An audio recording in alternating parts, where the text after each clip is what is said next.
Here we go.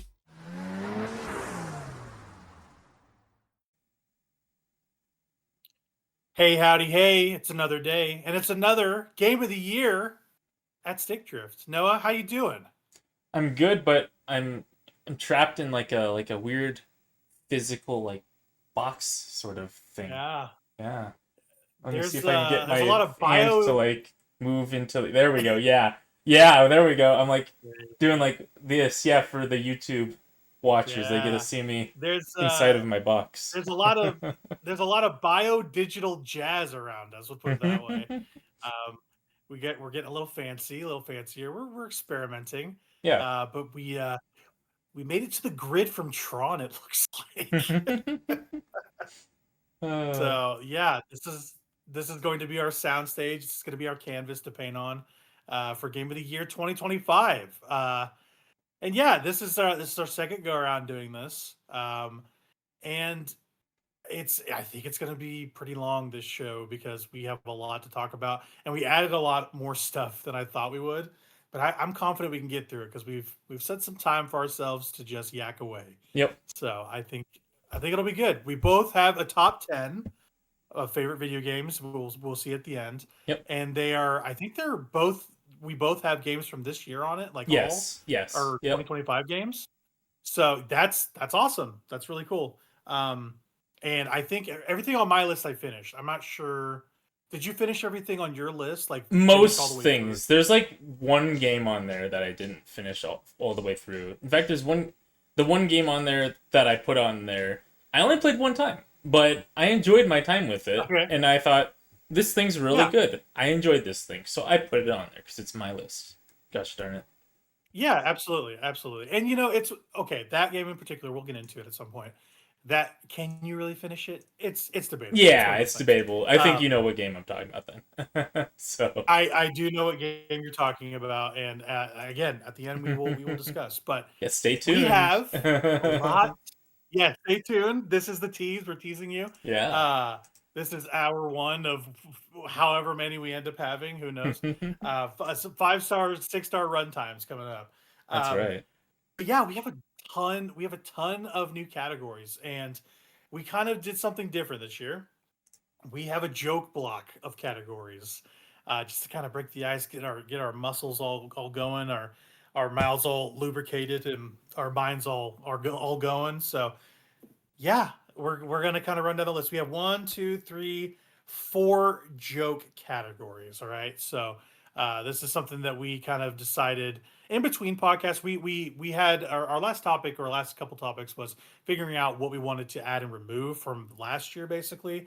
But some of this stuff we kind of came up with on the off week. So hopefully this is fun. This is a good little icebreaker to get the thing going. So without further ado, our first category in the Joke Awards, the preamble to the real awards. This is like the awards that you would see on TV during a commercial break, Yeah, or during yeah. like the Keeleys when they're like promoting like toothpaste or something. Like oh, by the way, they won best innovative game, or whatever. That's what this is. But they're all joke categories. So this category, this first one, is not about a video game, but the It's running joke this related to the year for podcast, the yeah. yes, totally, and that's kind of what I'm alluding to. The running joke for the podcast this year for the TV block, media block, is Noah watches a lot of trash isekai, and this is our homage and our love letter to that, and it's called Isekai Name of the Year. The criteria for this is nebulous and just ridiculous to say the least, but basically, it's the best name of an isekai show we can find. And we're just trying to find the best name that we found. It doesn't have to be a current show, whatever. It's just isekai name, Just a wild Isekai but name. that's kind of the idea. I Yeah, kind of just missed a the crazy memo on isekai. this. I ended up finding one from this year. I'm sure if I dug deep Oh, in the archives of isekais, then I could go on a wild goose chase and find the wildest one. But I think I'm satisfied with the one yeah, I have here, anyways. So it's pretty good. It's pretty yeah, good. Yours, I like it. It's very good. yeah. You've seen the show that my choice I was, have. I right? never Uh, finished it, but I have seen it. I've seen probably half of it. So and before I dropped it. okay. And again, there should be like not a ton of big discussion about this, No. but again, it's a joke category. Yeah. But since you have some familiarity with at least my show, I kind Uh, of want to hear what it's about. okay. Okay. So for the name, okay, your name. What is your isekai name of the year? Go ahead. My level 9,999 unlimited gotcha. Backstabbed in a backwater dungeon. I'm out for revenge. That is one sentence. Yep. And that's the name of a show. Yep. Correct? Yes, that is all of the above. Yes. That's so good. That's so good. So, do you know what the show's about? I at do. all? I watched this whole show and it was better than I expected. Let's put it that way. Like episode 1 is like starts off on this like really interesting high of like, oh yeah, this character's going to get his revenge. This is kind of a little bit interesting. And then episode 2 is like such a slog. Like it's really bad. It's like this like slice of life episode about all these characters you know nothing about, you don't care about. Like that's not what you're here for. You're here for revenge, right? It's in the name of the show. And so, but then as the show progresses, you get to see more revenge and you're like, "Okay, this is all right. We're getting revenge. We're getting to see some revenge." So, and we're getting to see some gotcha. So that's what we came here for. Yeah, gotcha. I gotcha. I get you the gotcha. Insane. And yeah, so when I read this name, I cannot tell you my head from my ass on this one. I don't even know what this could possibly be. So, it is so. It feels like not just Mad Libs. It just feels like someone stroked out and decided to name something ridiculous. Like gift level 9, unlimited content. Like that's kind of what it feels like. It's just stream of consciousness. Just any word, any freaking noun and adjective we're gonna throw in here. I mean, That's what it feels like. that title though aptly describes the show. Like that is everything that title says that I just read off is inside the show. Yeah. See, like a lot of anime have a penchant for doing this, where they are not just names; they are like phrases or like descriptors, where they're like, "Oh, I'm lost in the dungeon. I'm 100 years old, and I'm wearing a trench coat." Senpai series, like they tell you everything you need to know about like what the show. Yeah, could then you possibly know be. what you're watching. Yeah. Uh, You know what to expect. how could I ever like find this out though? You know Look, what I mean? Like, all I'm saying is the show like Squid Games, like I don't see any squids in that show. I watched that show. I didn't see a squid in there. yeah, It's kind of a bad descriptor true. if you think about it. That's true. That's true. I didn't see any Bebops and Cowboy Bebop. Oh wait, no, I did. I saw Cowboys and Bebop. Yeah. No, Space that's Cowboys. never mind. Never mind.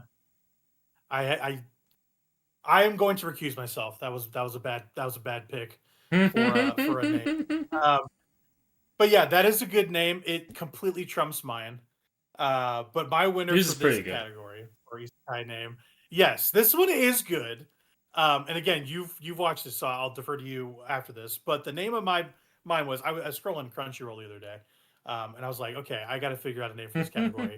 And I was just having fun, just rattling them off to my wife, and she's like, "What the hell are they doing over there?" in that Were country?" you And I'm like, telling her, yeah, and Noah's probably watched this. Noah's probably watched this. Yep, 100%. Yep. I was like, yeah, I know an sh- expert on the field. I have an expert in the field. I know a guy. Horrible. I know a Uh, Yeah, so the name for Isekai name of the year is "Do You Love Your Mom?" and her 2-hit multi-target attacks? Question mark. Um, as far as I know, this is about as descriptive as it could possibly be. It sounds like a mom that has 2-hit multi-target attacks. But Noah, what is the show about? Did you like this show? Is it okay? Is it bad? I didn't really like it. I was watching it like while it was airing, however many years ago, and Yeah. I just kind of dropped it one day. Like I like stopped watching it weekly, but Right. it was okay. It was kind of funny. Like the whole premise is like the guy gets isekai'd with his mom, and so but Oh, his mom is like overpowered, and so and his mom's also like overprotective of him, so like he's like wanting to like be like this isekai hero, but then his mom's like doing everything for him, and so he's like, no, I want to be the Wild. isekai hero. Yeah, it's kind of like that. Wild. That's insane. Uh-huh. Yeah. So not a good show. You didn't finish it. I mean, an I, isekai has to I'm be not gonna kind call of it bad. I don't know. It okay. was okay. It had good Was animation. It mid. had a good art style. Okay, so is it the rule of the is it our rule where don't be good bad but don't be boring? Is it Yeah. boring and it's like not worth watching basically? Um. Yeah. It was. I thought it was kind of boring. It didn't really Okay. do anything particularly bad or particularly good. So Gotcha. a lot of Okay. isekai can kind of fall in that like mediocre space, and that's when I kind of stopped watching Yeah. them. Right. Right. But anyway, those are our winners for this first category. One Isekai Meme of the down. Year. We'll keep this up. Yes, we'll keep this up next year. Who knows if this is the thing? This is the joke category. Think about joke categories. We can do whatever we want with them. So Yeah. that's the first. Yeah. But the next the next category for the Stick Drift Game of the Year awards joke categories are or it is anti-establishment character of the year. Yeah. Yeah. Fuck the police. So Straight from the underground. basically straight from the underground. Yes, yes, black or brown. Rebellious video game characters, and we pick one each from any game as a winner. So basically, the criteria is simply that you know who would come up in at a peaceful protest and bring a hand grenade. Like who's like the worst person you have at a peaceful function and or hates the government. We'll put it that way. Yeah. So if you don't mind, I know we have these ordered you to me. Yeah. I'd like to start. Go because for I it. Go feel for like it. this is more of Please. a Yeah. jokey one. I think Wario would really suck. Yeah. I think he would really suck. Yeah. And not just because he's like he's not it's not just because he's uncouth. He's smelly. He's just the worst. He's an active terrorist. I truly believe this. And he's going to shit on the ground and bring tear gas to the function. I genuinely believe this. Yeah. Like he's going to out riot control. Yeah. I mean he's gonna get on his chopper, he's gonna do a couple, donuts, and then he's gonna like, I don't know, have some sort of function where he like throws it as a super and destroys like the first front line of ACAB police officers. That's what I think is gonna happen. You think he'd be the type to go to like a McDonald's and do like the like pickle Rick thing, like give me my Szechuan sauce, you know? Yes. Yeah. Yes, Yeah. absolutely. He would do like the most memey things. He would Yeah. do 6-7 memes. Yeah. He's an opportunist. The Yep. man loves to just be a nuisance. Yep. But like this would all be framed like a WarioWare mini game where Yeah. like it Oh does my the gosh. 1-2-3 count and he throws the That's bike awesome. and explodes. That's awesome. 1, 2, 3, like that. Like exactly. So Oh my I think gosh. okay. So by extension, this I think covers the WarioWare canon of characters. Like Jimmy, this dude would be all over a protest. Oh yeah. Okay, Oh yeah. he would be. You know, I mean, I'd want Jimmy he'd be there bringing though. it. Jimmy would be pretty awesome at a Yeah. protest. No. Jimmy, he's an ally. Yeah, he's an ally. Straight up. Like Yeah. he's straight. I'm sorry, I can't keep a straight face. Jimmy is an ally. He keeps the wig on for everything. He doesn't matter what it is. He's like on the picket lines with his afro and saying ACAB, like ICE, get the fuck out. Like that's him basically. Yeah, like Mona so the definitely entire went to a liberal arts college. Definitely got a liberal arts degree. You know. Oh yeah. Yeah. Oh yeah. Oh yeah. Yeah. She's thought about dyeing her hair blue to really fit the mold. Oh but she's not yeah. quite there. Yeah. Yeah, she wants those liberal tears, but she wants to like look the part. She's not there yet. And also like those, what's their name? The cat and dog. They're just like rigging ice cars to explode, basically. They're like pipe bombing the exhaust. Oh my And, gosh. yeah, as soon as they turn the car on, they're just done. Like that's Absolutely insane. yeah, and the little alien is like he's like I don't know. He's like harvesting either ice agents or returning immigrants. Like he's like picking people up that have been picked up, and he's like, "Hey, we're saving you this time. We're going to save you from the actual bad guys." Yeah. Yeah, basically. And 9 Volt, he's just running around on a scooter. He's just happy to be there, you know. Yeah. So again, so Wario, but the Wario pantheon of characters, they all apply. The I think they all apply. They have a Pantheon. chaotic energy to them. Yes, but every Uh, preceding event has to take it. Basically, like you have to imagine it in a WarioWare setting yep. where everything is mini gamed. Yep. Uh, yeah, Absolutely. basically, like like the 1, 2, 3, smack the whatever. Yeah. It's just that for just a cop. Like that's what the game is. So, Oh my gosh. It's awesome. it's too good. It's too good. Anyway, that's fine. That's fine. I went too long on that, but I was on a roll. So, You're having fun with it.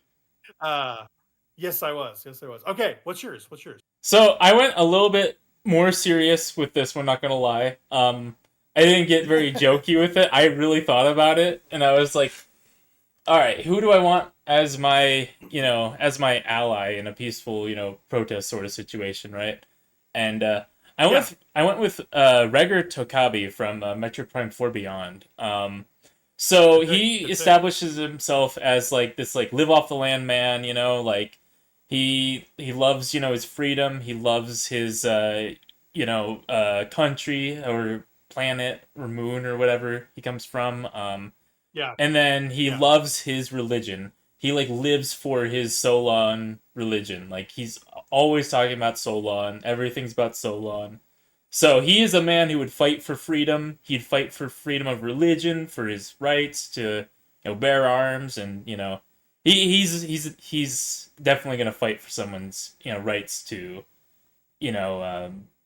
be themselves essentially. So, and he's not Yeah. going to stand up to tyranny, Totally. or he's going to stand up to tyranny rather. And so Mhm. he'd be He's not he'd going be to a lay good. down. Yeah. He's not going to lay down. Yeah, when there's a tyrannical regime about. So. Yep. Exactly. And everyone should take note because there's a lot of tyranny going on in this country, and there's a lot of bullshit going on in this country, and it feels like it's getting worse by the day. And Yep. worse events are trying to distract from the fact, and on a real note. So, Yeah. yeah, we're getting closer to end times, I believe. It's interesting. It's interesting to see what's going to happen. So, on the grand scale, I feel like we're closer to the end of the beginning. We'll put it that way. So, I like that. That's a good pick. I like the thought that you put into it. We'll put it that way. That's good. That's real good. I like that you like went like deadly. You're like, okay, all right, I could go goofy, but come on, we gotta have a serious. Yeah. I like Yeah. that. I like that. And speaking of protesting at the function, uh, we have the next category. ICE presents worst trend of the year. ICE needs to get the fuck out.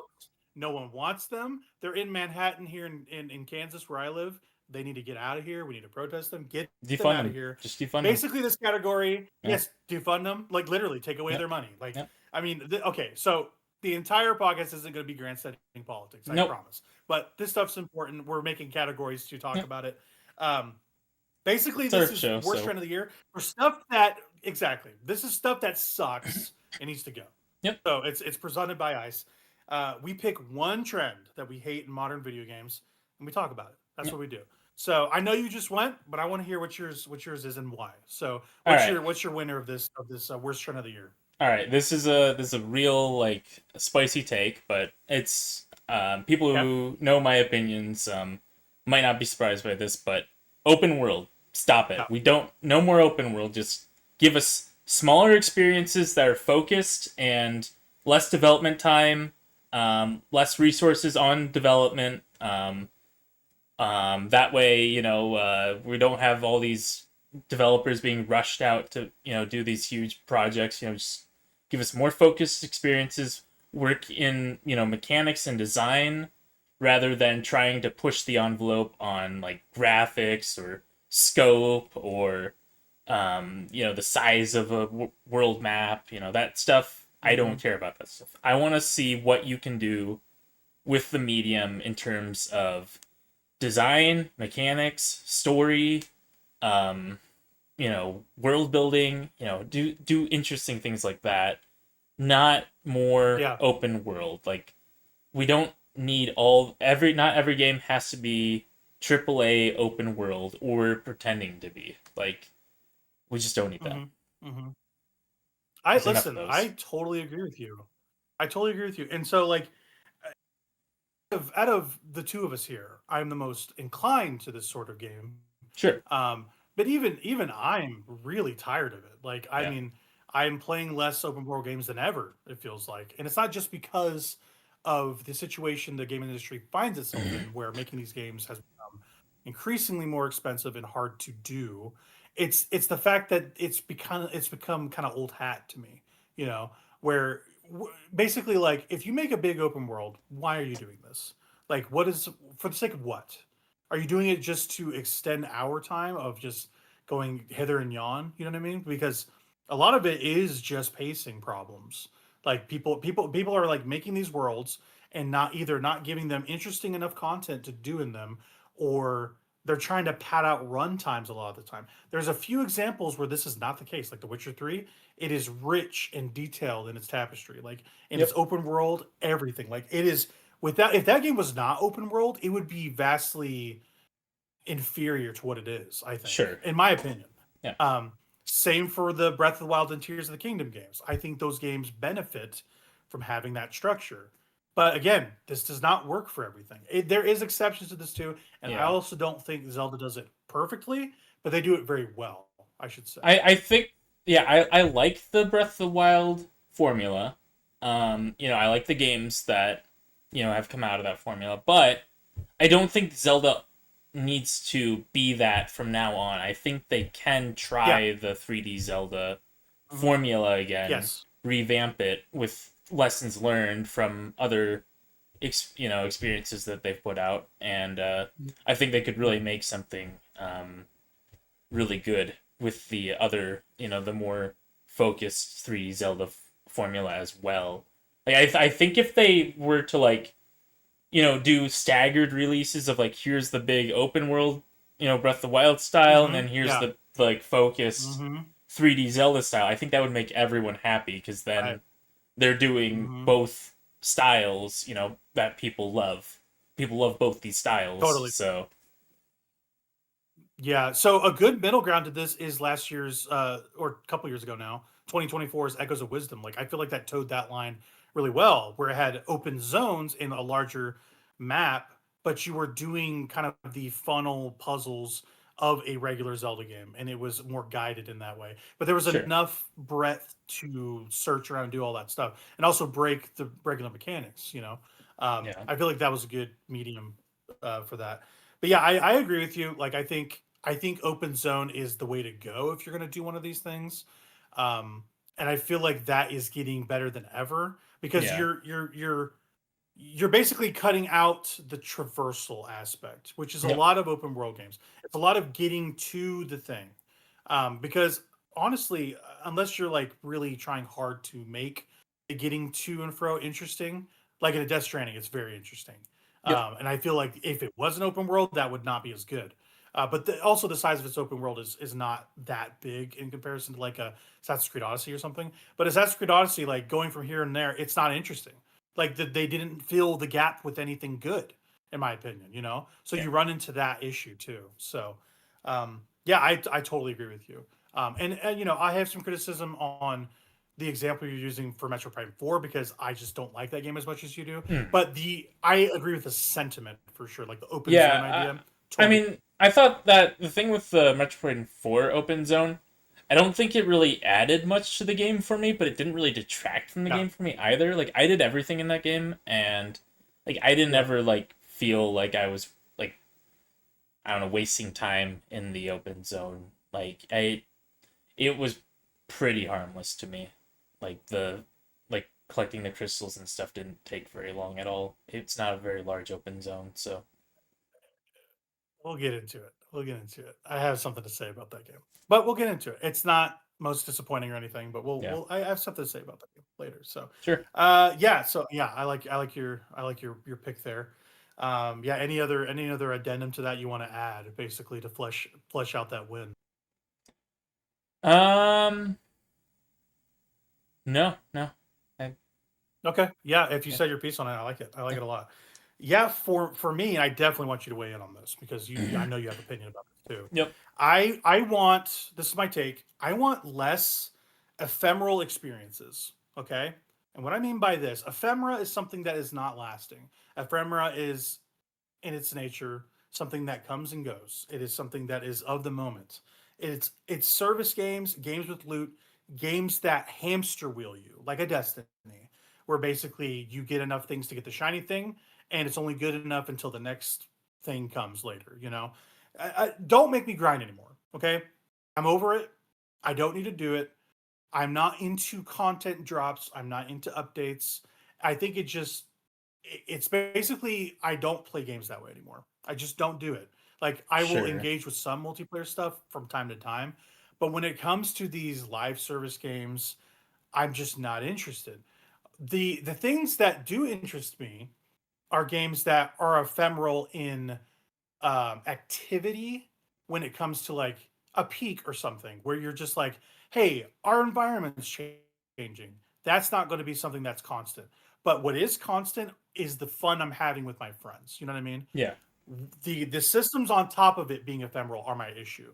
Like with a Destiny, where you have to keep up with the content, you have to keep Yeah. grinding for the next. Like I'm not interested. I'm just not interested. I don't play games that way.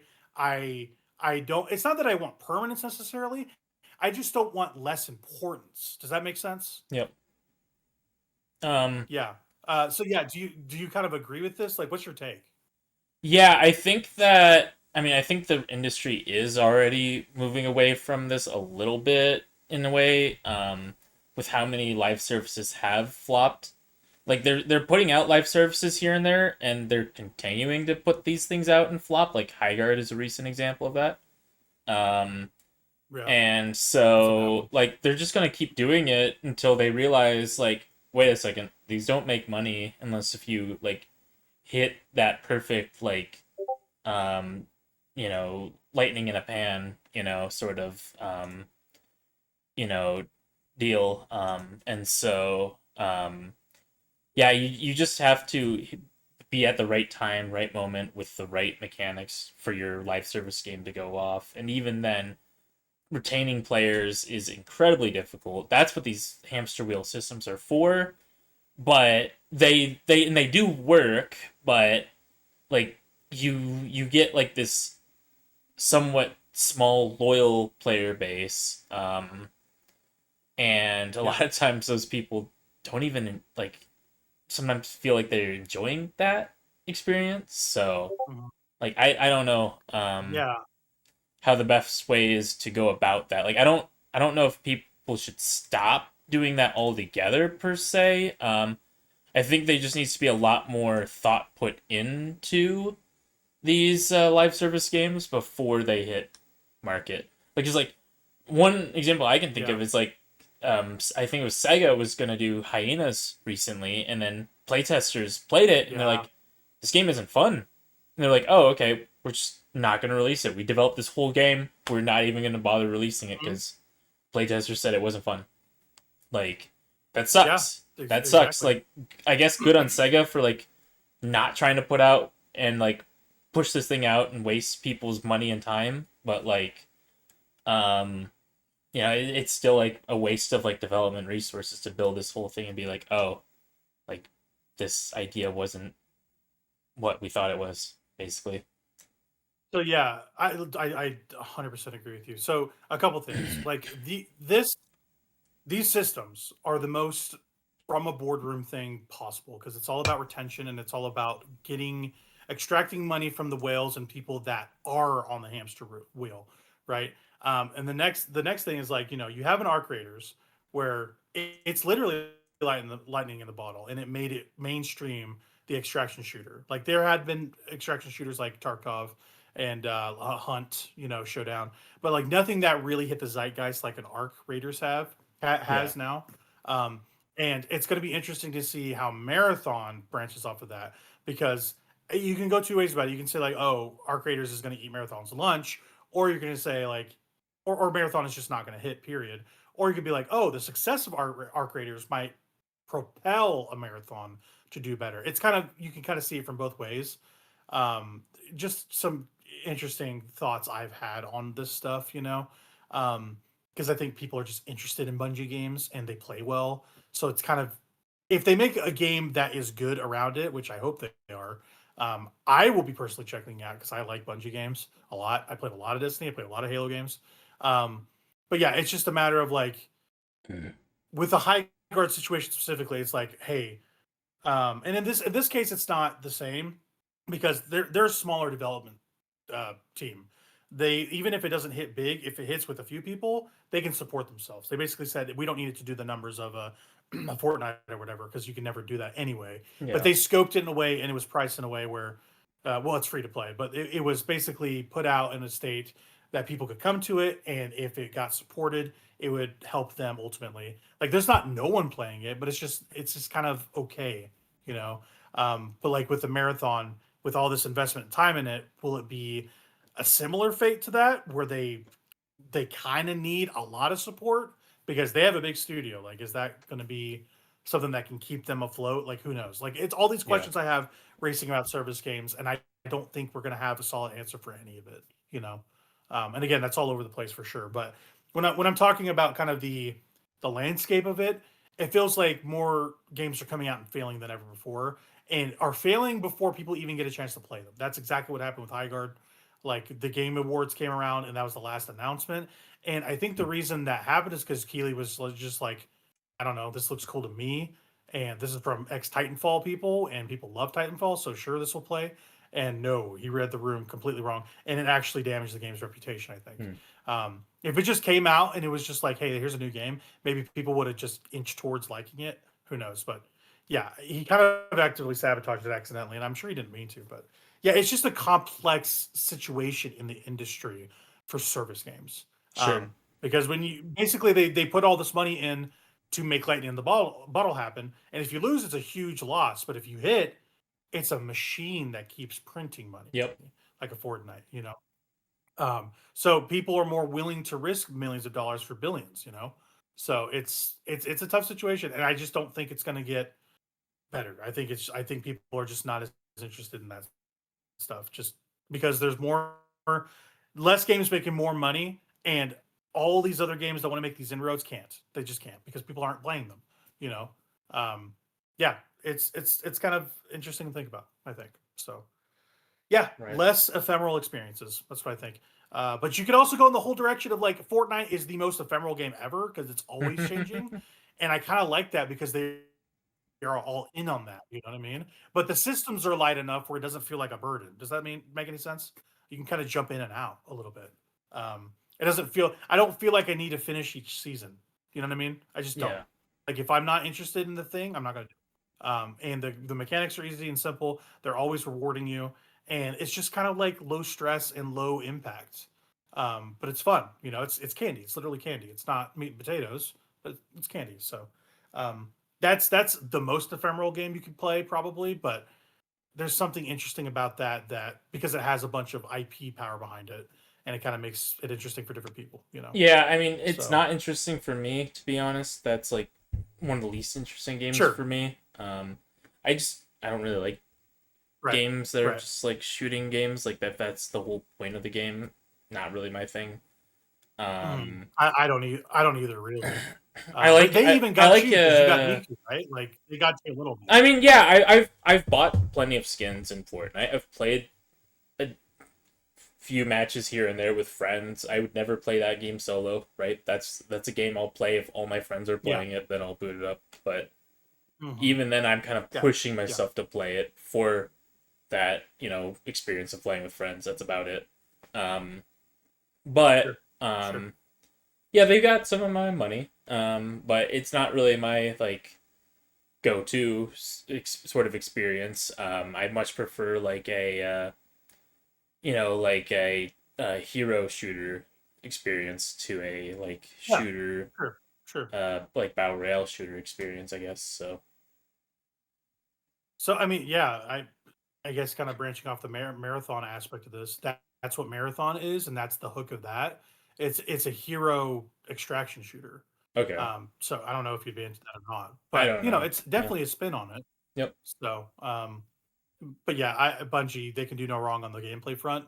Like those games always play immaculately. The issues people have are the hamster wheel systems. Like Absolutely. what is the updates going to be like? Like I you could know, never get into Destiny um, because I did not like the like hamster wheel systems and the like constantly yeah, having to play the game in order to keep up sort of systems. And yeah, I yep, totally. it was not my Well, it's idea of not a game. it's not just that.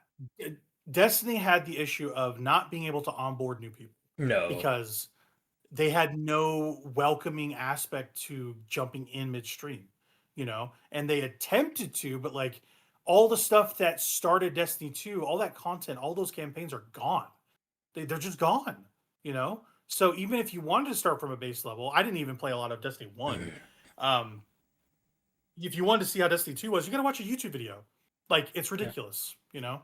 Um, what they really need to do is release a Destiny 3 that allows you to download campaigns as you like and just play through them and delete them as you like too. That's what I think they should do. But again, technically, that's a lot to put on yourself. But I think if you want people to understand what you got going on, you kind of have to give it all. Just like Final Fantasy 14, they go like, you want to see all this content, you got to play it. Like you just got to play all of it, you know. And I kind of commend them for it, you know. So um, yeah, that's kind of that. A little bit longer than I meant to go, but yeah, worst trend of the year. That's kind of our picks for that. So this one is going to be our hot takes, basically. Mm-hmm. So the King of the Hill Award for most correct opinion. So King of the Hill, not the show, but like top of the mountain. I'm 10 toes down. This is my stance, Yep. sort of thing. I'm planting my flag in this perennial hill. Um, this is basically your biggest gaming hot take of the year. This is what it is. We're going to say this with our chests. I have something that has bugged me for a long time. I brought it up to Noah already. He knows what this is, but I kind of want to hear. I want to hear your winner of this. What is your hottest take of the year? My hot take is that a game can be good and a game can be popular. That doesn't mean that everyone's going to enjoy the game. Doesn't mean that everyone's going to have fun with the game. Doesn't mean that the game is for everyone just because it's popular, just because it's good. People have Yeah, individual tastes in games, and a game that is like incredible, like critically, somebody could say, this isn't great at all, or a game that's like incredibly popular, somebody can be like, yeah, that I don't like this thing at all. So, there's lots of yeah, games that hmm I see that, it's like, and man, you haven't played this yet. It's like, well, it just doesn't look like something that I'd enjoy. So I'm just not yeah, really interested in it right now. It's more of something that I'll get to whenever I'm feeling like branching out. It's not really something that's in my wheelhouse. Like most people who, when you've been playing games for a very long time, you kind of understand what your yeah, wheelhouse of games is, and so when you see a game, you're like, okay, this is in my wheelhouse, or this is a little bit outside of it, but I'm willing to try it, or this is in a genre that I'm not interested in at all. I probably won't play this probably ever. Like that's kind of like the categories that I yeah. see whenever I look at a game. So Yeah, yeah. I totally get where you're at on this. Like for me, this is the way I approach games in this sort of way. Approaching this topic is I'm open to everything, but slowly as I uncover what a game is, I filter myself out. Does that make sense? yeah. Like when I'm approaching something, I go like, okay, I'm open-minded to this. Like, okay, for instance, just for shits and giggles, RimWorld, okay? I've looked into Here we RimWorld, go. all right? I've looked into RimWorld. I've been told it's this, this, and this. I go to it, things stick out to me. I'm like, okay, I don't like this. I don't like the way it looks. It doesn't seem that fun to play. Basically, like I come into it with an open mind. I have these expectations about it. And at some point, like I am judging it for sure. But like I'm not going to call the game bad unless it's a joke because we kind of make a joke about that being bad with our friend because, it's his favorite game. But it's one of those things where I just like I'm coming to it, I'm making a decision to engage with it, but not making a quality judgment on it necessarily. And that kind of cuts to mine at some point too. But yeah, that's kind of where I'm at with this sort of thing. So yeah, I'm with you. Games do boil down to individual taste. Your taste, Noah, is way different than mine, but we do have games that intersect. Yep. You know, just like you'll see it on the list. We have a bunch of share. We have kind of a bunch of shared games on our Yep. top tens, at Yep. least two or three. And I think that's great. You know, because some games do intersect because we do have similar tastes in some ways, right? Yep. So yeah, I'm with you. I'm with you. My cat is like Yeah, I sleeping like with that. I like like that a lot. her paws covering her eyes, so I had to snap a picture, There you post go. it in one of our servers. Oh, adorable. Adorable. I wonder what the cat's most correct opinion is. Who Likes knows? pissing on the floor. There you No, go. this isn't the one that does that. This is Uh, the good cat. I got two oh, cats. okay. Yeah, So this yeah, is this the this cat's about being a saint. Yeah, yes, this cat's the same. Absolutely. yeah. Oh my gosh. Perfect, perfect. Yeah. My most correct opinion is I'm gonna clear my throat a little bit. I get a little loose for this. This is my biggest pet peeve of the year. Okay, we'll put it that way. You're so mad about this too. You No get so more, worked up about it. no more, no more performative opinions about media, video games, anything. If you haven't played it, shut the fuck up. Like for real. Okay. I am so over this. So basically, I don't want to hear any opinions about a game or a movie or whatever that I've played, another person hasn't, or someone is like trying to give me an opinion about something like quality wise or whatever, or critically when they have no experience touching it. Like I don't want it. I don't want vibes. I don't want assumptions. Unless you've engaged with something, don't talk to me about it. You can say what you think about it, but like if you're giving me a value judgment on it, Yeah. not interested. Genuinely. Because like the less informed somebody is, the less I want to hear about it. Like for real. I want to hear like recommendations for stuff that people have engaged with because that does mean something to me.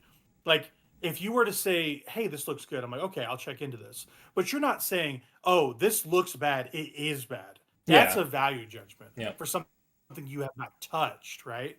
Um, and basically, like people that it pisses me off. People that have already decided to dislike something or decided to like something without having touched this. I bring this up all the time with the Indiana Jones cycle a couple years ago.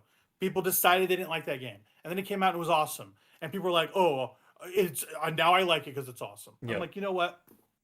You can't deal with people like this, right? How do you feel about that? Do you kind of feel the same way? It's a huge pet peeve of mine. Like I'm people a come up to me and they're like, yeah. "Oh, that game's bad," you know? I'm a lot less opinionated on this. I think it's their loss usually Oh, when like somebody like makes a value judgment on something I really like, but I also tend to have like niche interests in games, I guess. And so I expect yeah, people not to really be interested in what games I'm playing. Like interested as in like they want to play it themselves. Like I think people are interested in like what I'm doing, and they're like, "What the heck are yeah, you doing? Why are you playing that?" But then it's like yeah. sort of like, hey, I don't want to play that, but I kind of want to know like what's going on with this thing. I want to see you play this thing.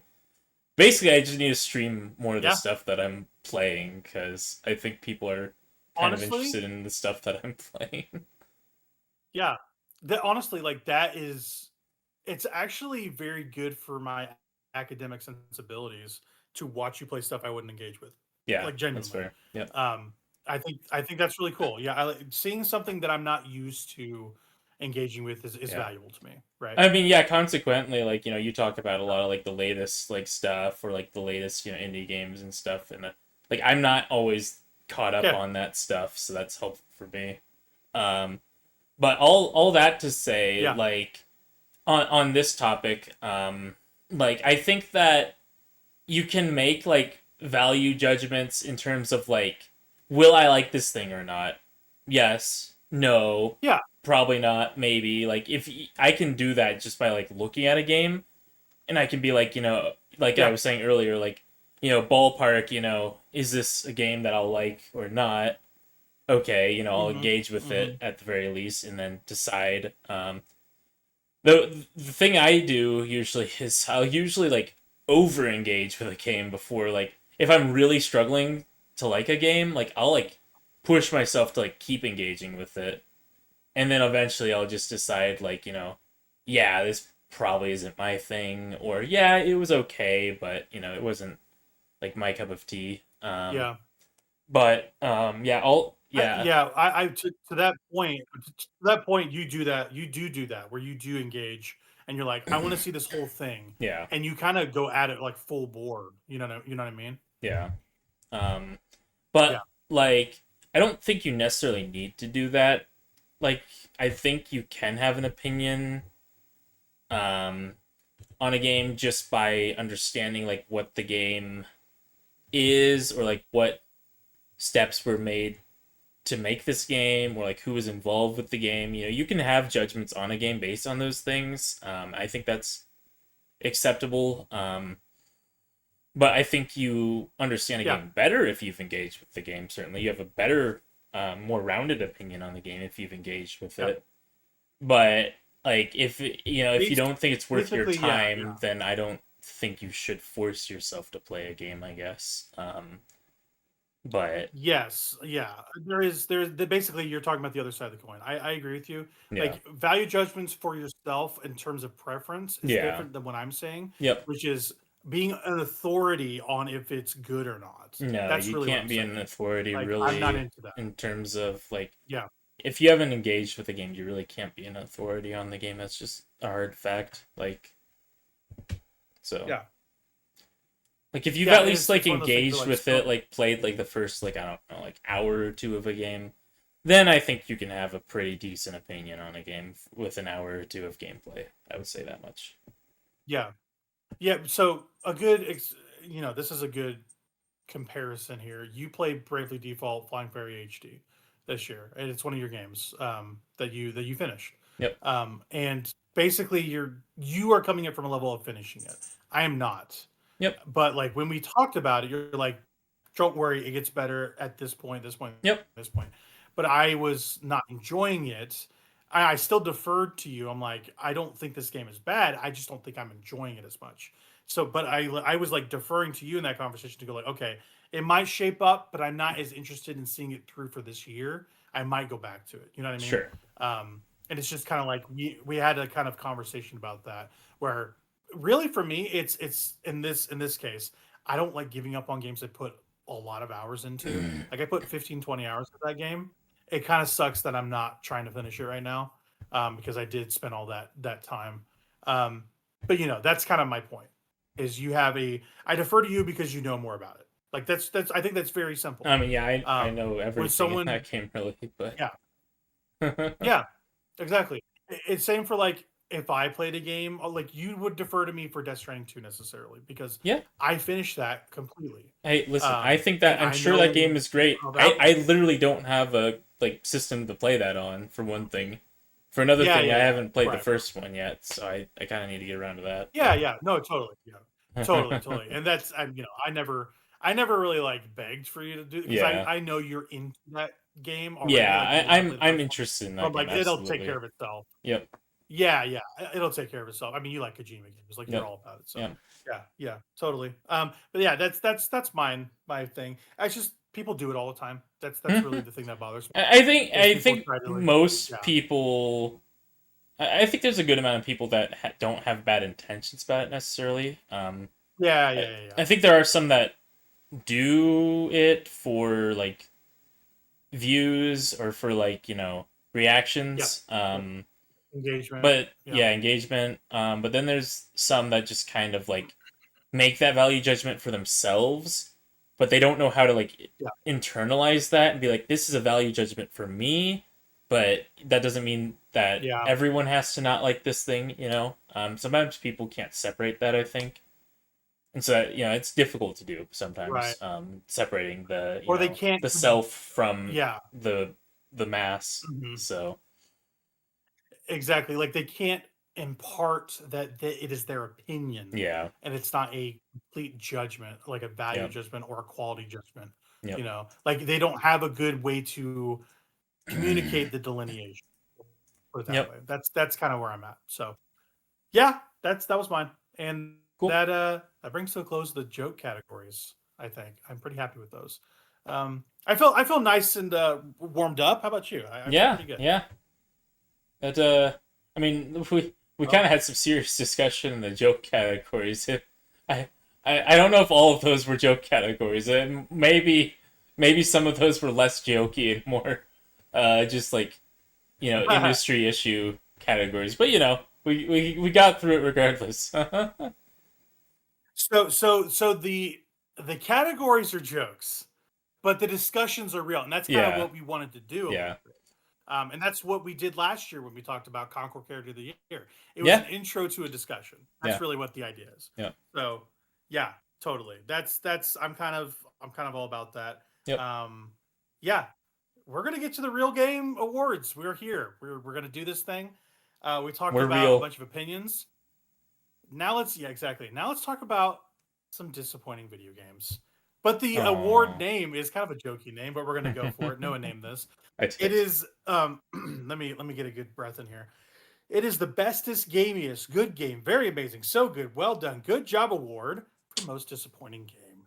So basically, so this is kind of a segue from the joke category to the real stuff. Yep. We're gonna start with sarcasm with the games that we think are disappointing, and then actually say why they fell short. So the idea is you're going to say like, oh, all the things that bother you about this game, and say they're like, oh, they're so good. Oh, we love this about this game. You know what I mean? Okay, but really, we're gonna actually get to the crux of it, right? Yep.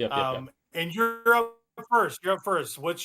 Okay, do you want to go for runners up first? Yeah, let's do the runners up. Yeah, sorry, you put only one winner, but I had to put a runner up in here because like I had 3 games that I was really excited about. 2 of those ended up disappointing for me. Last year I talked about 3 games in particular that I was excited for last year. And then 2 of those that came out this year I was disappointed in. So the runner up for this, as it pains me to say this, is in the current state of early access is Rataton. Rataton. It couldn't be. You were so excited about this game. Oh, I know. I tried to get into it. I tried so hard. I played the demo. I played the full, like, early access release. Oh my gosh. Okay, so here's everything that's wonderful about Rataton. You get to experience the first and second and third worlds over and over and over again as you're trying to get through to the final worlds and beat the bosses, because you have to go through every single world every time you want to play the game. So you have to start at World 1 and go through, fight the same bosses, the same mini bosses, the same like world boss to get to the second world. Then you have to do the same thing in the second world just to get to wherever you died last time when you want to try and make progress in this thing. And like you're always making progress because it's a roguelike, but you get the you have to, in order to like actually like, quote unquote beat the game, to feel like you beat the game, right? You want to beat all the bosses, right? That's just how these things work. But yeah, you have to go through the entire thing before you can go back to wherever you died. It's just so wonderful getting to experience the crab boss in World 1 over and over and over and over again. It's so much fun. It's not like I memorized his moveset very quickly, and then it just became like a demonstration of, like, yeah, I can do the correct inputs. Move me to the next area, please. Yeah, and it's such a shame because this game looks incredible. It sounds incredible too. It sounds incredible. It looks incredible. Great. But the mechanics of like it's not even the mechanics. The mechanics are fine.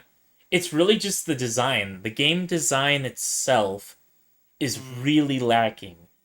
It's a way of padding out the game time because it's kind of a short game if you think about it. It's like maybe 5 or 6 different worlds. So to pad out the game time, they go with this roguelite formula, but it just really suffers because of that, I think. Like, I would love to, like, be able to have my cake and eat it too. So, like, maybe have like a mode where you do go through all the worlds and like that's like the story mode or whatever, and then like have a mode where you can just go and fight the boss that you died to, learn how to fight that boss, and then when you're confident, you can go through in story mode and fight all the things. I don't know. I'm not, the designers for the thing, but what I do know is that it's very not painful of an experience. So, That's tough. yeah, so that's Tough. the biggest complaint with that game.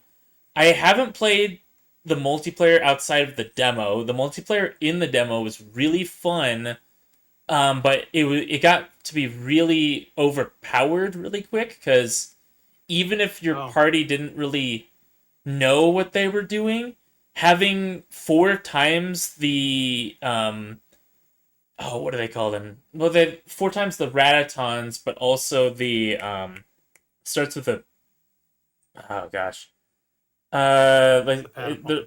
they're not yeah right the patapons, but they call them like pokuns or I'm butchering the name, but anyways, four times like the little guys that are your army, um, makes the game kind of trivial. Like I at least in the demo, it didn't seem like they had things balanced out very well for multiplayer. Maybe Yeah. they're and this is all still in early access, so I'm hoping that this game turns around. I really am. Because I really want this game to be good. I want this to be a roguelike that I can return to and enjoy. Yeah. Um, and, it's and play with friends. But right now, I'm just not feeling it. I'm really not feeling it. It just feels really.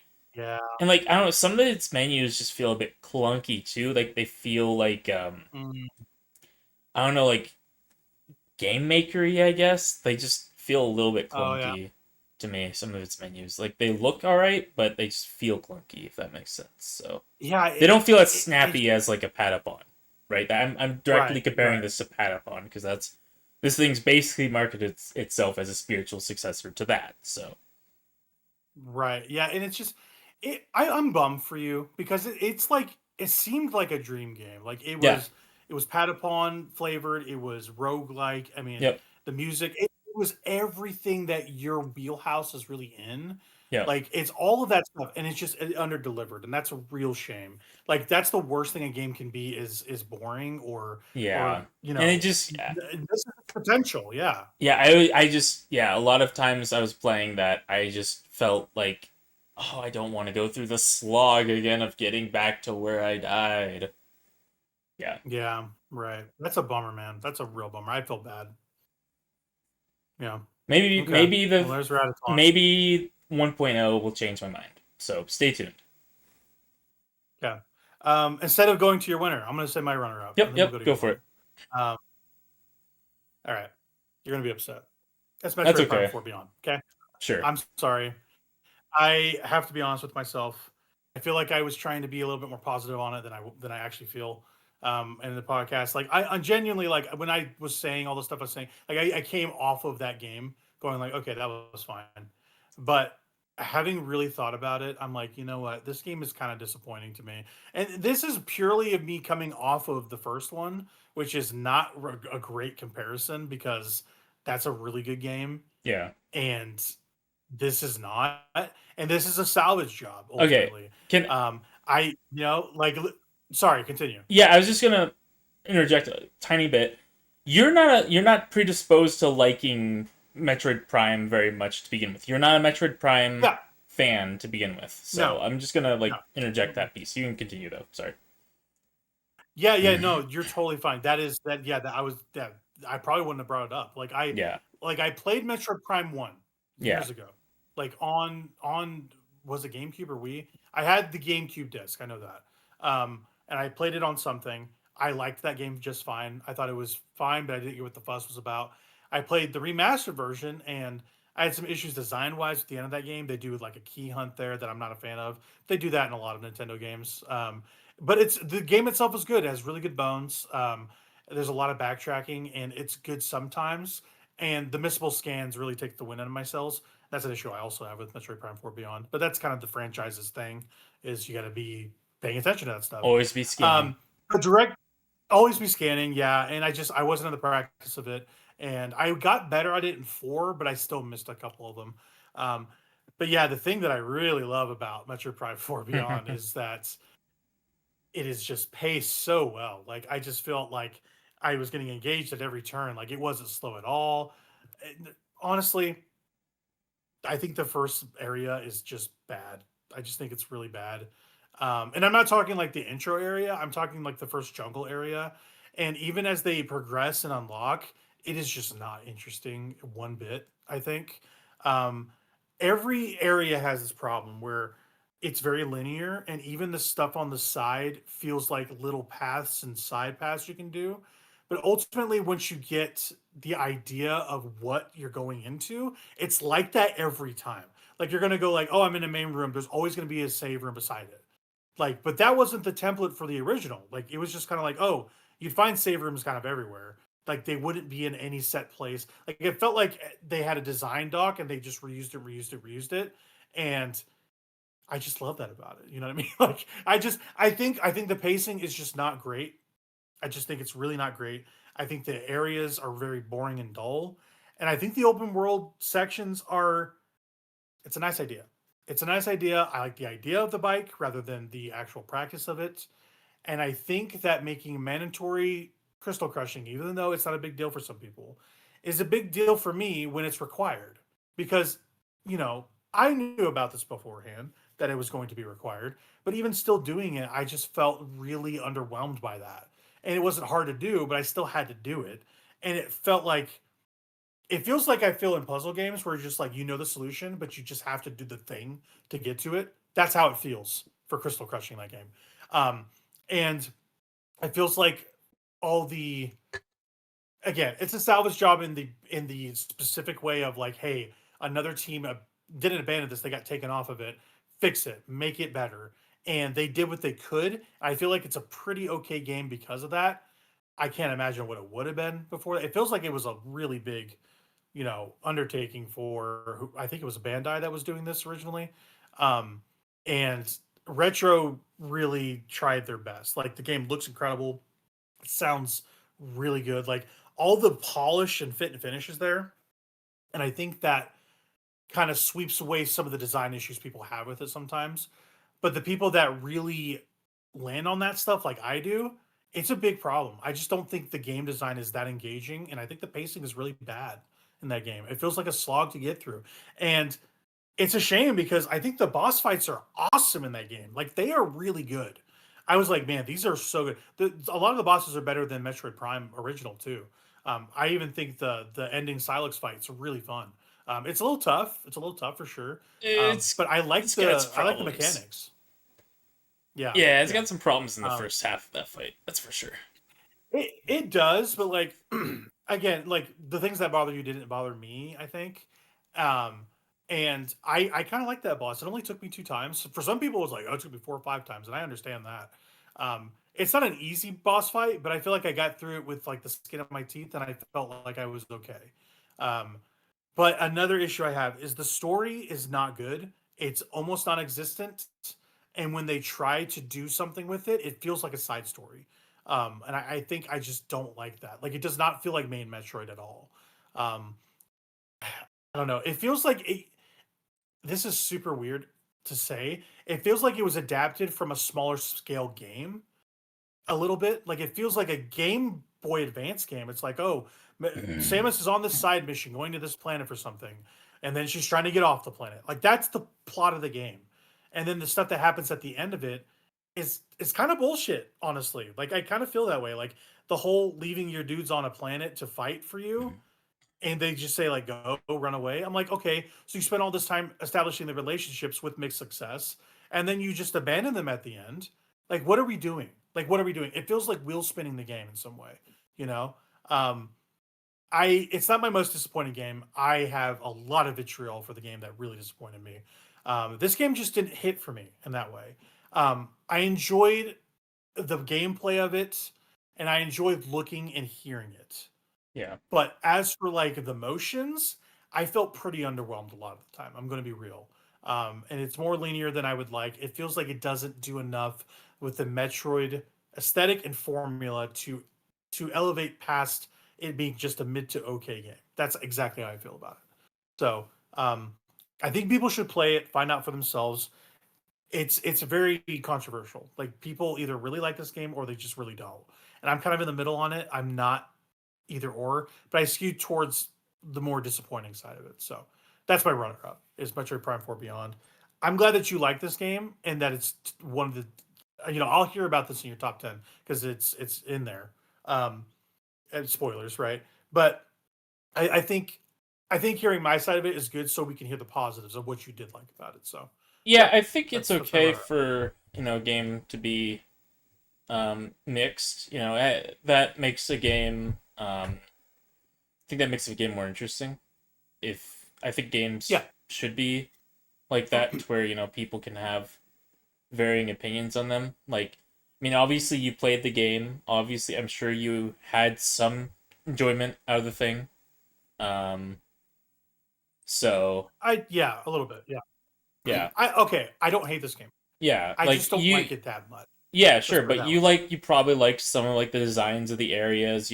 Probably some of the Yeah. sound design was pretty interesting to you. Some of the world Yeah. design that you probably didn't. Yeah. You didn't even mention like the characters. Like it doesn't seem like that was like what held you up. Like a lot of the populace seem to No. have issue with. So, um, No. I think Miles McKenzie is all right. Like I have no problem with that guy. He's all yeah. right.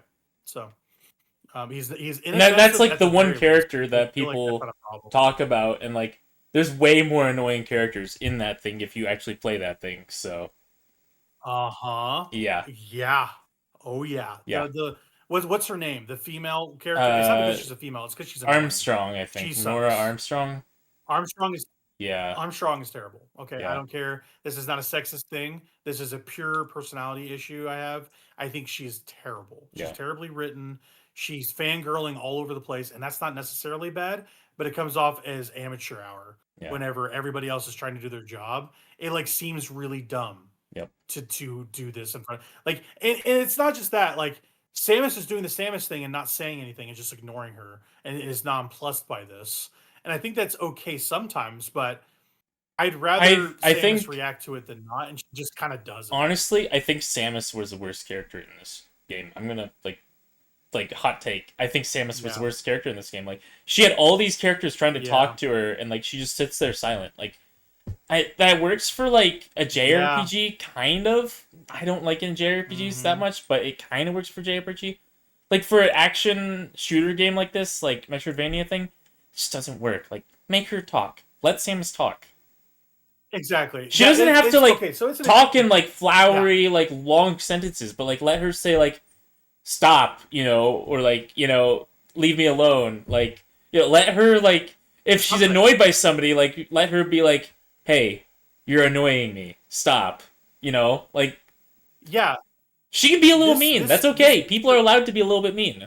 Like, 100%. Like this like puritanism, this puritanical idea of Nintendo characters being these sacred objects that don't yeah. speak and you have to imprint everything on is ridiculous to me. Yeah. And especially in this setting where you are in a lot of social dynamics Yep. with people, the fact that she does not respond makes her look like an asshole. Yeah. And it's not interesting. And No. they have already established that she does talk and she can talk. She speaks Chozo, and in Metroid Dread, she says the word no. Like Yeah. she speaks English, Yeah. and in all the GBA games, she speaks like in text crawls about Yes. talking about the Federation. Like she can speak, and it works for those games because those are isolated affairs. She's on alien turf, sort of thing, but they have not surrounded her with humans as much Yeah. as in the last two entries, like with 3 and this one, she just doesn't talk, and it's really dumb. It's dumb that they did that. I am 100% with you. Yep. And yeah, I think she's not a great character in this game. No. She's aura farming all over the place, but to what end? You know what I Yeah. mean? Um, yeah, I think we agree on that for sure. Yep. So enough about Metroid Prime 4 Beyond. We will be more positive on it on Noah's side. Absolutely. Yep. We'll get to that. Games have good and bad But about yeah, them. I think even some of the best games mhm. have good and bad about them. So it's interesting to discuss it Purely, all. it's my opinion. That's my opinion. I enjoyed aspects of that game Yep. and didn't like it for other reasons. So we'll Yep. leave it at that. For your winner for this category, disappointing game, what is it? Monster Hunter Wilds. This was the other game that I was really excited for last year, Ooh, and yeah, this yeah, it thing was those just two. Yeah, yeah, this thing just crashed and burned. Like, ugh. Like, okay, so this thing, in my opinion, is, and I think this is almost objective, is that this is an unfinished game. Like, this okay, feels like a tech demo because they don't have a really important piece of Monster Hunter, and that's the Elder Dragons. Like, if you have a game that doesn't have the late game like Elder Dragon grind, like for me, that just doesn't feel like Monster Hunter. Like that's like the like end game grind, even for like just like getting to high rank. Like that's just like you fight a bunch of Elder Dragons. Like all your favorite crappy little Elder Dragons come back, maybe a couple new ones, and you fight those guys, and they're big and they're cool, and like they just don't yeah, have that grind. Like it's just like fighting like harder variants of like normal monsters. Like that's just like, right, and like the monster like pool itself just feels really small in this game. Um I think that's like compounded by the fact that like unlike World, you just kind of go on your little bird and you go on autopilot to the monster, and like there's no hunting involved anymore. It's just monster. They just need to call the right, game monster because like you just go fight the monster. There's no hunting. There's no sim right. aspect. There's no like I management Yeah, aspect. I coined this phrase. I will take credit for this. This game is Monster Finder. Like it Yeah, really is. yeah, yep, Hmm. yep. Like, and I mean, like, you know, I that's the direction they want to go with the series. Like, fine, whatever. I just don't think I'm there for it. I think that the series works better with more sim aspects as opposed to less sim aspects. Like, I like the immersion aspects of like the finding the monsters or managing your resources, or it just feels like they're bloating it with like a lot of like mechanics, like adding a Yeah, bunch of moves to your weapons that you kind of need to click, um and like a lot of like, I guess, chores you have to do while fighting the monster, yeah. and I instead am. of like Yeah, having you do more chores in like managing your inventory and finding like materials and things like that, that's the kind of chores that I'm used to doing in those games, and those chores I think are fine for padding out the gameplay. But like padding out the gameplay by having you do strange things while fighting the monster, like I think that's a yeah, little like, I don't know, like the I don't think that the wound system is very interesting. For instance, like you just have to like yeah, click a button and like look for little highlights on the monster. Like, cool, it's dynamically getting wounded. That's a great thing to like show, but I don't think that needs to be incorporated in the gameplay. I think that could have just been like a cosmetic thing that looks cool. mhm. Um, so I don't. I Yeah. But before you continue yeah on that point, like I think they remove the complexity of inventory, or basically like systemic like resourcefulness, like getting items, tracking the monster. Like they removed that complexity and kind of grafted it onto interactability with the monsters. yeah Right, is kind of what you're saying. yep And I think I agree with that. So I guess by extension I would say this is your Metroid Prime 4 in terms of like how that feels for me. Like you see things in this game that I don't necessarily. And I think this game is pretty okay. I think it's pretty good. It's not the best Monster Hunter at all. I don't like how not complex it is in a lot of ways. yeah And basically the complex stuff is in weird spots. yeah Like why yep is everything yeah, why the wound system? Like it seems like extra busy work for something that ultimately doesn't matter. Like we're already hacking away at and this monster. like Why do I have to target this thing? Yeah. yeah, I'm somebody that mains like hunting horn. Like people might consider that like a busy work weapon, or like a, you're not just hitting the monster, you're also managing a system on top of that. So like I don't mind busy work when fighting a monster, but the busy work of the hunting horn is like, oh yeah, I'm keeping up buffs for my allies, so I'm doing something to contribute. I'm doing something interesting while trying to find optimal ways to swing my weapon in order to hit spots on the monster I want to hit and do, optimal Yeah. motion values of damage with my weapon, right? That's the kind of engaging thing that I find interesting, which the game still has that, right? But it throws on, like, for instance, like, it's got, like, this echo bubble system now that they added to the hunting horn, where you have to, like, do this little dance, and then you have, like, this bubble that appears, and then you have a buff that's in that bubble, but also if the monster's standing on that bubble and you swing your weapon, the bubble does damage. So now you have to try and corral the monster into a nest of bubbles, and then Yeah. in order to do optimal damage.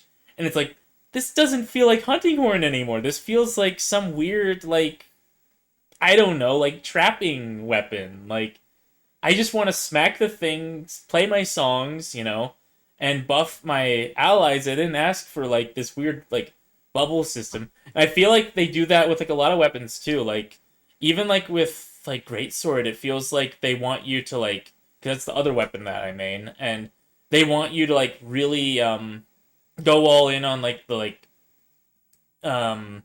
offset attack system, to where if a monster's, like, doing certain attacks, you can use an offset attack to stun them out of it. And, like, I don't know, it makes weapons, like, have this weird, like, layer of complexity that isn't really complex to me. It just feels more like busy work. And I feel like that's the game in a nutshell. Like, I feel like I'm doing a lot of busy work when I'm playing this game. Like, I don't feel like I'm going anywhere or doing anything, like, in the late game grind, because, like, I'm just fighting more powerful versions of, like, normal monsters. And, like, maybe, this is a issue of, I need to see, like, what a DLC looks like for this thing, adding, like, master rank and things like that. Maybe that would make the game more interesting for me, but Yeah. Right. like, I think the game's plenty difficult at the end game. I think that some of that difficulty comes from, like, these weird systems, though, that I don't really like, but it still has plenty of difficulty. But yeah, it's just overall the experience, like, in the story, was not great. But that's to be expected.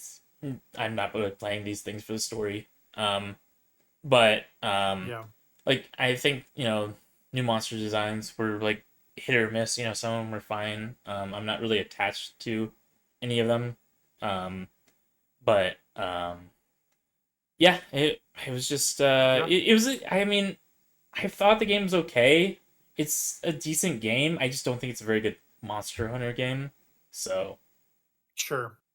It feels sanded off in the ways to make it more palatable to people. But in absolutely, doing that, you're losing some interesting stuff that we like, you and I like yep. specifically, with, like, Monster Hunter 4 Ultimate. Like, that game is Oh awesome, my and that game gosh, is really yeah.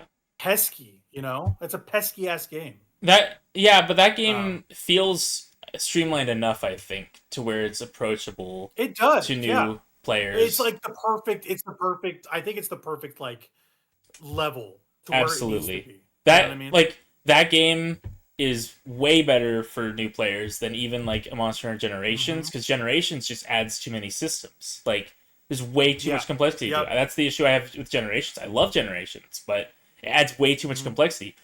For Ultimate is like, no, we're just gonna give you the weapons, like, and here's, like, two new weapons. That's when they introduced the Charge Blade and the Insect Glaive. You love your Insect Glaive, Mhm. and I love my Instagram. It's they my yeah favorite. that game is just, like, the perfect, like, arcadey Monster Hunter right there. Like, that, from, like, the It arcadey, is, like, yeah. portable, like, easy to Uh-huh. digest Monster Hunter for Ultimate. That's where it's at, I think. For, like, It like, is, yeah. yeah, and then, Yeah, like, no, no. It is perfect for that. yeah, absolutely, yep. And then for, like, a sim, like, aspect, like, modern game, like, I really like World for that. World has its fair share of issues. Like, the pacing of that thing's pretty bad. The large open zones that don't have very good transportation is pretty bad. Um, like I don't want like obviously I don't want like a secret to just like take me to the monster, but like having like some kind of mode of transportation to be like once you've like fought a monster enough, be like okay now I can get this thing and then go to the monster. That's different. But like when I'm fighting a new monster, I want to track the thing down. I want that experience of tracking the thing down, learning its patterns. World does that really well. And then after a time, it's like, okay, I'm just going to take you to the monster now because you're grinding this thing at this point. You don't care about hunting it anymore. You just want to grind it. That's fine. But that just doesn't feel like you have that distinction in Wilds. It just feels like you're always just clicking up on the D-pad to instantly go to your location without stopping to smell any roses whatsoever. Because there's no need to smell the roses because the roses are already all in your inventory. You have all the roses, so why would you stop and smell them? Because you already have access to them. Yeah. Basically, the fast travel is like the waiting lobby to get to the monster. It's a bummer. And on the Monster Hunter 4 Ultimate thing, the thing about it is that it's casual enough to get into and play a session, but the complexity is within the session. Yep. Like the mechanics are arcadey enough to engage with the complexity, and I like that about that game. Yep. And it's perfect for pick up and play. It always is. So I like that. Come on, Capcom. So I don't agree. Put with that everything. in modern systems. Yeah, sure. No, yeah, 100%. Just update that.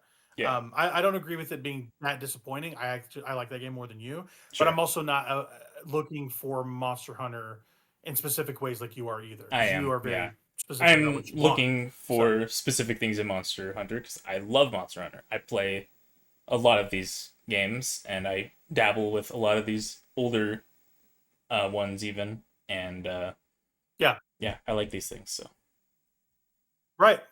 That's Noah's disappointing game. Most disappointing Monster Hunter World Wilds. So perfect. Mine is really it bums me out greatly. My most disappointing game is Mario Kart World. Woo! It is. I know it's the Switch launch game, Switch 2 launch game. Let's talk about what I like about this game. I love that every track is contiguous and that you're always seeing new things. That's always really fun. I also like getting turned into a Kamek creature and just becoming an NPC when I picked a driver that I wanted to pick. That's really awesome. It's so novel. I also love having all these costumes to pick from and then randomly getting it dropped on this grid. I mean, it's so cool to find it. Like, who knows where it could be? Like, if you wanted to pick this costume again, who knows? It's somewhere. I think this game design-wise is fucking terrible. Like, I think it's really bad. And it's such a shame. Like, the game plays so well. It is the best playing Mario Kart they've ever made. They even took 200cc out, and it still feels great. It feels peppy. It feels quick. Hopefully they add that back sometime. But it looks great. It sounds awesome. It plays really well. Even the wide tracks really make for a fun experience. The issues I have with this game, it's modeled after Knockout Tour, which is the big mode that they added. And it's cool if you're playing Knockout Tour. If you're playing the regular freaking game, it sucks because the entire design is awful for regular play because all the tracks merge into one another. So all the stuff that you'd want to see interesting about, like, let's say Peach's Castle, you're driving right by it going, hi, bye. It's there for like a track. Yep. Like, there's 3 laps to these things, but you're spending 2 laps getting to the thing you're going for.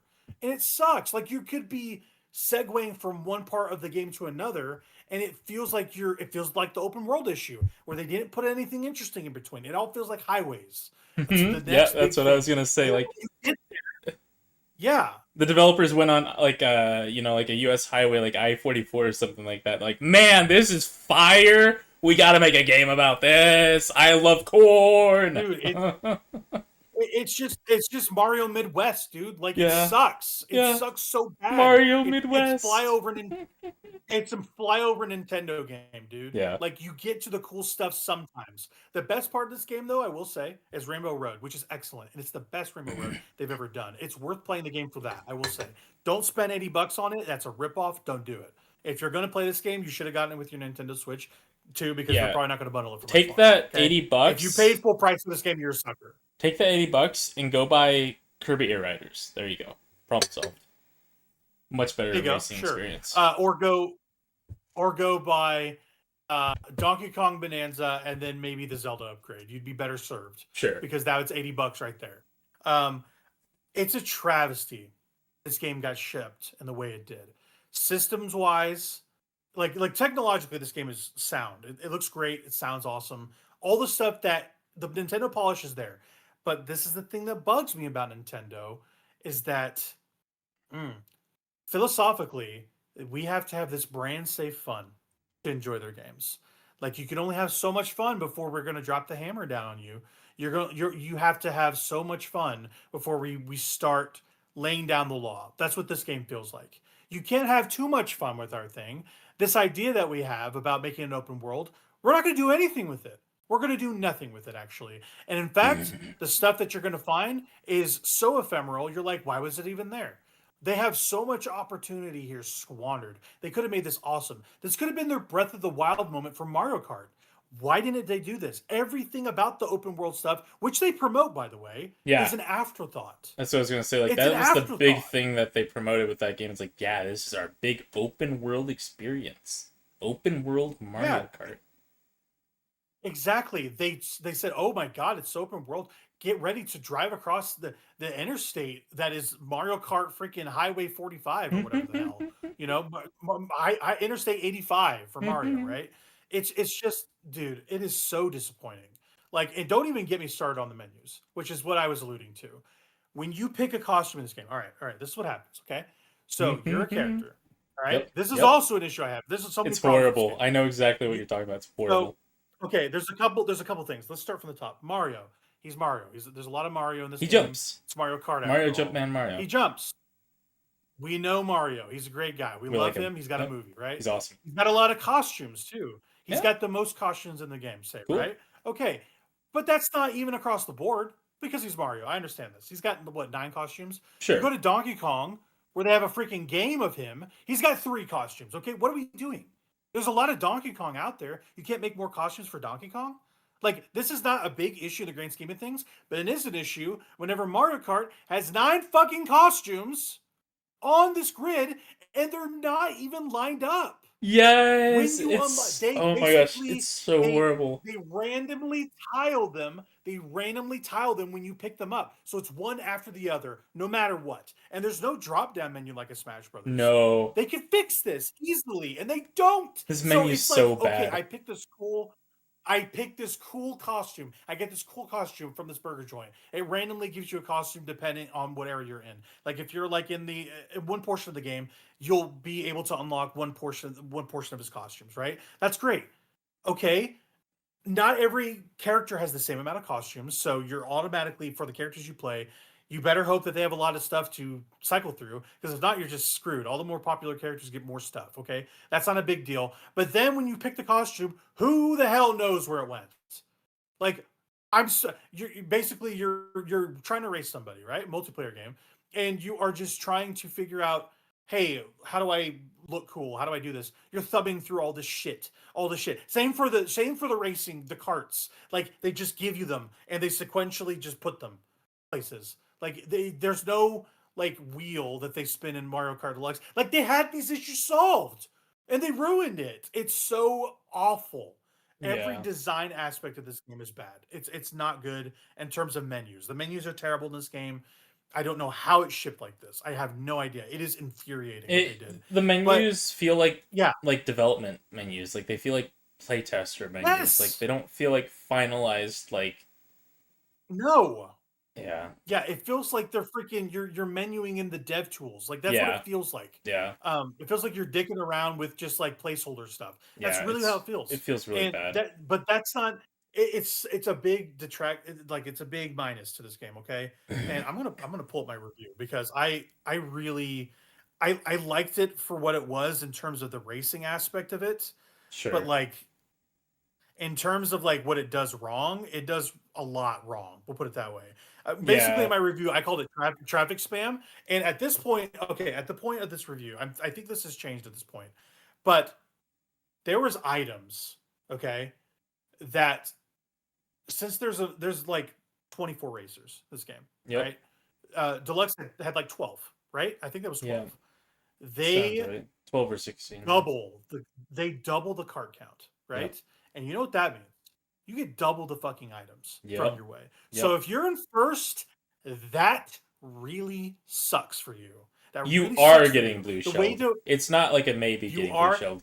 Anytime I it's ever not get a in first in that hey. game, I always get blue Mhm. shelled. I'm not even good at that game, so like Yep. I'll get to first finally. I'm like, yes, I'm finally in first. And then as soon as I get to first, I get blue shelled. Yep.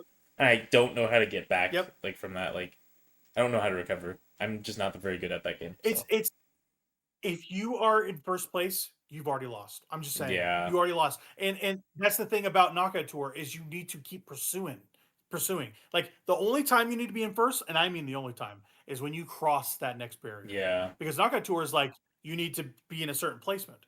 But to complete Knockout Tour and get everything done, you have to be in first every time. And that's really hard to do. So if you're in first, at some point you need to back off a little bit to get your first next time, but you need to stay slightly behind first. It just It's seems ridiculous, so bad. man. Yeah. It's so bad, and it was imbalanced at the start. It's I think like they fixed it where the item spam isn't crazy, but it's a nuts. It's like they've essentially Mario Partyified Mario Kart. Yes, like, it's just a random yes. chance if Yeah. you're gonna like be able to like actually win or not because so many blue shells going It's just out now. Like it's okay. So on a case by case basis, this game is easy to complete. There's not a lot to it. You could do everything. I 3-starred every single regular race, just doing it normally on 150cc. It's very easy to do that. That's not the problem. If you were to try to do that with Knockout Tour, you have to be in first every race, and there's 6 rounds, and it's like a cross country race. You have to be in first every time. That is never going to happen to you. If you do that, it would be a miracle because the random happenstance and bullshit that they put you through is akin to a Mario Party where there's just items being hurled at you left and right and 30,000 things being like you can get red shelled 3 times, green shelled, and a blue shell all at once. I know because it happened to me. And I was at first for a split second. that's I like funny. changed like one of the racers got like knocked off and I got all the stuff they were gonna get. And this is just NPCs. Like playing with real people is so much worse because you have real people trolling you, right? Yep. It's bad. It's just bad. I my breaking point with this game, I got blue shelled 3 times in one match for multiplayer. 3 times in one match. That cannot happen. Okay? That should not happen. And that's a testament to me being good enough to play in a multiplayer round. But dude, no, it's so not though. It's so random happenstance. Skill issue. It's insane. Okay, but basically, like that aside, they might have fixed those levels. I don't know. Sure. Whatever. The real thing that they just completely dropped the ball on, and I promise I'm almost done because I know I'm ranting about this. This game has bothered me all year, and we're getting out here. Nintendo often sparks the imagination with like these eureka moments in their games, like always. Like they frequently have moments as developers of like brilliance, right? And they display it throughout their games. But like as brilliant as they can be just as frustrating. And that's my problem with it. They have so much wasted potential. So much wasted potential here. They do nothing with the open world. They could put some fun gags here and there. They could have interesting characters. They have so much history of Mario to do with, and they do nothing.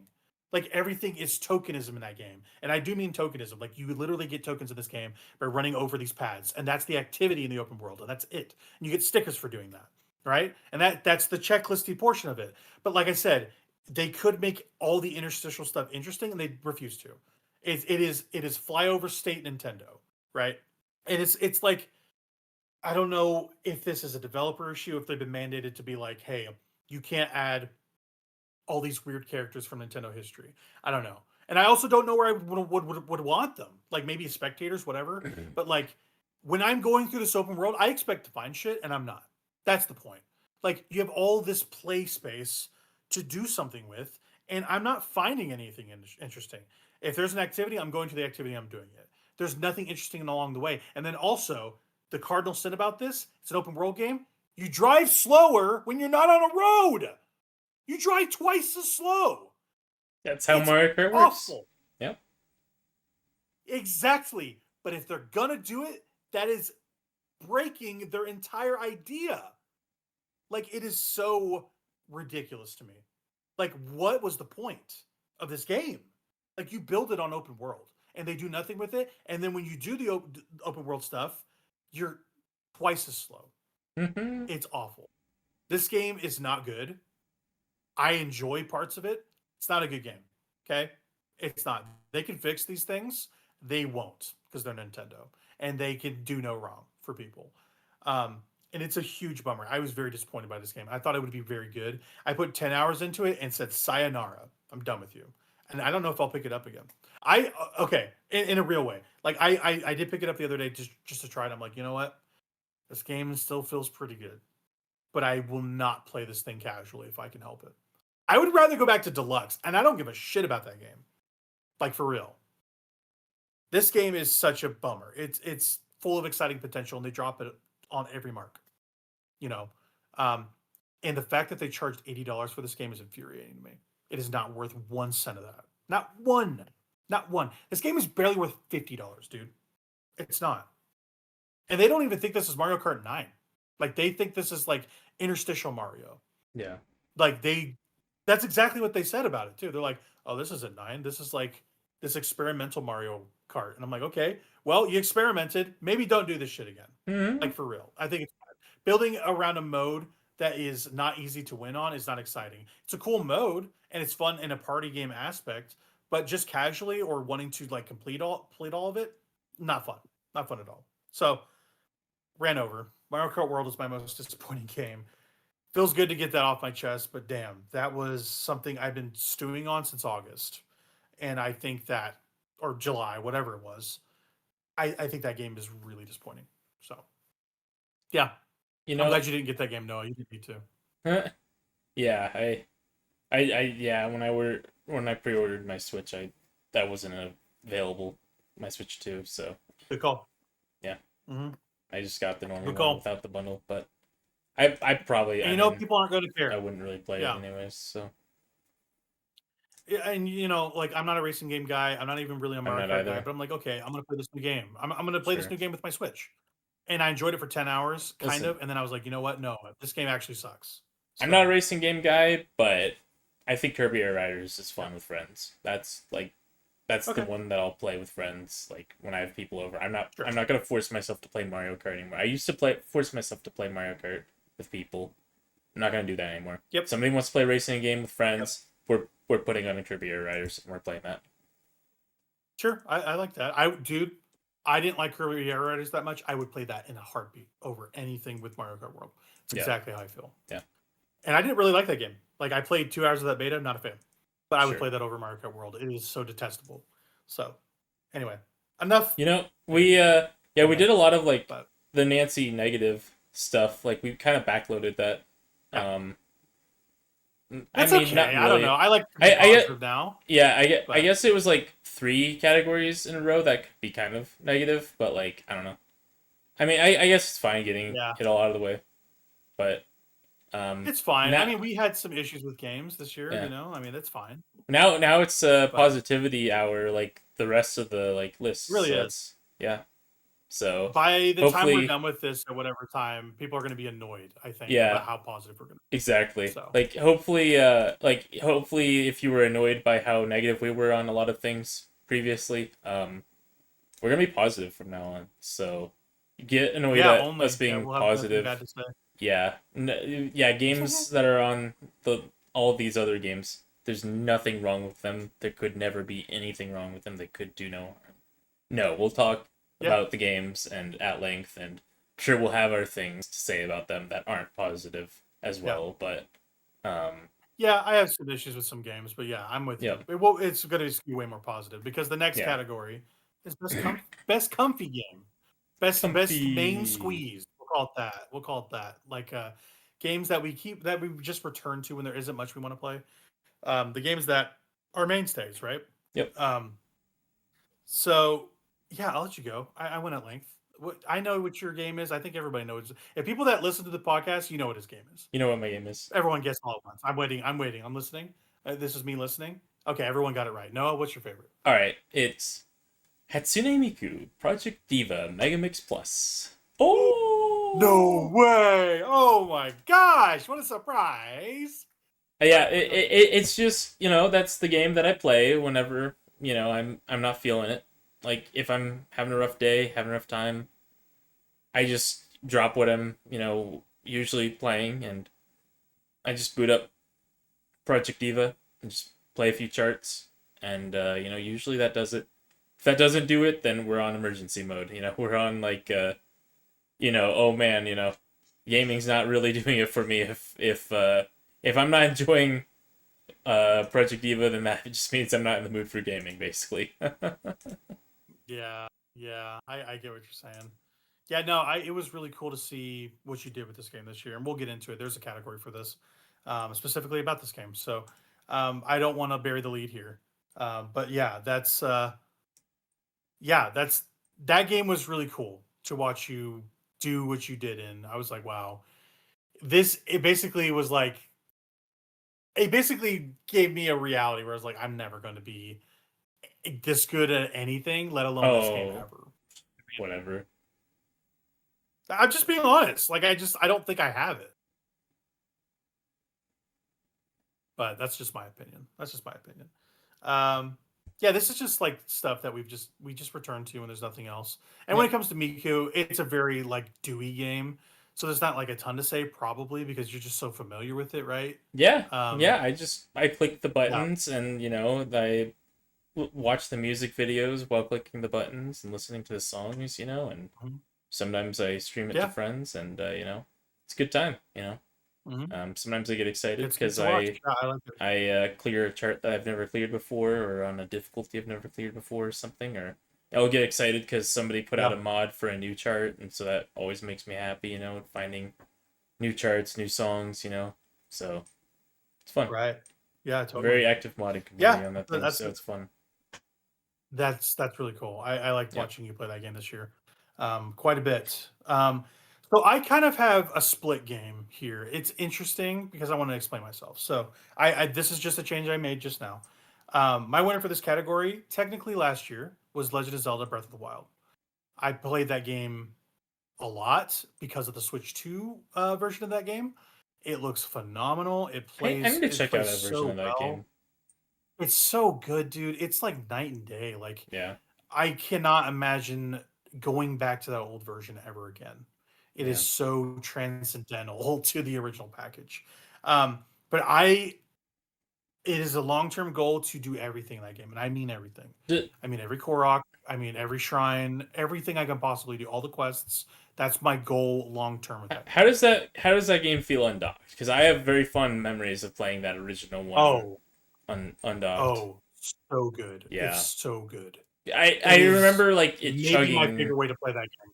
like in like the Kakariko village. It would like chug really bad in that original game, or like when there No was a chugging. lot of like No chugging. grass, then it would chug. Yeah. But I Yep. still really Yep. enjoyed Nope. playing No that chugging. game portable back when that released. But Mhm. yeah, I might play around with that if I get a wild hair, and just like you know uh just recline with it, playing it portable. So might have some fun with that. It's that's primarily how I played that version, and it's so good. It Yeah. is so good. No way. I recommend that. But if we're talking like main squeeze game, no matter what, it's Hitman World of Assassination. And I mentioned this a couple podcasts ago, I think, or maybe it was last podcast. They just introduced crossplay, I think yesterday or today, for progress for any profile. So that's going on my Switch, Hmm. and that is the only game left, basically. So when I have no games to play, that's what I will be doing is playing that game on Switch too. So Yep. that's kind of my answer for a comfy game all the time is World of Assassination. So that's Cool. my second favorite game ever, ever, ever, ever. So yeah, just a little tiny category to kind of wet our whistle in between. Um, yeah, this is an interesting one. This is best backlog game. So, best backlog game. Best game that we played, you and I, that Yep. is not new. This could also be called retro game of the year. Whatever you want to say. Yeah. Like these things fit. Anything that is backlog counts. Um, but we didn't want to include games that were relatively recent, Yeah. right? In Yep. the last couple of years ish. Like it's kind of a look and vibes thing. This might Yep. change year to year if we play something more recent. We're feeling it out. It doesn't matter. This is our award. Um, Yep. right. So let's take the same tack that we did last time. Okay. Let's bounce back runners up and then winners. I think Okay. that's the way to go. Okay.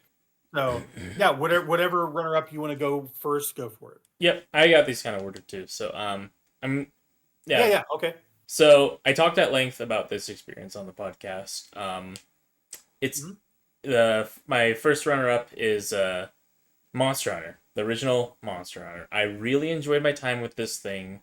It made me remember why I love these games and why I want these games to succeed and do certain things that I think that Capcom is capable of doing with these games while still appealing to a mass audience. I think that, like we talked about, I think a Monster Hunter 4 Ultimate is like a really good compromise for one of these things. In terms of like the complexity of like the systems and like the complexity of engagement with the game and its management of its systems and its materials and things like that, while also making it very approachable to people who just want to hop in and just do a few hunts and then be done. But Monster Hunter 1 is not that. Monster Hunter 1 is you sit your booty down and you forage. A lot of your gameplay time of this is just foraging for materials for all the things that you need to take down a monster.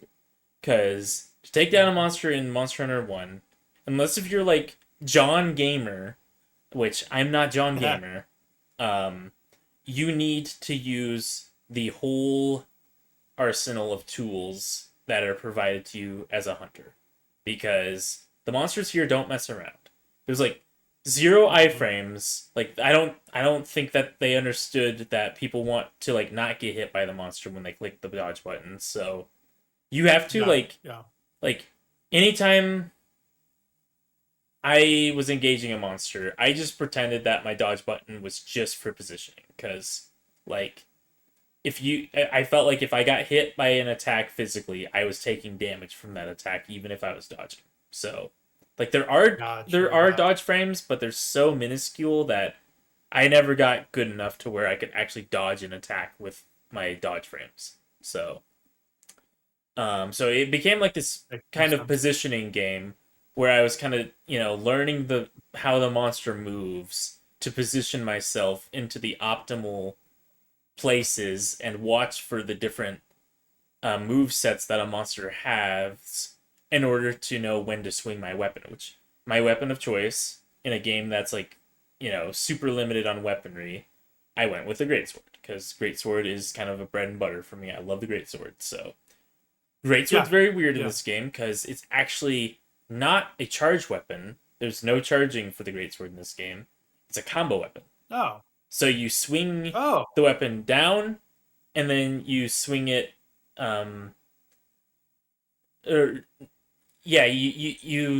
swing it like sort of down, and then like you swing it like to the side, like like an upper cut like up. So it's like down then up, down then up, and there's also like a side swipe that I didn't really use very much because it didn't really combo into anything. But the bread and butter was kind of down and up, down and up. And so it was just kind of like a slow like slashing sort of motion. Like you'd find like a good place on the monster to position yourself, hit it a couple times, and then get out of there before it does its tail swipe attack that hits in an arc or whatever. You watch out for like attacks that like are sweeping attacks. This thing, like I said, I spent a lot of time just foraging around for different materials in order to craft tools that I'd need, mainly potions, because you can't just go and buy potions in this thing without connecting to an online server, and I didn't have a version of the game where you could connect fan servers. So I was just stuck with the offline version. And so I really enjoyed my time struggling with this thing and playing at its pace and just getting schooled and getting to really understand and use the systems like the developers wanted you to do. I really felt like I Right. was playing the game as the developers intended, besides, the whole missing out on the multiplayer aspects of it. But Yeah. Sure. I yeah, I felt like I was really learning the monsters and really um, able to appreciate the sim aspects that the game had and the realism that they were going for with this sort of highly experimental game, because it really was a highly experimental game for the PlayStation 2. Right. Um, Yeah. It's very different than and most things going out on that system. yes, Yeah. yep. Um, and even just like most games before it, like the closest thing to it, like contemporary like reviews of the thing compared it to Fantasy Star Online. Like that's what people were comparing it to. And so that's like a completely different like genre of the game, like of games. So like yeah, it's really interesting like how different this thing was compared to its contemporaries basically. And Right. yeah, I really enjoyed my time with it. I think it's a interesting history lesson. I'm not saying that they need to go back to that sort of gameplay, because it has a lot of rough spots. And like once you fought Rathlos once in that game, you're good. Like he flies around for multiple like minutes to where you can't hit him. You're just watching him fly around in the air, like in the skybox, and you can't do anything. You're just watching. And after like your fifth Rathlos hunt, yeah, it gets really old really quick. Um, I there's a bet. reason why they took it out of the game, but um, it's interesting to experience. It's interesting to see like what their vision was for like we're doing a realistic monster hunting game. Here's what we want to do. Yeah. And they did. They did it. It's both the good and bad parts of that. So, um, yeah, it was a good Very experience. interesting. Yep. I like that. I like that. Yeah, it's fun to see where things start that are Yeah. these phenomenons now, or like you're playing Final Fantasy 1 and seeing how that series started. Like starting from the Yep. beginning, is very valuable for a lot of franchises, and I think for stuff that you like, especially like Monster Hunter, or with Kingsfield 1, 2, whatever, like that stuff is Yeah. cool to get that. Yep. So yeah, totally. I love that. Um, yeah, my one of my runners up is Max Payne 2. So, have you ever played a Max Payne game? Have you ever played a Remedy game? Anything like that? I'm gonna be honest. I know what the name is. I don't know what these games are. Are they just shooting man shooter games? Yes, Are they boomer yes, shooters? Is this a boomer but shooter? yeah, kind Okay. of. I But know what a it was boomer in shooter the is. old era. Yep. So these are not new games. This is not a new game. This is from 2005, I think. Yep. 4. About the time that This Monster was on the Hunter 1 original came X. out. Yep. This was on the original Xbox, PC, and PS2. Max Payne 2, sequel to the first Max Payne from Remedy Entertainment. Remedy is known for the Alan Wake series as well as Control currently now, and the sequel Control Resonant. Um, I love Remedy. I played every one of their games. I adore their games, with the exception of Alan Wake. I don't think that game is awesome. The first one, that is. The second one is mind blowingly good. Um, I think they are amazing developers. They do so many interesting things with the medium of video games. Sometimes their games like start escaping its kind of like moorings a little bit, and what I mean is like they transcend the medium because they literally become other things. Like Alan Wake 2 in some ways is a concept album, like in terms of soundtrack. It gets wild. It's also an F&B game at some point because it has full motion video. Like they do a lot of interesting stuff, and this is an interesting game. Like Max Payne 2 is a sequel to the first one in name and in character only. It looks completely different from the first game. Like Max Payne as a hardboiled detective does not even share the same model as the original game. The original model was styled after Sam Lake, who's the creative director of Remedy's studio and still works there today. Um, making these games. But like they basically made Max as a different character into, and the story's different, the setting is different. Like it feels like almost an entirely new game, but with like the flavor of the hard boiled detective noir stuff, comic booky pages that Max Payne 1 did. It's a lot of dude with a cigarette hanging out of his mouth, sitting in a dark alley complaining about his life. He goes like, my wife got killed. I'm looking to stop popping these pills, but it ain't gonna stop today, baby. Like that's what this game is. Um, but when you break it down gameplay wise, it's a John Woo movie. Like you're flipping around, literally dive bombing in dual akimbo. Um, it's it's awesome. It's like John Wick by way of like a gymnastics studio. Like you're literally like jumping around, shooting bazookas and miniguns and SMGs, and I was shocked how well it held up. Because all they did for the Xbox version that I played, so it was a backwards compatible game for the Series Mhm. console when I had my Series S, and all they did is made the frame rate look better, and and run better, and they improved the fidelity. That's all they did. They didn't change the makeup of that game, the way it played, nothing. Um, it plays like a dream. Like I was like shocked how well it played. It was responsive as all get out. Super fun to just I don't know shoot dudes. Like you can like basically like slow mo shoot anybody. You could do like this dive bomb to the side and like ba ba ba ba ba slow motion, very Matrix style. Like it feels like the Matrix, but in like a Sin City setting.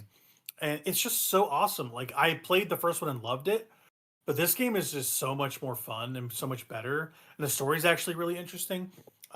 This was the end of Remedy making not Alan Wake, making Max Payne games because Rockstar, the company from 2K, they own the IPs. They publish these games. So Remedy made 1 and 2, but then Rockstar went off and just made 3 from Rockstar North, the same developers that made GTA 4 and 5. They made Rockstar made Max Payne 3 basically. So Remedy hasn't made a Max Payne game in years. Like 2 was the last one, and it's the pinnacle of the series in my opinion. 3 is great too in its own ways, but it's also a very different game. Like every game is slightly different, but it's all got the same flavor, and I really like that. Max Payne 2 is incredible. It's super good, super fun to play. I'm so glad I got it off my backlog. Um, yeah, it was awesome. I really like. It's one of those games where I feel like I could just pick it up whenever and just play it.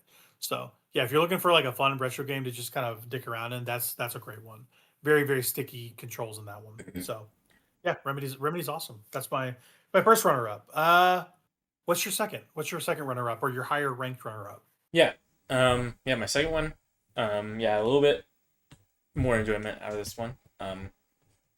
Was so I went through a lot of Final Fantasy games this past year because Yeah. Oh yeah. You did. towards the top of the year I played 6, and then towards the end of the year I replayed 9, and then I played 4, and then I played 5, and then I played the first one recently, and then I started the second one, and I kind of fell off that one. I need to get back to it, but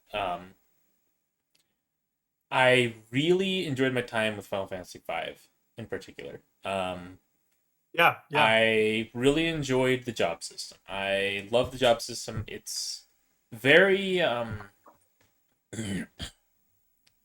it. I haven't played 3, but supposedly it builds off of three's job system, and then um, I think it builds enough to where it's interesting. They have like a lot of jobs that are like bread and butter jobs, and then they have a lot of jobs that are like, oh, this is a weird thing to do, but sure, I guess I can make my characters do this.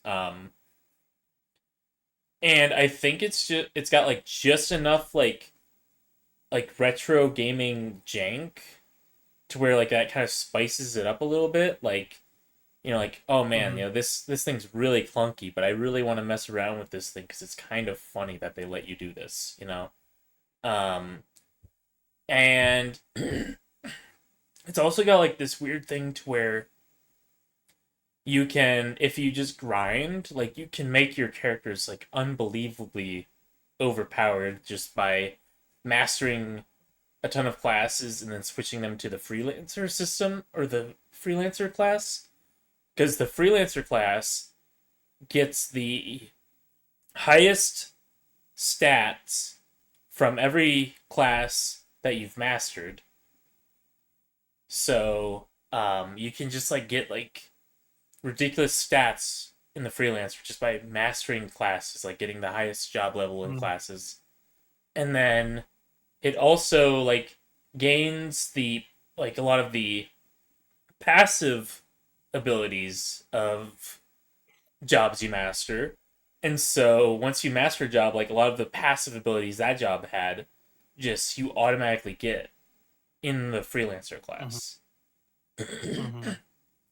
And on top of that, you also, because the freelancer doesn't have its own command associated with it, you get to equip two different um like abilities in the instead of just one ability. Um Oh, yeah. So it's like this like over like powered jack of all trades sort of like class that they just let you have um to like power through the game if you're struggling through the game basically. Um I gotcha. and it's not really that hard of a game. Like I don't unless if you're doing like the secret bosses, like the super bosses, then you're not like really that challenged. Like the most challenging thing that's not a super boss is the final boss, which he can be pretty tough, but Yeah. the game has like a lot of like weird ways to where it like it helps you um even if you're using like weird classes, like it like has ways to like rig things in your favor for that final boss. So Mm. Mm. like for instance, Gotcha. one of the classes that's kind of weird is the Geomancer. Hmm. And the Geomancer's command basically uses the terrain around you to determine what attack you're doing. And it like usually there's like several different attacks that you can do randomly based on the terrain. But during the final boss, it only does like one specific attack. It's like this AoE like wind attack that's like really good against the boss. Okay. So like it has like these weird ways of like making sure that you make it through the game, no matter what weird decisions you're making. Um, Weird. but yeah, I enjoyed this thing gameplay wise. And I enjoyed this thing as a Final Fantasy like story. I think it's serviceable. I think it's fun. It's very classic Four Crystals story with a twist. So, um, Yeah. and yeah, I think the cast is pretty good. Um, we like Lena quite a bit. She's funny because she likes poison a lot. Her favorite thing is Hmm. poison. She's always getting poisoned.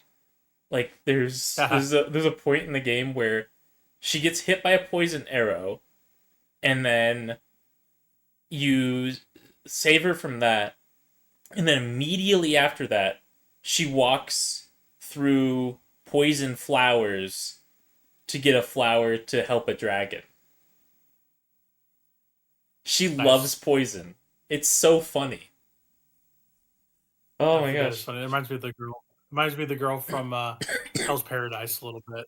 Yeah. She really likes poison a lot too. Yeah, that's Yep. funny. Yep. But but yeah, it's so it's got weird like quirks like that to the story, but like it just kind of adds to the charm of it for me. Yeah. Yeah. But yeah, it's and I like the soundtrack of this thing a lot. Like I think this is my favorite Final Fantasy soundtrack. like most tracks, like the town musics and like the battle music, and like especially like this is where the classic battle on the bridge theme comes from. That thing's Yeah, it's like pretty good. used all over Final Fantasy stuff. It's like a recurring theme. This is also the first game with Gilgamesh, so that's cool.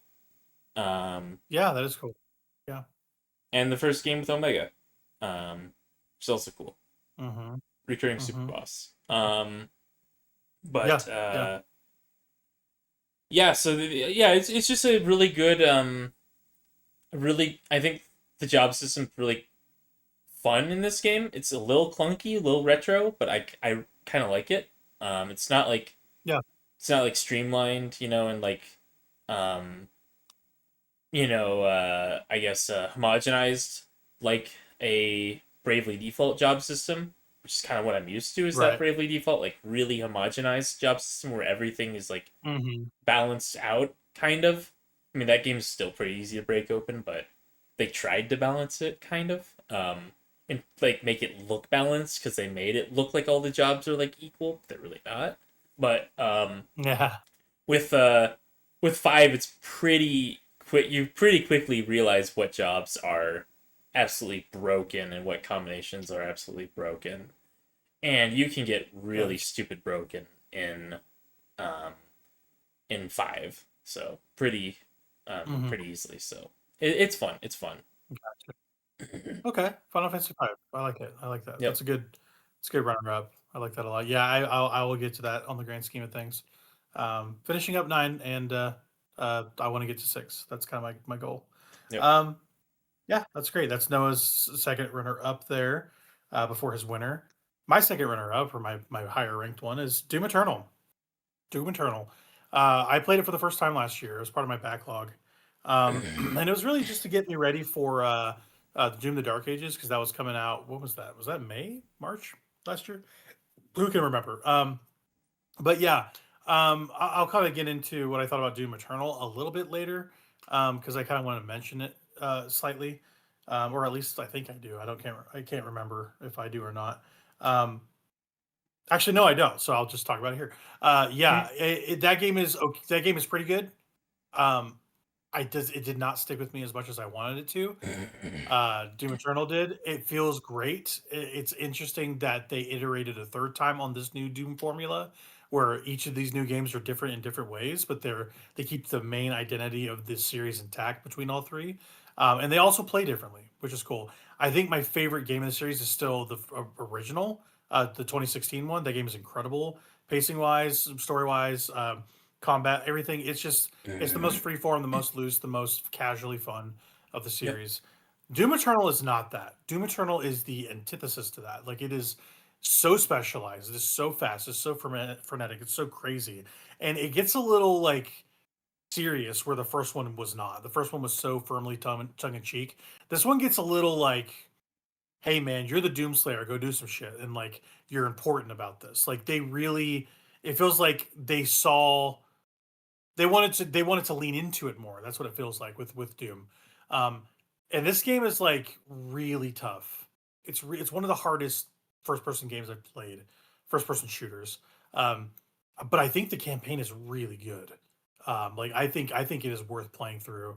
Um, but you have to really meet it on its own level. Like, it's a Sekiro situation where if you don't play it the way it wants you to, you're not gonna like it. Like, you cannot play outside the prescribed way to play it. Like, they have a curated way they want you to interact with this thing, and if you don't do it, you're just not gonna have a good time, straight up. Um, so it took a while to get around to that idea, but once I did, like, the combat just completely sings. Um, some of the enemies are a little spongy for me, and some of them are a little, like, you have to do like specific things to wear them down. Or the thing they introduced in this game is weak points, for instance. So you have to do a lot of precise targeting of limbs or attachments on creatures, or use specific weapons against them, um, to power them down. You can like use whatever guns, but basically they didn't like the way people were just running through the first Doom game with just the super shotgun because it was the most effective thing to do. You could just super shotgun and everything in the first game. You don't need any other weapon. They wanted to incentivize you using the entire weapon wheel in Doom Eternal, and it really feels that way. Like for the Arachnotrons, they have this gun on top of their kind of brain core, and it shoots lasers at them. To stagger them, you have to shoot that with your sniper rifle, and then it staggers them, and then you can do a kill on them. But like they have every gun you have to see as a key. It's a key to a lock. Every enemy has a lock. Every gun is a key to those locks. So every like the mancubuses, you basically have to blow up their arm cannons to stagger them. Like I said, the Arachnotron has the gun. Every single aspect of the game is a puzzle. It's a combat puzzle. It really is. So whenever you see a landscape and all these enemies running at you, you go, okay, which one do I want to go for first? Like, okay, I can get this creature staggered and dismantle it, get a bunch of health back, and go after this one. Like you chain puzzles off of each other with these keys and locks. Basically, is the idea, and you just become so proficient at that combat dance. It's it really hit for me in a way where I think it might be my favorite game in the series when it comes to the way it plays. Like I love the idea they went for, but I can see why it would move people off of it because it is so specialized and so tough and so brutal in some ways. Like you go down really easy in this game if you're not careful. Like you are incentivized to execute enemies so you can harvest health. And you have a chainsaw that harvests ammo and a flame belch that harvests shields. So basically, you'll spit flame on somebody, you'll chainsaw them, so you get ammo and shields, and you're consistently harvesting enemies to get these resources. And it's an economy. This game is an economy. It's a churn, and I love that about it. It's really good. The DLC of this game is really fucking hard. It's so hard. It's the hardest DLC I've ever played in my life. I was like, oh my gosh, I'm getting my ass beat in this game. Um, I think the final boss of that DLC is also kind of bullshit, but it's cool. There's only one way you can stagger him, and you have to just parry all his stuff. Um, but yeah, I think that game as a package, Doom Eternal, is fantastic. It's definitely worth playing. But I can also see why it wasn't more popular because as popular as the first one because it's really hard to get into. But once you do, it's like a Sekiro. You will love it. You will love it if you can get on its level for sure. So that's my higher runner up. And yeah, what's your winner? What's your winner of this best backlog game? Yeah, so I was actually struggling to recall if I played this game for the first time this year or not. Um, I I, think it counts because you did Archipelago with it. I think that exactly, matters. yeah. Yeah, because I didn't mention it in like our last game of the year because I checked, and so I'm like, okay, well, I want to mention this thing, so I'm gonna mention this thing in this like game of the year awards thing. So here it is. Armored Core, first one. I like this game a lot.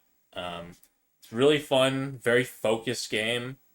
You do the one thing, you customize your mech, and then you go into missions with the customized mech, and you try and do the missions. And if you customize right, then the missions go well, and if you don't customize right, then you're heavily punished by losing a lot of money because your repairs cost money, your ammo costs money. It's a resource management game, and it's very fun in that aspect. You want to succeed, and because if you fail missions, they'll also possibly not be available again. You won't get a retry of them, and that can affect your economy and things like that. So Gotcha. so that aspect of the game is fun. The normal gameplay is fun, but yes, I also did, in fact, play this game again this year, um, using a archipelago during an archipelago run with some friends, and we had 4 people playing different games. I was on Armored Core, and it was a lot of fun because I had it to where I needed to complete basically every mission in order to get to the final boss sort of mission, and that was my win condition. and so I was just kind of playing through the missions like in like chronological order, basically. Like, um, and I was using basically randomized loadouts because I had my shop randomized to where it anytime I would gain items that would be for my armored core. It might be an armored core item, or it might be an item for somebody else's game. And so, vice versa, they were sending me parts for my armored core, as well as credits for the shop. And so, it was a lot of fun just trying to hodgepodge together a decent working armored core using the tools that I was randomly given. Um, and I was using a lot of Right. builds that I wouldn't normally use, like quadruped builds, because I was feeling very limited in my options compared to usual, and so I wasn't doing my usual lightweight run and gun build that I usually do in these things. We'll talk about that later, though. My usual run and gun build, because I played Okay. another game. Okay. Yeah. I played another game this year that I did do my run and gun build, but this Love was that. not the Love this that. was not the opportunity for that build. But yeah, I had a lot of fun with this game. I've had a lot of fun with this game. I beat this game twice now, um, Yeah. and I probably need to get to playing some other of the old Armored Cores at some point. But I just kind of keep going back to Mhm. this one. So yeah. Right. Yeah. No, that's a good pick. I like that. That is a very you pick. I like the way that you played it this year. It's very interesting how you kind of engaged with it. Yeah, The archipelago is so fascinating to me. it's a At lot of some point, I fun. will do You something you like that. need to try Yeah. it out at some point. Like it's so much Yeah. fun. I definitely will. You got to dedicate yourself to I it, but absolutely will.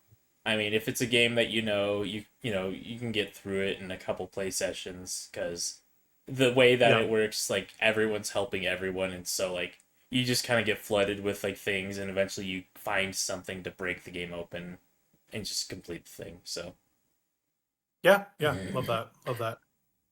My winner for this best backlog game is Devil May Cry 3 Dante's Awakening. Okay. I've decided this is the best PS2 game of all time. It's at least my favorite. I adore this game. I beat this thing twice. I wanted to beat it again. I started a virtual run as well.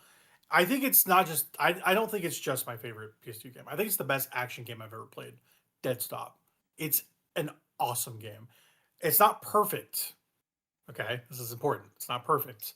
It's an old game in a lot of ways. The camera's bad in this game. Okay, it's this movement stiff. Like there's some issues with it. There's some really bad difficulty spikes. But like, you know, I think that it is still not just good today. I think you could put it up against a Bayonetta, you could put it up against a Sekiro, and I think it would be it would contend with those games for being as good as those games, if not better in some ways, in my opinion. And I think some of the flaws with this game make it somewhat interesting, if not frustrating. Um, I just I don't know. I love every part of this game.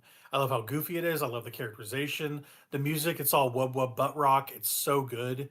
It's so fun. Dante and Virgil are great. Um, and it's a prequel, so like if you wanted to play this game first, you could. Like that's kind of awesome. It takes place before the first Devil May Cry game, and follows Dante kind of learning the ropes of being a devil hunter or demon hunter, basically. Um, and yeah, it's just there's so much content to this thing. Like I beat this game twice, and there's still so much to do. There's this like horde mode, bloody palace mode, where you can get to a certain level of like killing enemies, basically. It basically it's a horde mode with an end, which is really cool, and most horde modes have an end anyway. But the way they do this is really fascinating, and just like Capcom these days with like their Resident Evil games and stuff, they incentivize you to play through this thing multiple times, different ways. And I love that about it. Like there's different runs that you can do, like, hey, beat it with this build, beat it with this build, do this without saving, whatever. Capcom does it with all their stuff now. And it kind of started with these games and with Devil May Cry 3. Um, I think this game is just absolutely fantastic. It's one of the best. It's top. It's a top experience I've had this year, for sure. Like I played this and Metal Gear Solid 3 back to back, and it was really awesome. I was so glad I did that because those are just two of my favorite PlayStation 2 games. Um, like if I had to rank them, it would be okay. So 3 would be top 5, I would say, but it's Devil May Cry 3. That's number 1 with a bullet. Like that's my favorite PS2 game I've ever played. Number 2 is Metal Gear Solid 2, for sure. Number 3, Sly Cooper. Number 4, Jack and Daxter 1. Number 5 is probably Metal Gear Solid 3, if I had to rank it. Yeah, if you have any trepidation about starting the series, don't play this one. I think if you want to really see what this series about, this is the one to do it. This is the one to play. It's the prequel. It's the one that everyone loves. People like Devil May Cry 1. It's more of a Resident Evil game than you think it is because it's kind of from the bones of an original Resident Evil game. But 3 is like the template for what the series became. It's the first iteration of that. And I think it's a fantastic game. I love that game. So that's my backlog game of the year is Devil May Cry 3 Dante's Awakening. And yeah, that's that category. That's awesome. I like our picks. It's very us picks, yeah, a lot of good old games. I think Yep. we found for sure. Um, and some more good old games in old game of the year. Our next award. Basically, the difference between this and backlog game of the year is because backlog can be deemed as retro, and that's kind of the viewpoint we look at it as. Like games that we kind of reach back and pull from and go like, hey, I haven't played this. I'm gonna try this out. Like you're playing Armored Core, I'm playing Devil May Cry. Like we're playing older games. I'm playing Max Payne 2. Games within the last 5 years. Beyond that, back. Old game of the year is a little bit more newer, more current. It's in Yep. the last handful of years. Yep. Like Doom Eternal is like 2019. Yeah. You have a game on your list that's from like 2020 Yep. and 2019 as well. But like that's kind of like the idea, the cutoff. It's also a vibes thing. Like these games would be the best the year they came out if I were to rank them. Like if I had played them in their respective years, they could contend for a game of the year spot. Sure. That's the idea. Yep. Right. And yeah, like I think we have some good picks here. I'm kind of interested about one of your picks. I'll kind of grill you on that a little bit. Yeah, I know I had slim I don't wanna- pickings sorry. for this category because I didn't really play a lot of things in this like category this year. Like I think the 3 things that I have are kind of like the 3 things that I played this year for this category. That works. Yeah, that works. So I'm not too proud of the picks I have per se for 2 of these. No, but they're okay. They're okay. I liked them okay, so I'd still recommend them, but That's okay. No, that's fine. I mean, yeah, even if you didn't want to include them, the winner still counts. That's totally fine. So I know I just spoke at length, but I want to go first because mine's pretty quick. This is a game I did not finish by the end of the last year, but it's my first runner-up, my lower runner-up, and it's Warhammer 40K Space Marine 2. This game is really, really great. Saber Interactive has this niche of making these genre games. They're kind of like B-movie filler games, but they're like executed on really well. And I think this game is just really awesome. It's perfect like popcorn thriller flick, and it's kind of like technically impressive, like technologically impressive. There's like a huge scale and bombast to this game that I didn't really see coming. I'm like, wow, this feels like Warhammer. Like they realized what Warhammer would be like in a video game in a real way. The tech that they used here, Saber, they got from World War Z, which is basically like hordes of enemies coming at you, where they're just like basically falling over each other in droves trying to get to you, and this like mob mentality sort of thing. So like you're fighting a bunch of aliens that are swarming you, and it looks like you're being absolutely accosted. And you're just like mowing down just legions and legions of Tyranids. That's what's fun about this game is it's like Left 4 Dead but single player, and you're just mowing down hordes of the enemy. It's so fun, and you're just like ripping people to shreds, chanting for the God Emperor. It's like guys being guys, dudes being dudes. The game, what's got chainsaw swords, and it's awesome. I recommend this game. I'd love to play a multiplayer. I kind of wanted to play multiplayer with Slade. Didn't get to it recently, but he likes Warhammer too. But yeah, just a quick mention of that. That game is great. I was bummed I didn't finish it last year, but I was glad I finally got to it this year. Definitely worth people's time. So that's my first runner up. What's yours? Yeah, my first runner-up was a game that you like a lot, Outer I Wilds. love that game. Yep, Yep, I I love thought this it game. was an interesting puzzle. I enjoyed my time with it. I enjoyed solving the thing. I enjoyed having moments of inspiration, having an idea, so to speak. Yeah, Um, yeah. No, it's good for that. Yeah. no, no, it's just it's a fun game. And it does some interesting puzzle things. I think that you know I don't think it's like the smartest game of all time or anything like that, but it's got some fun I don't either. puzzle Yeah. ideas to it. I definitely enjoyed my time with it. So, and it's got really nice um planet vista things. It's got fun looping mechanic. Yeah, I think that the art design is pretty cool. And I basically the only thing I didn't like was like the NPC characters and like Yeah. how integral they make them into the thing. Like I don't think they deserve that much spotlight, but um They're not the point of the game too. So I'm with you there though. Yeah, I am with you yeah. there. Um, yeah, I'm glad you liked that game. I'm glad you got to it. Yep. I basically I don't want to get into it because I could. It's one of my favorite games ever. I had an emotional religious experience with it pretty much where I played it upon release and basically worked it out with people for a lot of it, and I kind of jumped in and out from there. But I tried not to get spoiled about what it was, and I feel like my experience was really rich for that. I'm not saying that's what you didn't do or did do, but I played it on in its release year and I was blown away by it ultimately. Even though I did put it down a couple times because I was frustrated. Um, but yeah, I had a moment with this game where once the ending hit, um, it it basically was like pretty scary to me. I was like, oh wow, I feel very small in this universe. There was an existential feeling I got finishing this Yeah.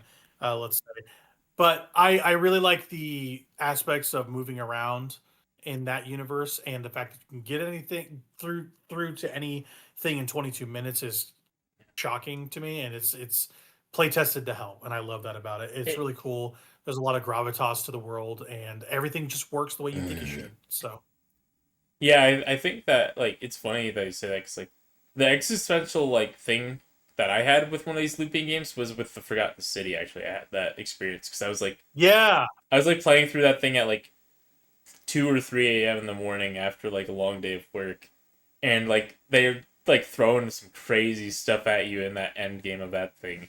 I'm like, what is happening? What is going on with this thing? Like, okay. So I'm being so real about this. We might just have to sit down one of these days and just do a dreaded backlog on that game and just talk about it yeah, again. that game's Like insane. I Like, I know adored we that game. always allude to that game, but like that game is just so insane. Like, yeah, the And we things were both that, playing it at the same time too. yeah, So like we yep. were both playing it. Yeah, like I kind of blitzed through that game because I was so interested in it, but I still like remember like some like the weird things that that game did that I'm like, oh my gosh, what is this game? Like genuinely, what is this game? It's It seems so weird. It's freaky. Yeah, basically like the very two things about existential that game. game that I will yeah, totally, like it's existentialism the game. Yep. Like the two things I will remember forever about it are the genus of the world you're in, how that's depicted in Mm-hmm. this like sublayer, and Mm-hmm. also the very end of that game when you actually come to grips with what is happening and a conversation you have with a higher being. It Yep. is Oh my gosh, unbelievable it's stuff. insane. It's unbelievable. Insane. Yeah. Um, we might have to set a time to just play that game again and talk about Yes, it again. absolutely. Yeah. It's that good. That game is It's like that good. I don't even like I don't remember the specifics of the puzzles in that thing, so like whereas like with like Outer Wilds, like I could go beat that right now. I don't remember how to Yeah. beat Forgotten City. It's been long enough to where I've No, kind me of neither. forgotten And how to that's play that.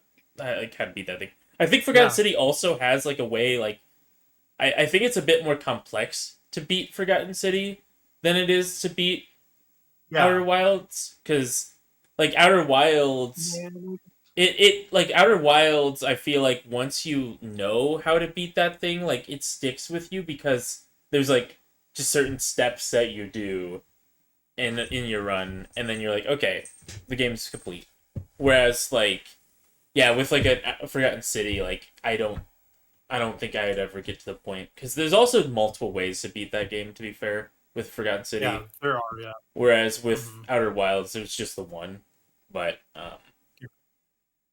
yeah So the thing that those games share is the the the solution's always been there. It's yep you're unlocking the game for yourself. You're playing the game in your head yep before you're interacting with it. Like you already decided how to finish the thing, and you're just going through the motions doing it. That's what those games do. But Forsaken City or Forgotten City does that is the better than Outer Wilds. I think is presenting that information to you in a coherent, cogent way for you to then do the thing. In yep Outer Worlds, you can kind of trip over yourself a little bit, and that's kind of a bummer because sometimes you just don't know what you're doing. Um, but yeah, that's neither here nor there. I those games kind of occupy the same space for me. absolutely And yeah yeah, that's why I kind of brought it up we should during talk in about the discussion yeah right for sure. Yeah, I like that. I love that game. It's one of my favorite games ever. In my top 5 favorite games ever, Outer Wilds. So yeah, my next one, my higher ranked runner up is Star Wars Outlaws. This game came out last year. I didn't get to finish it until this year, and I reviewed it actually. That game is really good. It's not amazing.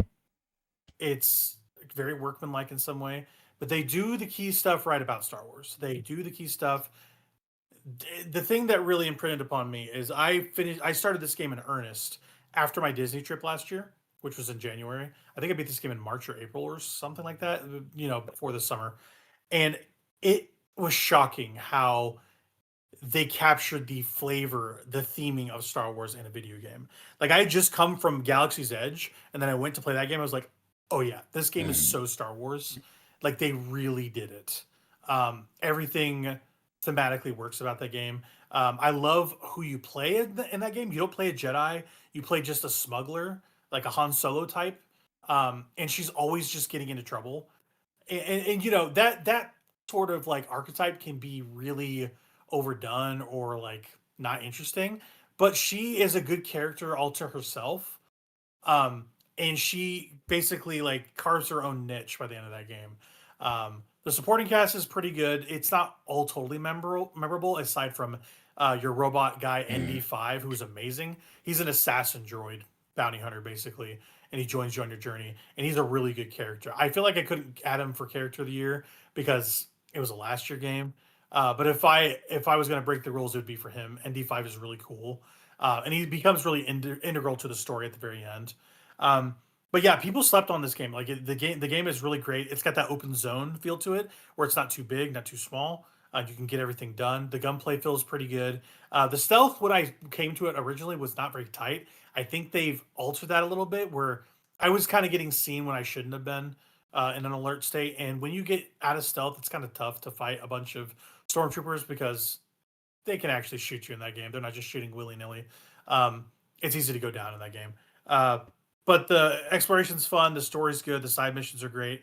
The sabak is really good. They actually made video game sabak, which is cool.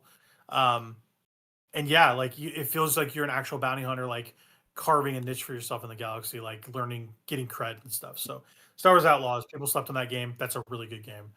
More people need to play it. Like it's on Switch too. It runs phenomenally on there. I recommend playing it on that. So yeah, that game's great. That game's really, really, really, really good.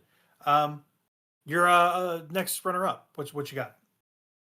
Persona 5 Royal Okay, so so is this your runner up or is this your winner? or oh sorry that was my winner I'm skipping ahead No, you're spoilers fine. But Persona uh 5 wins. Spoilers. It's fine. yeah No problem. yeah so for my next runner up I had Kirby and the Forgotten Land I Yeah.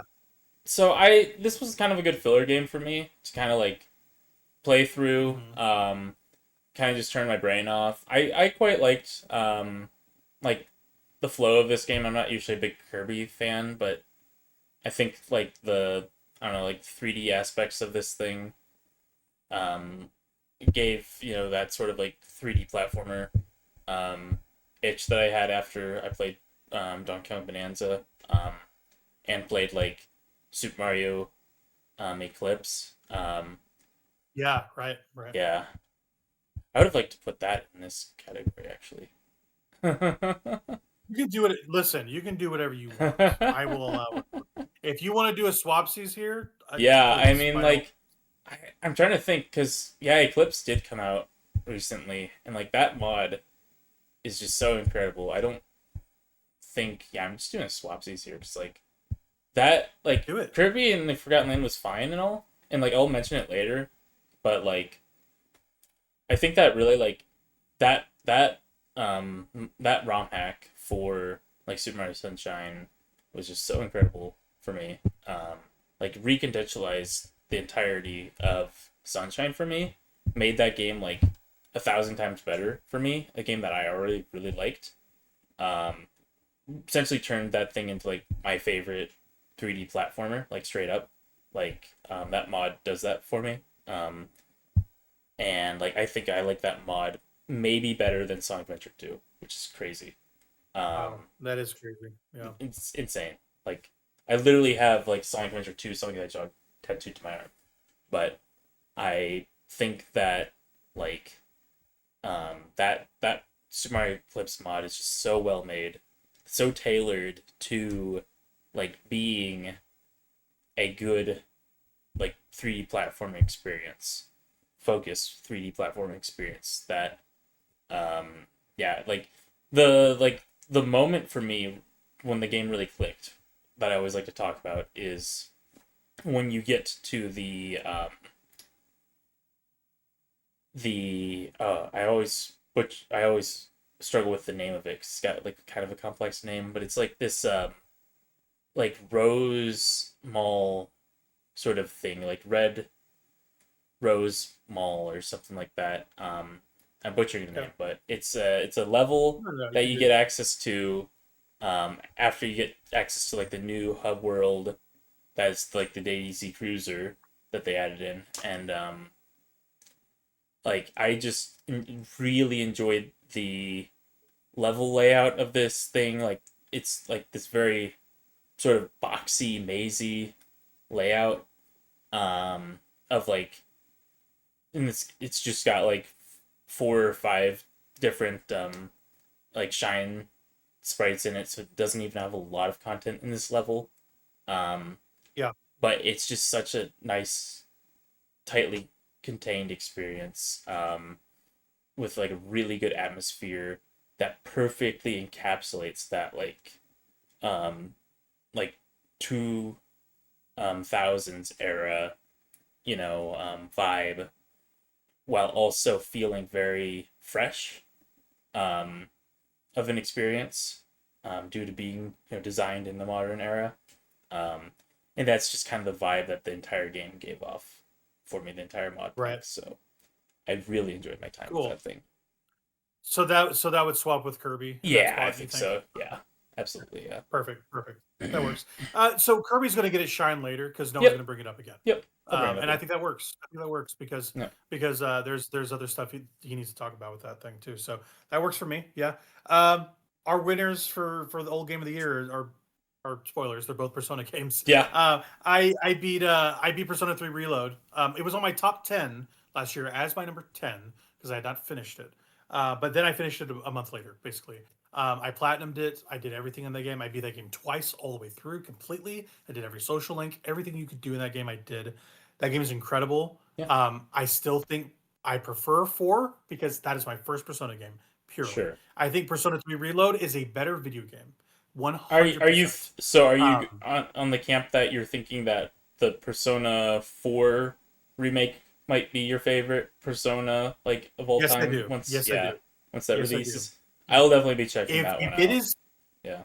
if it is of the quality of Reload, Yeah. absolutely. Yeah. Because Reload is an amazing video game. Yeah.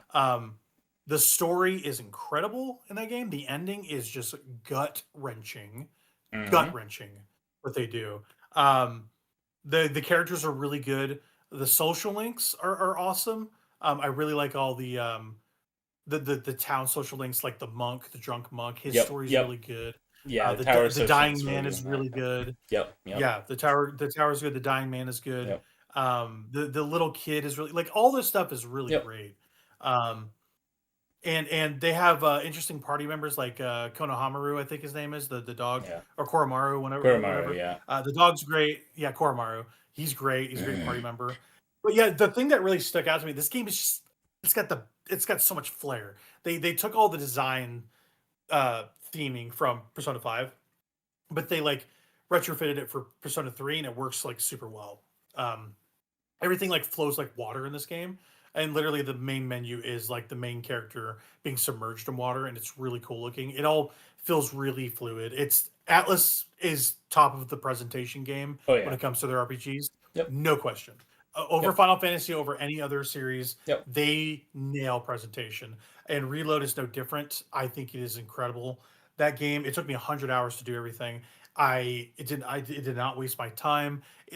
My issue with it at Game of the Year last year is that it's a little slow starting. That's most Yep, personas. yep. It's still great. It's as great as probably you remember, Noah, and I think even better. I think the game is just way better Yeah. than the original. So I think the only like hang up, the only reason why I wouldn't like recommend someone start with 3, like even like with Reload, if they've never played a Persona game, is simply due to yeah, Tartarus. Like Tartarus is a bit of a yes, slog. Um, it is a bit of a it slog, kind of but having has. beaten it, having yeah, sorry, continue. Oh, I was just gonna say it has like, I think it has too many floors. Like straight up, I think it just pads out the game Yeah. unnecessarily. So yes, and then another thing is they added floors too as the side Ugh. stuff. So yeah, it's not great, but it's not that bad either because at some point you're just flying through the game. Yes, It's you not that are. big of an No, issue. it's just You're kind of just like performative at destroying that everything. point. That though, that's why I'm saying like, Yeah, like personally, I think that it might have had too many floors, even like the original like version and like, I'm with you. portable. I still really like the Yep. aesthetic of portable. I still like the presentation of portable. I think the voice Mhm. cast of portable is really good. Um, so it's Yeah, hard for yeah. me to move away from portable necessarily. And also, obviously, Yeah, elephant in the room. They don't have the femc. They don't have Katone, the protagonist, yeah, female yeah. protagonist. But the so like that game's still like there. I mean, that game's still playable. I think that Persona 3 portable, but I do think that it's good that they did do at least the episode ages so that we have a good way of playing that story Right. content, because the fest version was obviously stuck to PlayStation 2, so that it's hard to access for a lot of people. Right. But yeah, I need to play through. And I played through about halfway through Reload before other things Yeah. kind of took over my time Yeah, during that time when that came that out. that But I that was really game excited for that one. so a few right. A few things. That game really sings when you're getting all the stuff done in it. Hmm. Like Yep. basically, I played it through casually once, and I got almost everything, but then I followed a guide for the second part, and it was 20 hours of that. So 80 Yeah. hours the first time, 20 hours to finish everything, and that was the way to do that. That's the way to do most Persona games is to Yep. play through them twice, and the second time is just you're fast forwarding stuff, and that's Mm. totally fine. But basically, I was watching the social links I had missed and not Yep. skipping those, right? Yep. Um, Another thing is Tartarus, they make more palatable. It's a lot easier to navigate, and Right. they have progress blocks, as you go. Yep. And if you think it's tough, you can just put it down to peaceful and go. Yep. And I just did that for my second run because I just didn't want the Sure. hassle, and I was like, I've already beaten this game. I don't need to prove myself anymore. Sure. Um, the secret boss of this game is not a joke. Um, Yeah. it's something they added for this game. I believe isn't it Catherine? I'm pretty sure it's one of the attendants you fight. I think you fight the attendant for this game. Um, and they're really fucking hard. Like you only have to fight them with your protagonist, no party members, nothing. Mm. And it's really tough. I still haven't beaten it, but it's not required for completion. So Nah. it's a fun thing they added. It's the one thing I did not do. Sure. I did all the extra doors and everything. I got all the way up to the doorstep. If I wanted to do it again, I could go up and do it right now. Yeah. But I'm just not going to. But yeah, in closing, Persona 3 Reload, beat it 100 hours, played it twice, platinumed it. Like you said, if they remake 4 to this quality, it will be my favorite. Sure. But again, I'm with you in a way where I can see not getting off of Portable because of some things that you appreciate about it. Yeah. I am very partial to Persona 4 Golden and its voice cast. Yeah. They're gonna recast those They people, will. Yeah. and that's gonna bum me out Yep. because I think I love Teddy so much in that game. Sam Riegel, they're gonna recast him. It's gonna break my heart, like for real. It's so funny because I was just stuff like talking about Slade with Teddy. Slade's least favorite like character of all time is Teddy. Like he hates Teddy so much. Okay, It's so he needs funny. to get a grip. He needs to get a grip. He's wrong. It's so funny. Anyway, continue. But yeah, yeah. I know I need to get around to that game. And yeah, I was really excited when Reload was announced. I was really excited for it because I love 3. 3's been my favorite always of the Persona games. Right. And you know, but I didn't realize, you know, like yeah, because it's my favorite, it's hard for me to let go of some things that were in the old version. But Yeah, I do really like the soundtrack is really good in Reload. man. I think that Oh, I like that I like both soundtracks, and recently they actually did an update to where a lot of the things like the sound the tracks that weren't in Reload from the old game, they put them into Reload so that you can oh, listen to them while you're in Tartarus and doing other things. very So cool. yeah, That's very so cool. yep. I don't think they had that whenever I was playing. I So that's don't think cool. so because it was pretty recent that I saw that they did that. So Okay, that's kind of okay. nice. But That yeah, is 'cause, very nice. 100%. like Portable has like some really good soundtracks, and also has like some like soundtracks that are different. Like Changing of Seasons is a really good track in both versions, Yeah. but it's a very different song in Reload than it is in Portable. So both are good versions of that song. I like both versions, but they're different versions of the song. They're very different songs, Is that the basically. one? Is that the one that goes like "Sun's up, Yeah. another Yep. day Yep. Yep. Yep. goes Yep. by"? Yep. Yeah, I love that. I love that song that. is That oh, Reload version's really good. It's a that's really banging. happy song, but the Portable Yeah. version, I feel like fits the theming a lot more because it's a lot more somber of a song, Yeah. and it goes a lot Right. more with like it goes into like a whole like there's like a whole French chorus in that song in the Portable version. Um, Oh. Oh, yeah, really? yes, Interesting. yes, yep. That's So fascinating. That's yeah, fascinating. because you Yeah. know like French is like also like a really like big like sub theme in that game. Yeah. With Yeah. like specifically like the what's her face Mitsuru. So Mitsuru, and there's yeah, like a French social link as well. Yeah. yeah, yep. So Hmm. yeah, it's Yeah. pretty Totally. interesting. 100%. So but yeah, no, it yeah that I like that like all the like social links have like that very like they feel very connected into that theme of like loss is like the whole like Yeah. theme of that game, and Mhm. all the social Yep. links like connect into that very well, I think. um Yeah. It is the most mature Persona game yeah, of the absolutely, new style. Yeah. absolutely, yep. Of the Hmm. new style, like that's like the bridge between like the old style and the new style is that game. For um sure. For sure. and yeah, Also, yeah. Yeah. I Disturbing the Peace is s- incredible. oh yeah, absolutely, absolutely. But yeah, I just like I struggle to see the theming of the social links in especially in 4, but even in like having played through like Royal again, spoilers, I I struggle to see the theming in those social links as deeply as I do in Persona 3. So Gotcha. Well, it's less unified, and I think that's Yeah. okay. But it does make the package of three more coherent than those other games, and I kind of Yeah. like it for that. Yeah, Yeah. I like that. But yeah, that's my pick. That's my pick for old game of the year. I adore that game. It's incredible. I'm so glad I finally got to it last year. Yeah. But yeah, yeah. Again, it's another Persona game. Your winner's Persona 5 Royal. Yeah. Yeah.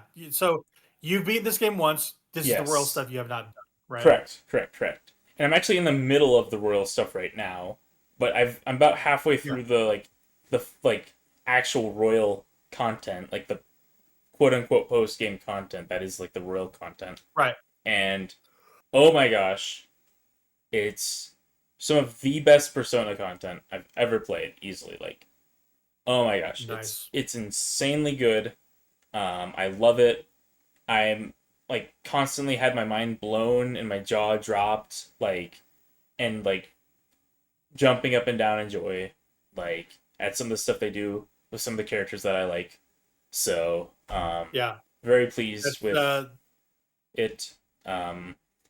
And with the yeah, new that's why content. that game's a 10, I hear it is because Royal, like the stuff they added, like elevates that game, is what I It hear. it You does know, elevate the game. Um, I wish I didn't play the base game straight up. Like I wish I just didn't play the base game because then I would have sure, enjoyed gotcha. my time going through the base game. But instead, I kind of slogged through the base game again because I knew most of the stuff in the base game. There isn't really a lot of new content that Royal adds for the base game, and really you're just slogging through that to get to the Royal content. That's really like the meat and potatoes of like of this thing for someone who's already beat the base game. Yeah, The base game's gotcha, very gotcha. long base game, huge game. Um, Mm-hmm. but now that I'm Right. finally at the Royal content, I'm finally things are starting to click, and I'm like, yeah, I can see why people really like this thing. Um, Yeah, yeah, for sure. And that's an Atlas problem too, just having yeah. these iterations of their games with new content. Like it sounds like they're not going to do that as much anymore, which is good because they're splitting their user base. But yeah, yeah, that's a bummer that people had to wait for this version. So, Yeah, but I yeah, still like to see some that's DLC it, for frankly. Metaphor though.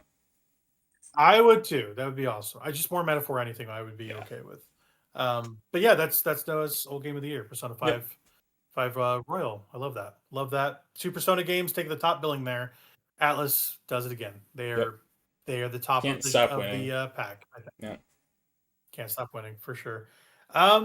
Yeah, the next 2 to 3 of these are going to be pretty quick, I think, because Yep. we still have our top tens to get to, as well as best characters and best story and all that stuff. So we'll run through these pretty quick. It won't be that long, I think, for this portion. The bulk of it is going to be the last bit of stuff we have. The next category is most played game. This is very simple. What game did you play the most this year, and why? So yeah, go ahead, take the floor. Uh, Elden Ring Night Rain. Uh, I played a lot of it. Um, Now we're getting to it. Now we're getting to it. Yep. Yep. I played a lot of it. A lot of it. Like 293 hours of it, in fact. Um, Oof. That is a lot of video and game. Yeah. I I'm not gonna get too into it because I'll Okay. be talking about it later. Smart. But Smart. I played a lot of it because it's a really good game. That's the why. It's a very Okay. good game, objectively a good game. And I won't Yeah. take no for an Yeah. answer on that. It's objectively a good game, whether you're playing with friends, whether you're playing it solo. I don't Yeah. know if this game's any good with randoms because I never bothered. Gotcha. Yeah. For me, I can see it objectively being good because FromSoft just doesn't miss in terms of quality. Yeah. Um, but like I didn't understand it because I didn't have a good team to play with. Yep. But I knew it was a good game structurally. I'm with you there, 100%. Yep. Um, 293. Ooh, that's a big number. That is a I big think number. the one thing like things that this game does bad are the like multiplayer aspects of like no cross play and no like voice chat like or like good ways of really cooperating with your team. Like that's like the things Right. that detract this game, I think. And I think they might learn these lessons with the Dustbloods and make that change. Hopefully, we'll see. Hopefully. They might be incentivized to use a game chat. We'll say we'll see how that goes. Yeah, like I mean, but they yeah. don't have to worry about the cross-platform thing, I guess, at least in that one. But Switch and PC, I think, right? Or is it yeah, just it's just exclusive? Switch, as far as I know. It's a Switch 2 exclusive, as far as I know. Yeah. I would be hard pressed to think they don't put that somewhere else at some point, but who knows? Who They knows? say that for now. Hey, things listen, change. they're always keeping things locked away on Sony consoles and not even like updating them. Bloodborne. So, Okay, not just everything. It's just Bloodborne at this point. I mean, you could say that, but like, is that version of Demon Souls that they put on PS5 really Demon Souls? Because I don't think that's Demon Souls. I think that's a game It is that yeah. is built on the Demon Souls shell, but it doesn't look like Demon Souls. I don't think that thing's Demon Souls. It is Demon Souls in DNA specifically. Yeah. They changed some key aspects about the way it looks. Yeah. But structurally, it is that same game. It is the source code of Demon Souls. Yeah. So it is Demon Souls. But they changed stuff to make it very different in some ways too. Yeah. It So doesn't yeah, feel very don't wanna get- from softy anymore to me. I don't think. Sure. I haven't no, played no, that it's thing, not. It feels very but generic. looking at that thing, watching gameplay of that thing, it doesn't look very from softy anymore. Just the look of Man, it. that game is gonna be such a roadblock to play it for our from series. I just don't like that game right now. I need to get yeah, like I had to essentially force myself to like that thing, that original PS3 version, and once I did, I think that game's okay. I enjoy that thing quite a bit, because I like Souls games, Yeah. so that's why I enjoy that thing, because it's a Souls game that I can play. That's different than other Souls games that I usually play, because I play those things over and over again to death. So. Right. Yeah, I like Souls games too. That one I just haven't grokked yet for sure. Yeah. Yeah. So that's your Elden Ring Night Rain. That's a lot of hours. I talked a lot about this game already. Persona 3 Reload took me 100 hours to platinum. Persona. That was my most played. Yeah, that was my most played game. I'm trying to think if there's any other game that was even close to that. You can't say it like Persona 3 Reload, right? You have to say like Persona 3 Reload, you know? Persona! Yeah. Yeah. I think my runner-up for hour counts probably Hades 2. I put about 55 hours in that game. So yeah, something like that. Maybe I'll think about it later. But anyway, that's most played game right there. Little award right there. Now we're getting to some nitty-gritties here pretty soon. But a couple easy ones. Best DLC or add-on content. Best additions to existing games that came out in 2025. Not video games that came out in 2025, just their add-ons that came out last year. What are our winners, basically? Yep. And yeah, we just got done talking about it. What's your winner here? Elden Ring Night Rain. The Forsaken Hollows. So No way! So yeah, they put this thing out. I think it was like the base game came out in like, I want to say like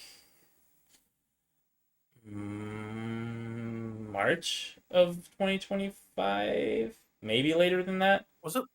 Or maybe it was June of 2025. I think it was June of 2025. I think it was summer. Yeah. And then Forsaken Hollows came out winter of 2025. I think it was like November. It was either October or November, I think. Okay. And yeah, it was a really fun experience. It was very challenging experience.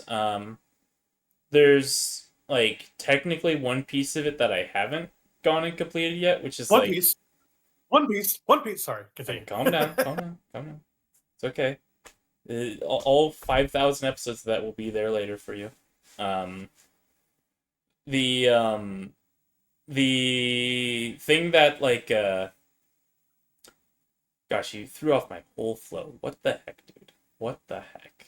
Sorry, it was too good. I had so to make, awful. I had to make a joke about this. I had to make a joke. The difficulty kind of spikes in this thing, and so there was like one piece of content in particular that I didn't get around to, and that was like the Everdark balancers. I still need to like go and complete that. That's kind of not really like integral content per se. Like I've done all the story content in this thing basically, so like um and I really like one of the new characters, the Undertaker that was introduced in this thing, has become kind of like my like auto pick character for when I just want to win.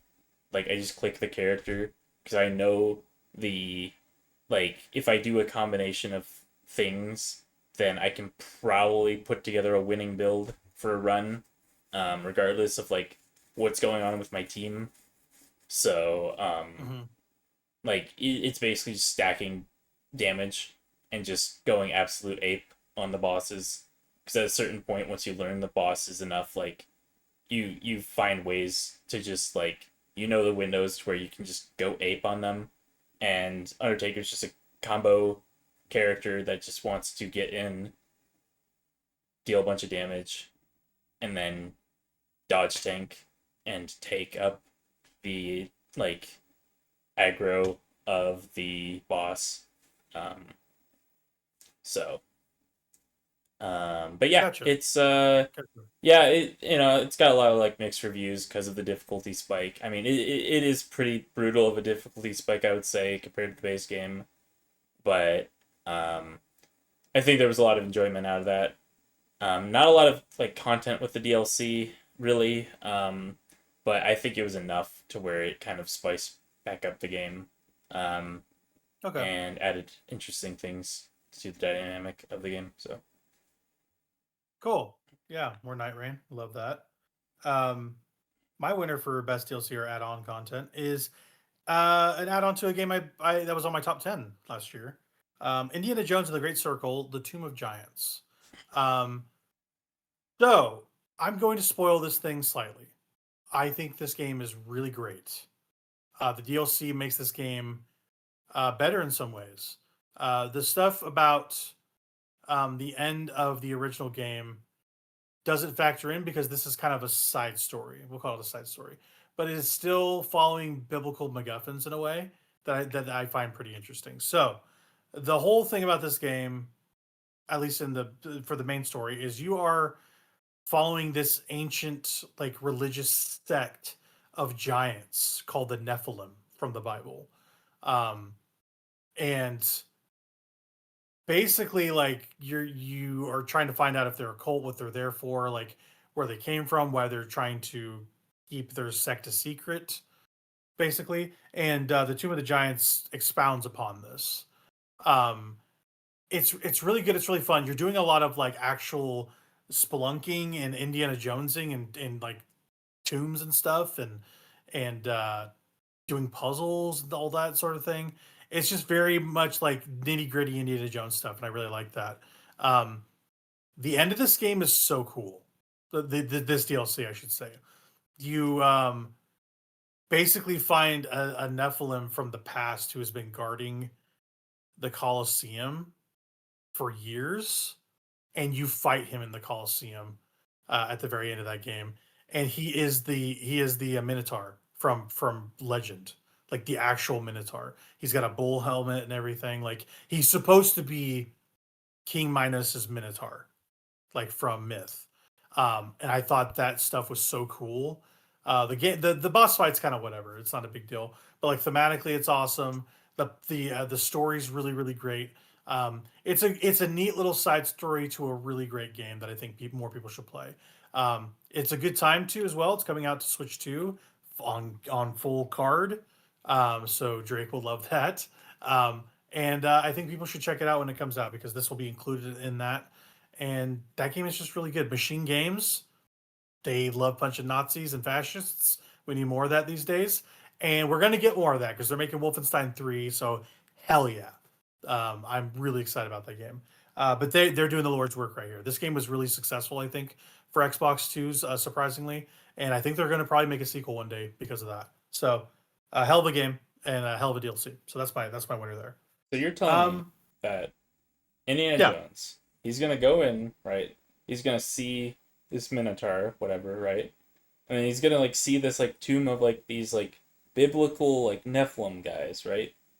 And then he's gonna go back to his university. He's gonna be like, "Yeah, I don't know about that Bible stuff. I Yeah. don't know about that stuff." Again, the Indiana Jones thing is baffling, where God exists as a fact in his world, and he just does not believe It's it. so even still. funny. It's so awesome. Like, I It's mean, funny. It's the point of it being a bit almost. yeah, it's like he like maybe not like the Hebrew God exists as a fact, but like some kind of like supernatural order is happening in this world, like as a fact to him that he's seeing. And then it's like, oh, yeah, I don't really do that supernatural stuff. That doesn't really, no, it's gotta be something to it. It's like, no, there's nothing to it, Yeah. Indiana Jones. You saw it. You saw the Yeah. little guys coming out of the Ark and getting the Nazis. Well, exactly. I guess you I didn't will see push it, back but on you. Well, I will push back on you. I think that is actually the Hebrew God that's in fair. the That's first fair. one, like That's fair. in almost every single way. Like, Yeah, yeah, totally. it's But funny. yeah, it's just a funny Uh observation that we made about that. Yeah, he's just nonplussed by it all. He's like, ah, he's, in some ways, he's the biggest skeptic of his own it's mythos, which is very awesome. funny. It's awesome. Yeah, but it like makes him like kind of relatable, and even though it's frustrating, so I don't know if it's um, frustrating. I just yeah, think it's kind of funny, personally. But frustrating in concept, but hilarious in execution is uh really what I mean. huh. So, uh, but yeah, that's Indiana Jones. What a guy! We love that guy. Um, Next category: best remake or remaster. Basically, best re-release or remake of the year with one winner. This is very simple. We're going to give an award out to one game each. Um, yeah, I talked about Indiana Jones, so why don't you take the floor? What was your winner of this? My winner was a game that you didn't like very much, but it's a game that's very I important to think me. it's just fine. I think it's just fine. Put it that way. This is the game that actually got me into JRPGs. This is a remake or a remaster of that game, and Yep. it's Bravely Default. Bravely Default was like the first like big JRPG that I ever played. Because before that I was playing stuff like Paper Mario and Pokemon and Gaudia Quest. We love Gaudia Quest. Gaudia Quest is so good though. Like Ah, Heike Loki, Gaudia Retro Game Quest. Challenge. Yeah, Gaudia Quest is probably my favorite JRPG. Like Heike Loki. I love that thing to bits. I think like the way that it's supposed to be like this subversive JRPG to a kid who's never played a retro JRPG in their life. I was like, Yeah. what's going on here? Like, young me was like, what is this thing? What am I playing? Like, oh my gosh, it's so funny. It's so subversive. Like Awesome. I've gone back to played that thing like in like the past couple years, and like that thing is like so subversive. And I had no idea how subversive it was because it was the first like one of those things I played. But anyways, that's enough Gaudia That's awesome. Quest. We gotta have a Gaudia Quest block at some point so I can gush about Gaudia Oh yeah, Quest. we'll get. Yeah, but Hey, we'll get around to it. we'll Yeah, get around to it. to it. Listen, you gotta we'll do a crash course on Gaudia Quest. How about that? Sure. The Whatever Gaudia you Quest wanna crash do, course. dude. No, I want to do Listen, it, and you're joining me for it because you're playing that thing. You're playing Gaudia Quest. Okay. You can beat Whatever that you thing. No, no, no. say. You can beat Gaudia Quest in like 3 minutes. There's a way to beat that thing in like 3 minutes. It's great. It's great. I'll make sure to do it that way. That way I know. But you have to read the in-game, freaking like gaming magazines in order to find the way to do that. That's the trick with that game. You have to read the in-game gaming magazines to beat the retro gaming challenges that the giant floating head guy gives you. That's like some kind of like Japanese like host or whatever. The game show host. That's like what the giant floating head is supposed to be. I don't know. It's based off some kind of weird Japanese TV show. But Interesting. Okay. yeah, Okay.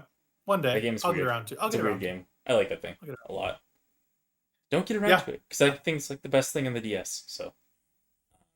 I said it though. It means I have to. I have to get around to it. Oh my gosh. It's so good. But yeah, no. So again, Bravely Default. that's the death knell is for saying that. So Right, right. Bravely Default. I love that thing. I like this remaster quite a bit. It polishes a lot of things. It makes like I like I don't know. It's mostly just like graphical things because like the original game, they still had a lot of like quality of life things that like was really nice for getting into JRPGs because like you could turn up and down the counter rates, you could turn up and down the gold and XP gains pretty easily in that thing. And like I think this version like kind of takes some of that away, if I remember right, compared to like the original. So it's kind of weird in that way. Like they don't make things as like streamlined, I guess, as like a Final Fantasy like pixel remaster. Like I'm pretty sure that it had like almost all the options as like a pixel remaster, that original DS or 3DS version. So this remaster is kind of weird in that regard, but a lot of that stuff it locks behind like the mouse mini games, which sounds kind of bad, but I actually really enjoyed my time with the mouse mini games on this thing. Like I thought the mouse mini games were really fun. I think this is like the only good application of mouse controls on the Switch 2 so far, straight up. Like I think like those mouse mini games on Bravely Default were like they're the only one that I've found so far that was even remotely interesting for the mouse controls on that console. So, but yeah, I think you're muted by the way, but the oh, there you go. Yeah, I enjoyed. Sorry. No, you're good. You're good. I enjoyed my time playing through it again.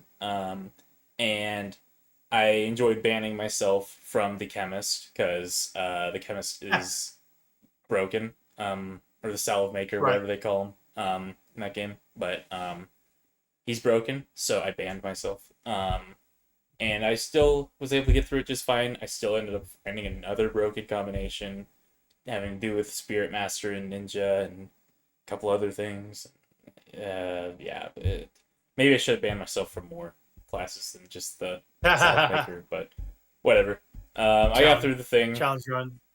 Well, so something I forgot to talk about when I was talking about Final Fantasy V, I'll talk about it here real quick. I actually started a challenge run of Final Fantasy V, which is a 4-job fiesta, and so you basically randomly pick one job from like each of the different like crystals that give you jobs in that game, and then those are the only 4 you're allowed to use among your party throughout the game, and like you can swap them between party members, but you have to like use those 4 jobs only to complete the game. So I started that run and was having a lot of fun with that, but I was doing it on like my PS Vita. I don't really play that a lot when I'm at home. I was kind of out and about on a trip while I was playing that. But I thought about doing that same thing for Bravely Default. I think I would have a lot of fun with that as well. Like trying to like just pick 4 jobs in the game, just get through the game with just those 4 jobs. I think that could be a lot of fun for challenge run because Bravely Default you can do that. Gets way more difficult than Final Fantasy V. Like I think with like certain combinations of jobs in Bravely Default, you could just straight up get stuck. Like because like there's some jobs in Bravely Default that just don't cut it for some of the challenges that game has in the late game. That game gets pretty rough in the late game if you're not like cracking that thing wide open. So Wow, that's crazy. Yeah. That's Bravely Default. I watched you play fight all the super bosses too. That was cool. Yeah, I like the super bosses in that thing. Sad that we'll probably never see a remaster of the sequel. I need to play through that thing. I've played through quite a bit of that thing on 3DS. I like that thing okay. I'd love to play it on my Switch though, because I could just play it on my TV. But Right. I really like the cast of Bravely Default. I know you're not the hugest fan, but I like them. They're my dorks, and I like Mhm. um, Idia, who I think is the same voice actress as Morgana in Persona 5, actually, if I remember right. Murgurger. Yeah. Murgurger. Yeah, it's so good. So funny. I love it every time. Murgurger. Whenever she's mad. I Murgurger. actively, It's so great. It's I so great. I actively love hate it. that. I I actively hate it. actively enjoy it. Actively hate it. It brings a smile to my face every time. And I really like Ring a Smile Bell. away. I think my favorite character in that game is Ring a Bell. I think he's so cool. Okay. So Yeah, ring a bell is cool. yep. Ring a bell. Ring a bell. Yep. He's I don't called think that Ring a rings Bell my because bell. he has amnesia. Yeah, yeah, Yeah. yeah. Uh, I had a segue. I'm going to use ring a bell in this segue. What rings my bell is Trails in the Sky first chapter. Oh, That is yeah. my remake of the year / remaster. That game is I wanted to play that thing awesome. before this. I really want to check that thing out because I've always been curious about that Yeah, series. no, but that's the thing though. Like, just Persona 3 Reload was a remake as well. You could put it in that old game of the year category if you wanted to for next year. Yeah. Like that's why Yeah. we set those things up. Yeah. So it'd be kind of perfect for that. Yeah. Yeah, no, I'm sure Trails I'll in end the up Sky first liking that chapter is thing. awesome. Yeah, I will talk about this game at length because it's on my top 10. Yeah. But in a quick cursory way, I think that game is just really awesome. Everything that it sets out to do, it accomplishes, and it's the best cozy RPG I've played, straight up. So I can understand why people love it for what it is. It's just so good. It's so comfy, and it's never outscoping what it's going for. So I will talk about this at length here very soon. But yeah, Charles in the Sky first chapter is my win on that one for sure. So yeah, that was best remake or remaster. And now we're getting into the nitty gritty. We're going to talk about this stuff. So it's late as it goes, but we're trucking through. That's what we're going to do. Yeah, best character. Okay, we have 2 runners up, and we have a winner. The best way to do this is to talk about both runners up and then the winner. Sure. Tag team. So basically, like, you'll talk about your runners up, both of them. I'll Yep. talk about my runners up, both of them. And then we'll both talk about our winners bouncing back and forth. So let's start with both of your runners up. Why do you All right. like who you like? All right. Yeah. So I'll just start with just to, I guess, rip off the Band-Aid. I like Miles McKenzie from Metroid Prime 4, and I don't care who says I'm not allowed to. I think he's funny. I think he's an interesting character. Me too. I think he adds flavor to that game that's otherwise like that bland forest area you're talking about. He's like the spice of flavor in that forest area. Like, I think 100%. his introduction is so freaking funny that he's like talking Yes. about like his office job. Like the people who are mad about this character, they don't have real jobs. Like straight up, like they just don't have real jobs. Like that's the only thing I could think of because like it's such a relatable thing. Like, yeah, I hate my coworkers. Duh, that's what you're supposed to do. Like if you're working a normal job, you're gonna hate your coworkers. Right. Everyone Yeah, has he's like, that "Oh, like bandit that on one. on a alien planet, but like I'm not in a cubicle with this idiot. Phil, So yeah, with Phil, like, yeah. Yeah. Screw Phil, yeah, we hate him, yeah. No, yeah, it's just like, yeah, that's so relatable. Like, we all have that coworker that we're like, man, I would do anything to get away from this coworker. I hate this guy so much. You know, whether it's like, you know, that he's like, you know, someone who's annoying, or whether he's someone who's mean, or whether he's someone who's like, you know, you just don't like the vibes of whatever. You know, like everyone has that coworker in any job you work. Yeah, Like, oh yeah. if you don't have that coworker, like, what's wrong with you? Like, genuinely, like, you can't get along with everyone. Like, I don't know. Like, there's no way to get along with everyone in life. That's just not how life works. Like, I don't know. No, But that's not how it works. the point People is, just not like you. yeah, people will just So- not like you straight up. That I've had that lots of places that I've worked, lots of places in life. Like, I've been straight up. So, all that to say, this character, like, extremely relatable. I think he's funny. I don't think it's funny that you have to go to him every time to install your stupid upgrades for your, like, beams. Like, that's dumb. Whatever. Like, Having to go Yeah, back to it him, is. that's kind of forced padding. I don't like that.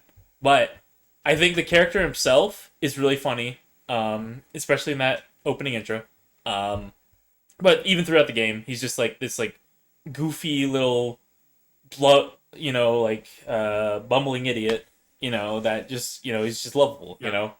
And I think if Samus Yeah. had a voice and was like, "Hey, idiot, stop touching all the alien plant life and dying," then that would be funny. I think they could add to this game just by giving stupid Samus Aran a voice, just to say like, "Hey, stop doing that, idiot," something like that. Like, I don't know. Right. Write it better. I'm not a writer, but do something. Do something. Hire a writer. Do something. Yeah, hire a writer to write Samus. Don't hire me, because don't hire me. I'm not that man to hire. Nintendo, do not hire this man. But I love it. I love it. I love it. I love it. Yes. Yes. but It's so good. that's my Miles McKenzie rant. That's about all I had to say about him. It was actually a struggle between him and the guy that I mentioned at the top of this list, Regur Takabe, because I like both these characters a lot.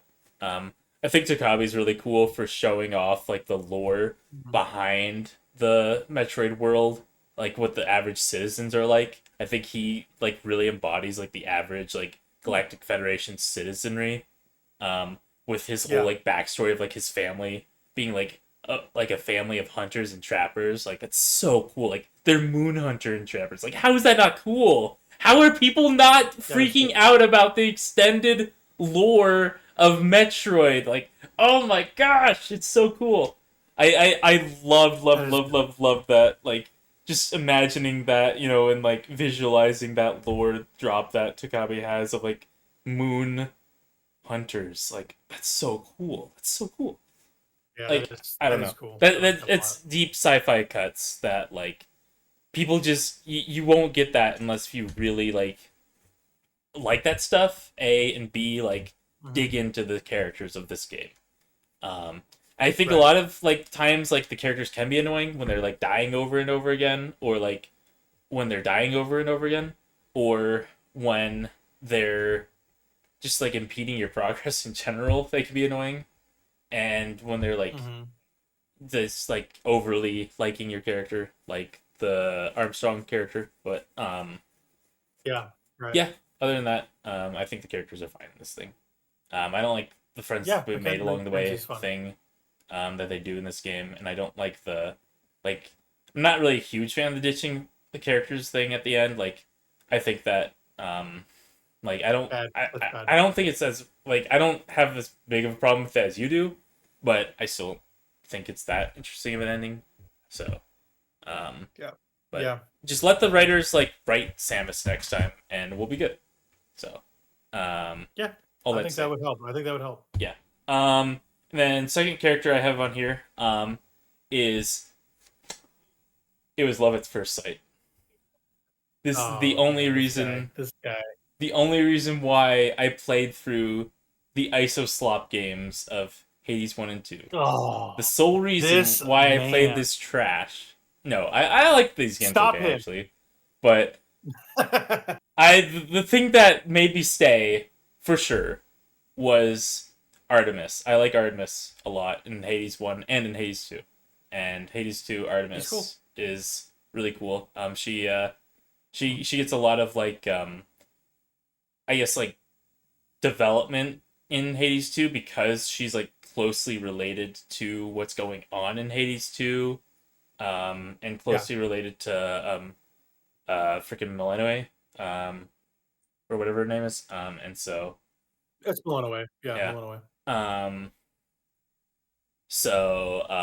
thought she was a neat character.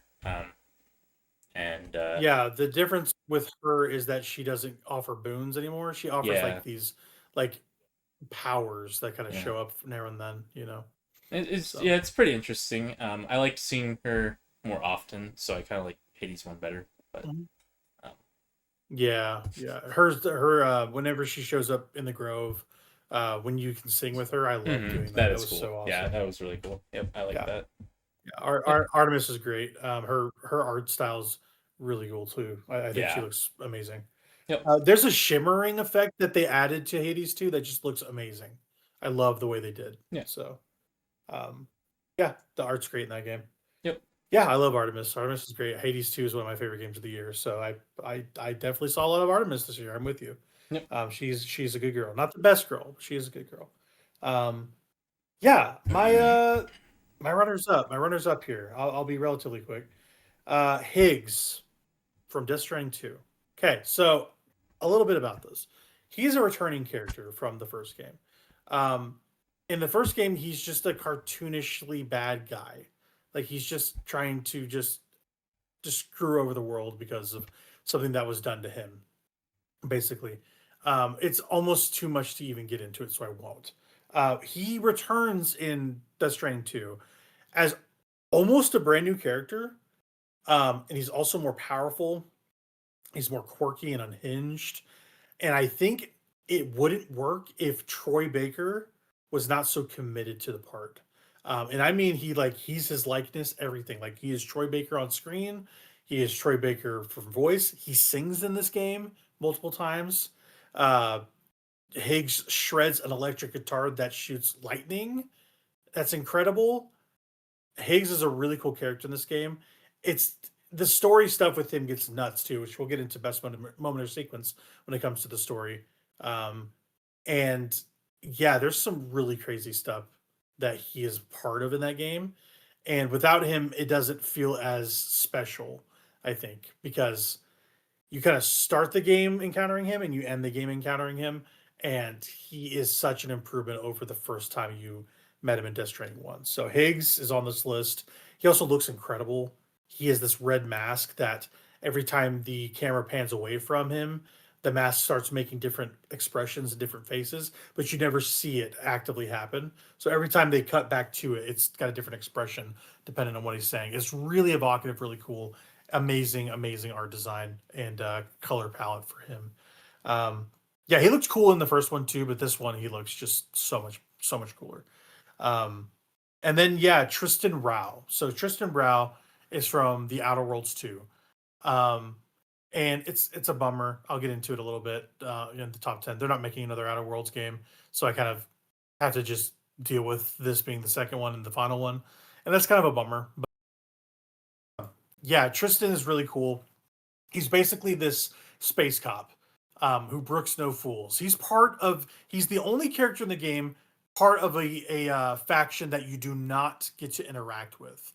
The Protectorate in the Outer Worlds 2 are the villains of the game no matter what, which is kind of a bummer and a kind of a missed opportunity because you get to see him interact with them, but not in a way where you're dealing with them. It's always through him because they're basically just like fascist communists, basically, is the idea.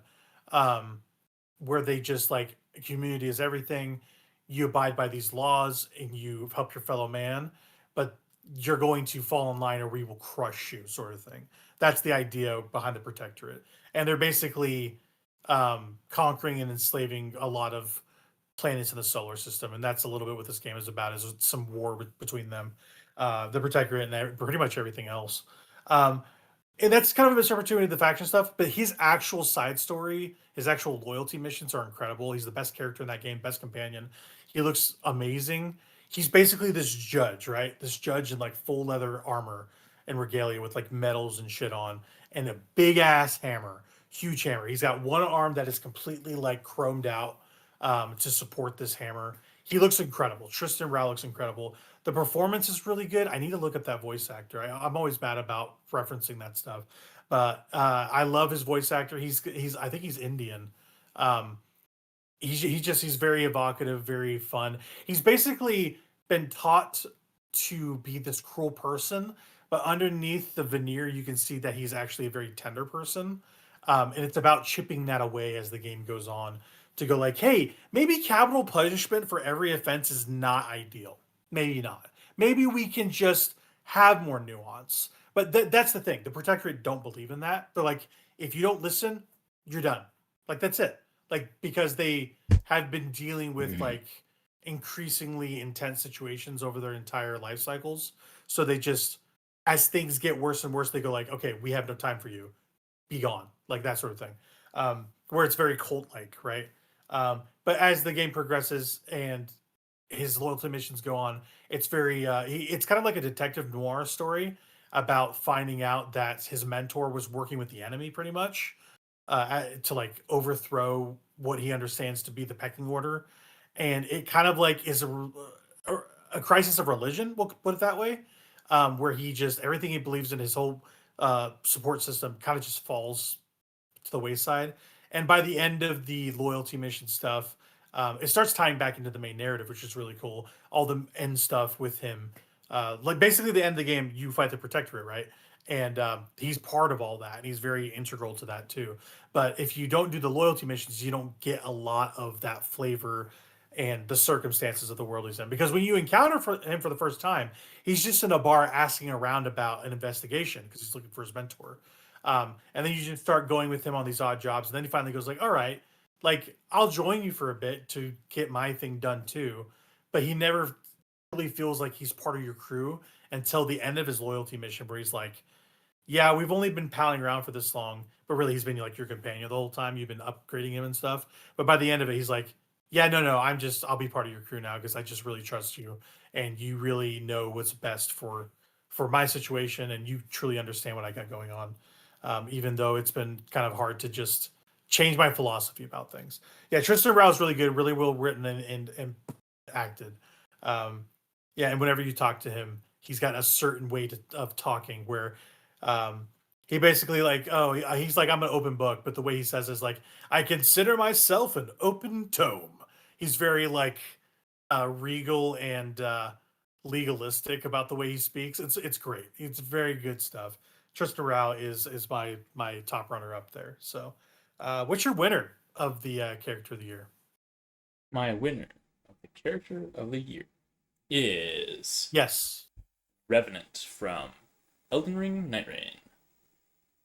Okay. So, another question I have: do you want to get into it here or in the moment of sequence stuff? How do you want to handle this?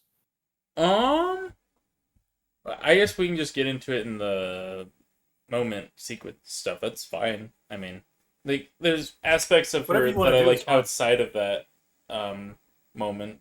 Yeah. Yeah, talk about that then. That's good. That's good. I like that. Yeah. Yeah. I mean, I just like the design of this like character that's like she's very she was my pick for anti-establishment before I went with Tokebi. Yeah. Cuz Yeah.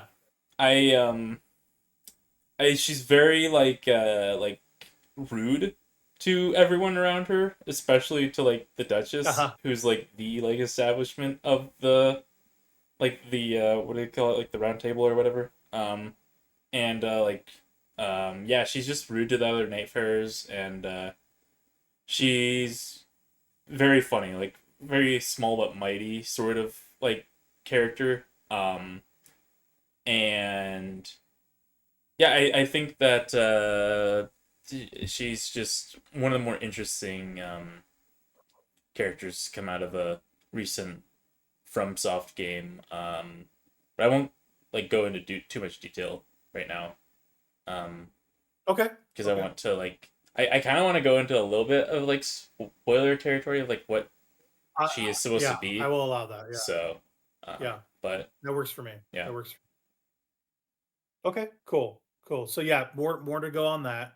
But that's coming up right after this. So I'll try to keep it brief so we can jump to that because I am interested to see that for the first time pretty much.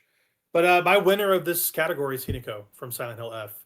And it's like a Heisman situation. It wasn't close. Um, that game does not work if Hinako doesn't work.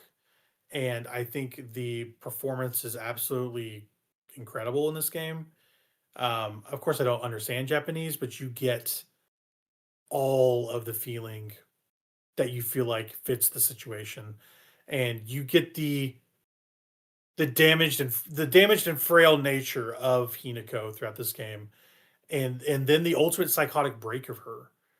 It's about a woman dealing with expectation, about dealing with manipulation with people that she trusts, especially. Um, I don't want to fully spoil this game because I know you want to return to it at some point. so I Yep. won't do this. But This was one of the I games. will hint that yes, I will hint at a couple things that will not give it away. You have to beat this game multiple times to see it through, and I think every run will increase your knowledge about the story and in exponential ways. And then by the time you're finishing it, you'll be speed running it. So my tack for this game was I beat it through once, and I loved it. I thought the ending was great. It's a very interesting ending.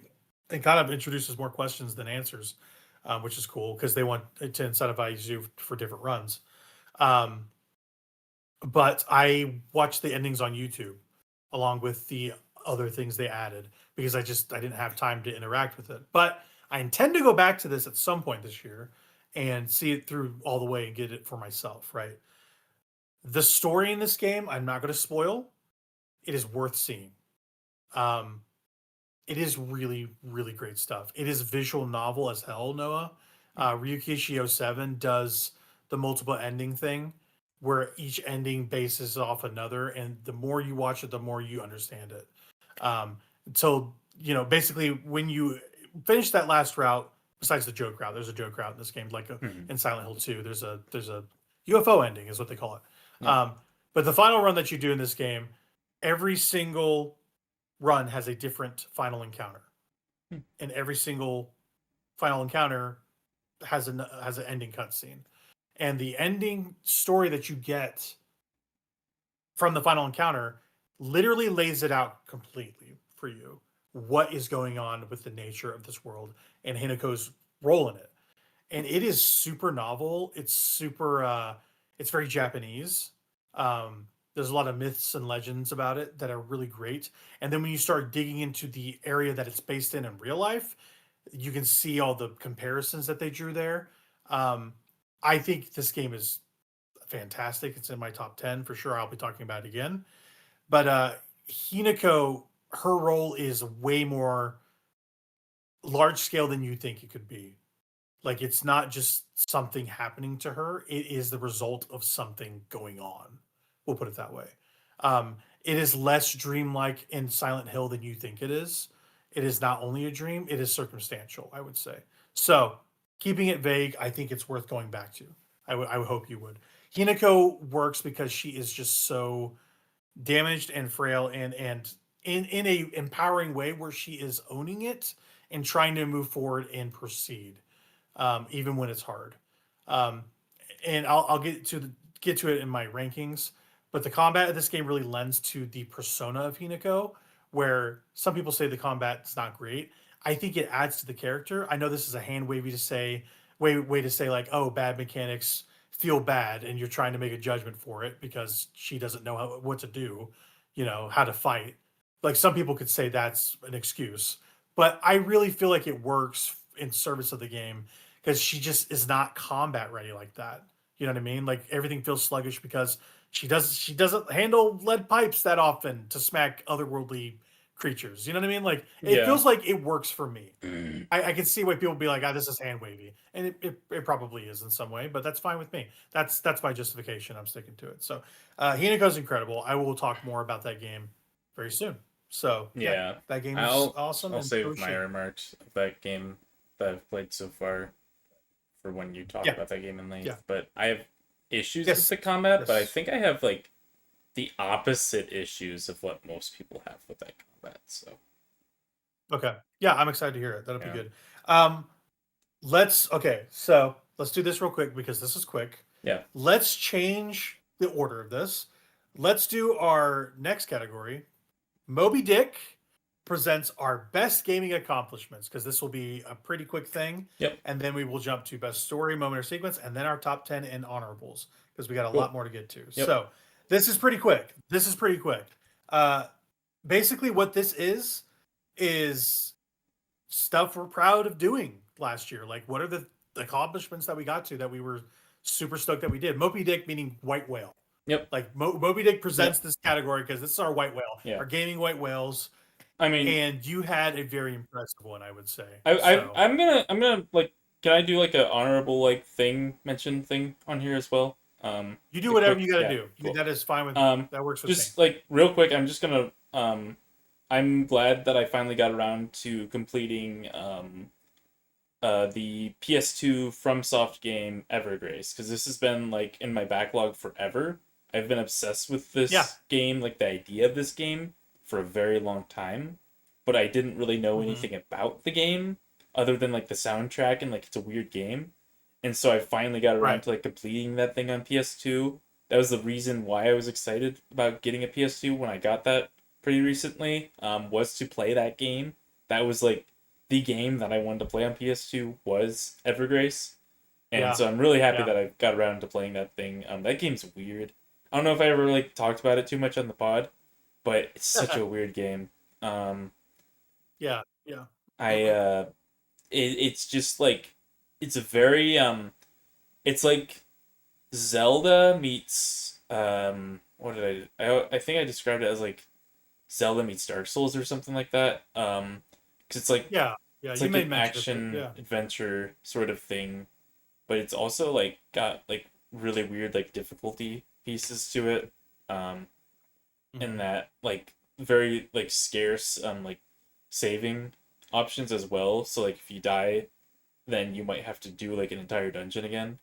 So Gotcha. Gotcha. yeah, it was a really quick experience, so maybe like 10 hours. But that was something that I really wanted to accomplish for a very long time, and I finally got through that game. And yeah, I enjoyed my time with that thing. So it was Cool. worth the Cool. Cool. hype Good. Good. for myself. Good mention. Yeah. Good Yeah. mention. Yeah. I like that. Perfect. Yeah. Yeah. Yeah. Just yeah. I would go right ahead and say what Oh your yeah, winner yeah, is. yeah. That works for me. My winner was uh Project Diva, getting all of the achievements. I was very happy that I've been working on that thing since the thing released on PC on Yeah. like it was like 2021, I think, that the thing released PC, maybe 2022, Yeah. but I've been working on those Long achievements way. for a Yeah. long time. It was just like I was just kind of playing the game, but I was also like in the back of my mind like, yeah, I'm making progress towards these achievements, so that's kind of cool. Um, and then like it got to a point one day where I was like, wait, I can just like I can get this really tough achievement done, which was like 100 extreme clears, and then like just get all of, like the 100 like perfect clears that I needed, and then like have all the achievements. Like that's all I really had to do, and so I did that, Yeah. and then like yeah, I have all the achievements now for that game on Steam. Um, Yeah. That's awesome. and yeah, I really like that thing, so I'm glad I finally did that.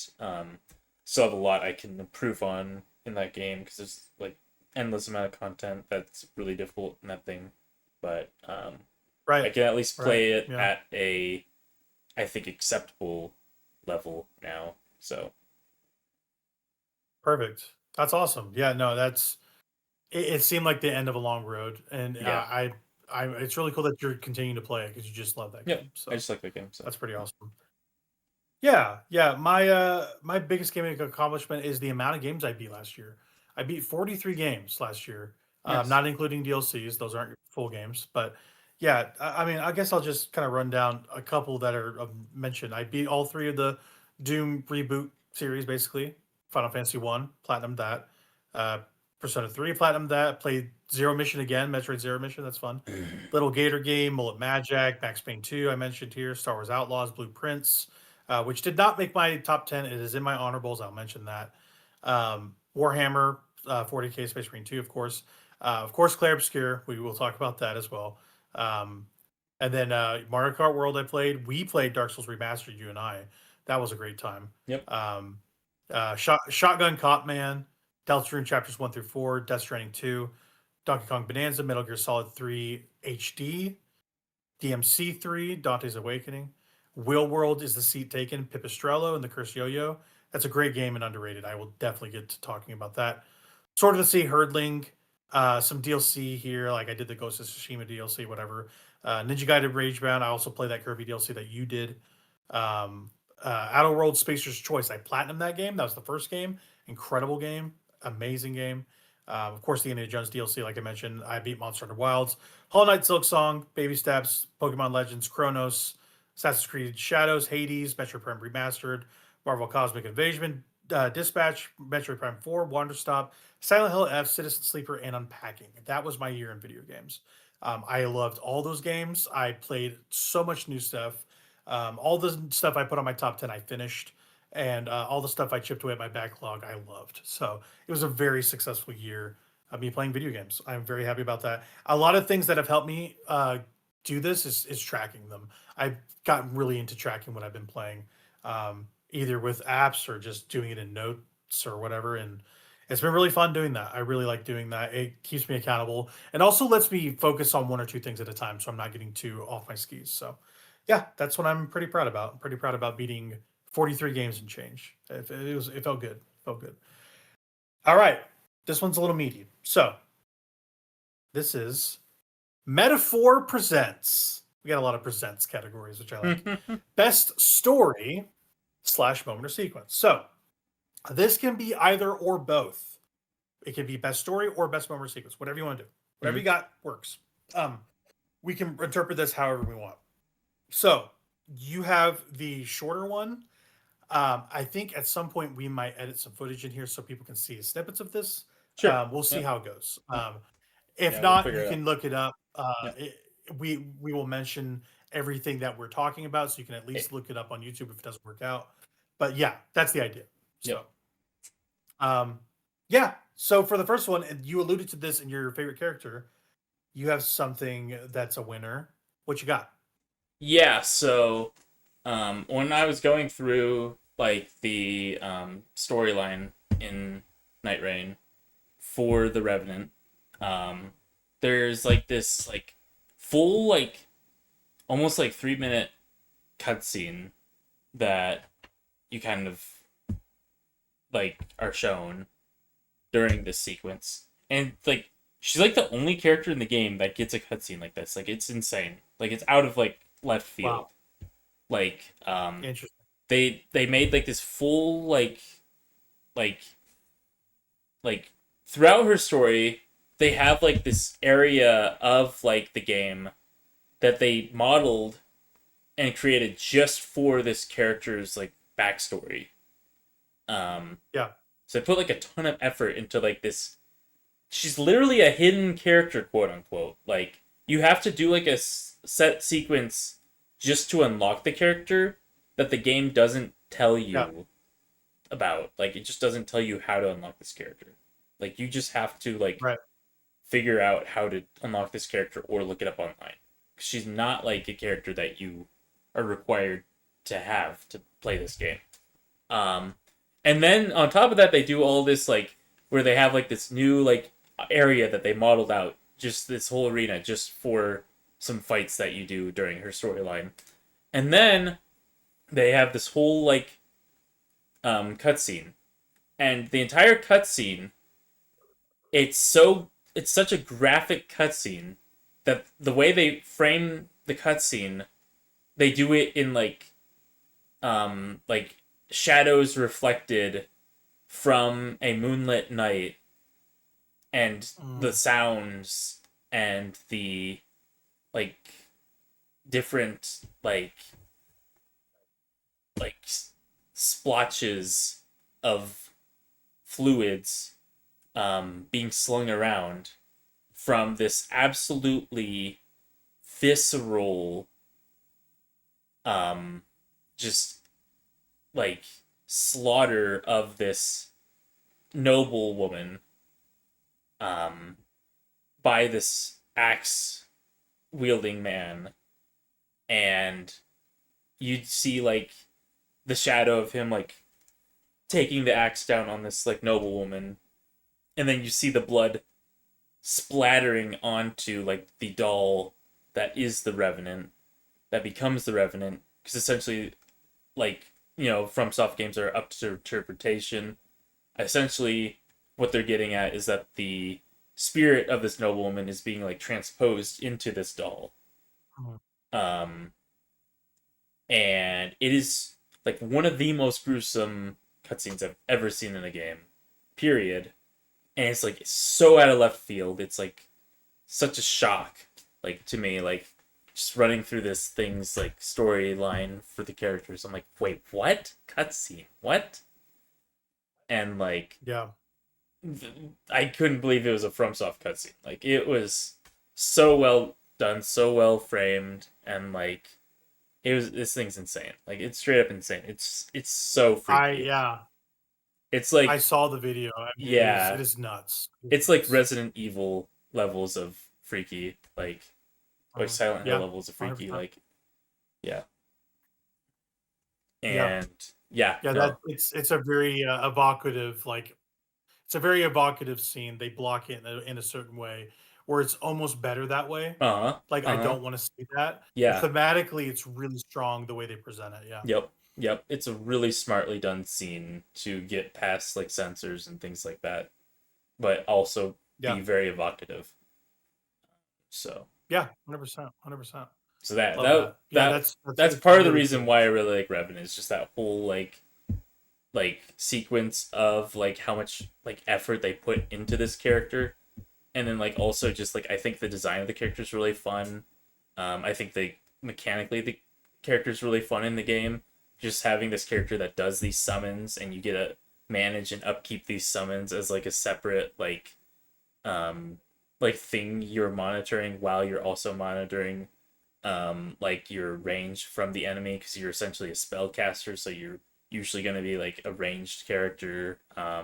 So it makes her a good character for like a support character as well, because like you can have like maybe healing spells on her if you want to, or you can just like her ultimate is geared around resurrecting allies or buffing allies or keep making allies invincible for a period of time. So she's a very Yeah. great Yeah. support character. She's great for like what I like to do, which is sort of like the shot caller, sort of like like doing the like routing and things like that for the run. Because in like a team of three, you kind of want somebody that's like, okay, we're gonna go here, then we're gonna go here, then we're gonna go here.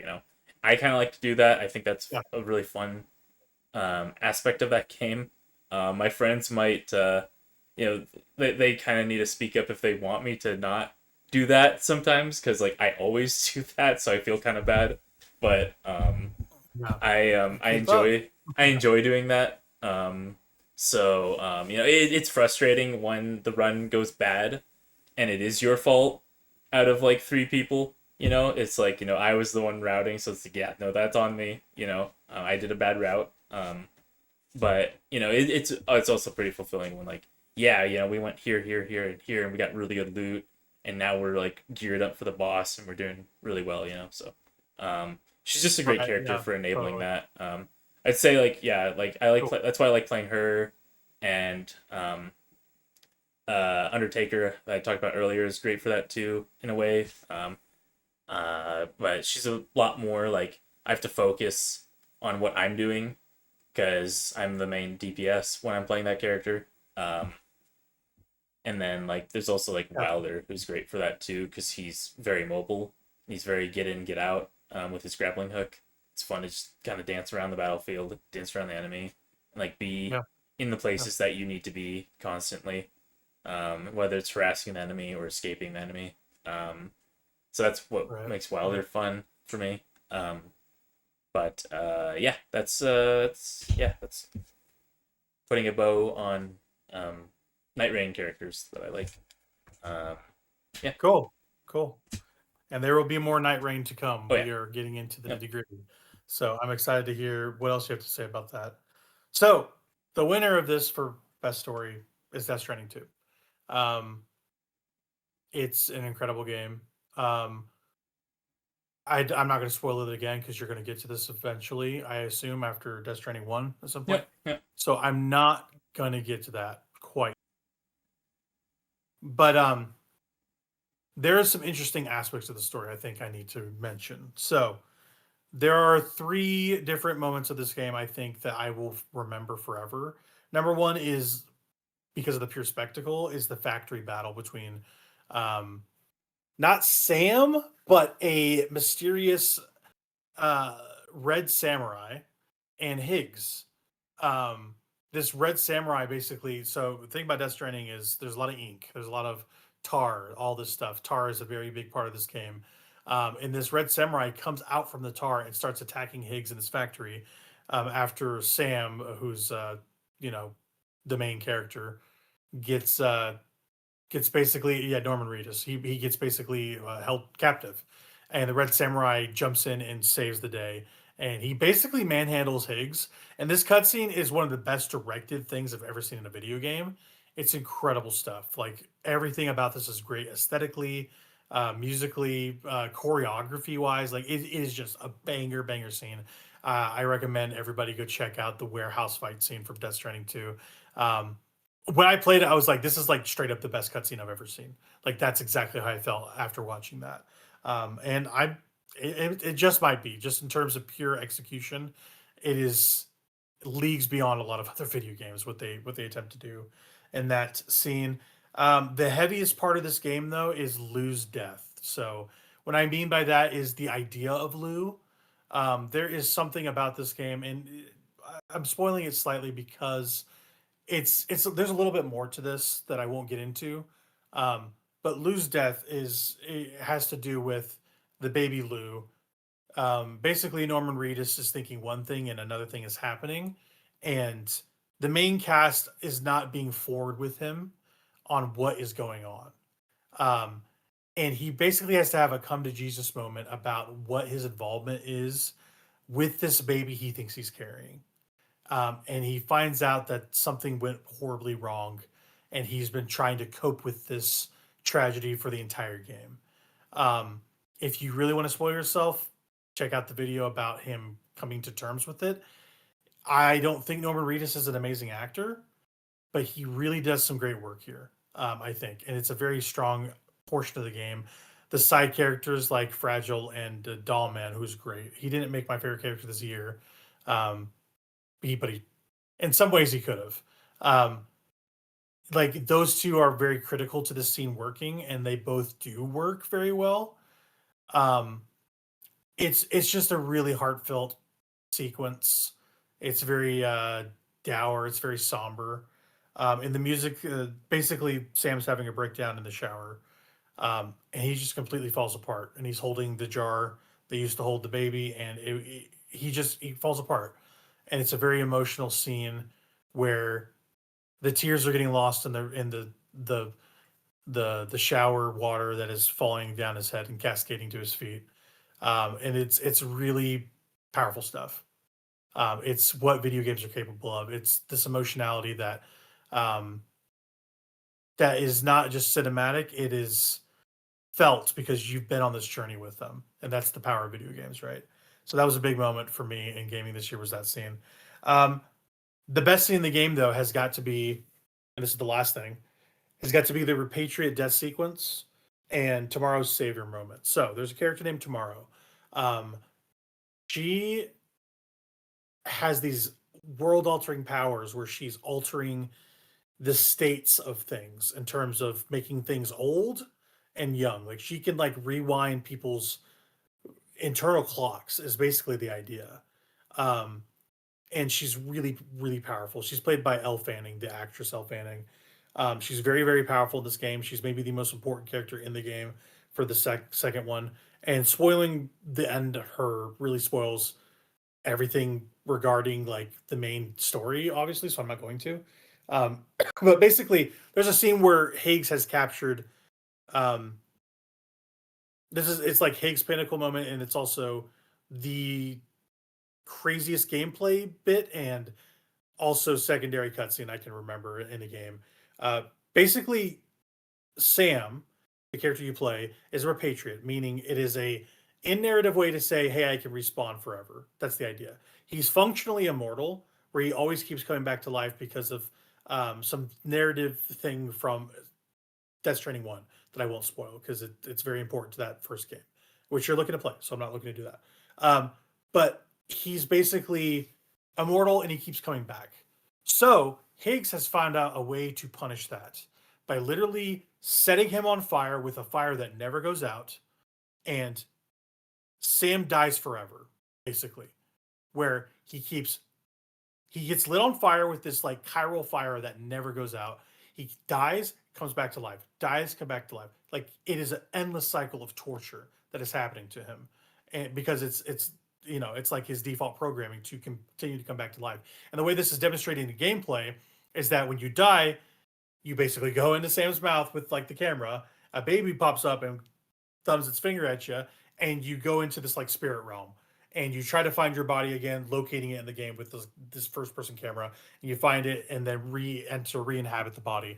And this happens multiple times where Higgs is making fun of you, he's jeering at you, he's singing at you as you're crawling hands and knees, burning to death multiple times. You're trying to put yourself out and you cannot. It is truly harrowing stuff. It is torturous. It is horrific. Um, Tomorrow saves Sam in one of the greatest entrances I can remember of a game. So Tomorrow can also transcend realms, like between the spirit realm and the physical realm. So she is literally running and diving between both realities in cutscene, fighting every red samurai going after her that is controlled by Higgs, taking out Higgs himself, and saves Sam in the process. It is an incredible sequence. I recommend you watch this thing. It's amazing. Dakota or Elle Fanning is just out of this world good in this game. But in this scene specifically, you're like, oh damn, this is for real. Like this is some real stuff. And it's like the crescendo of your bonds with your team, basically. There's another character named Rainey, where she controls the weather, basically. But with her social circles, she's ruining people's crops and people's houses because she's bringing floods with her all the time. So she has to go into isolation and basically live in the mountains because of this. And she can control the weather. So she puts out Sam and his eternal fire with her chiral rain, basically power.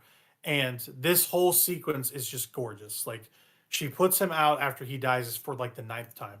Like they really make you go through the ringer. Like you die, you die, you die, you die, you die multiple times. Tomorrow gets rid of Higgs. Higgs goes away. He licks his wounds, whatever. And then they all come together to put you out and keep you safe.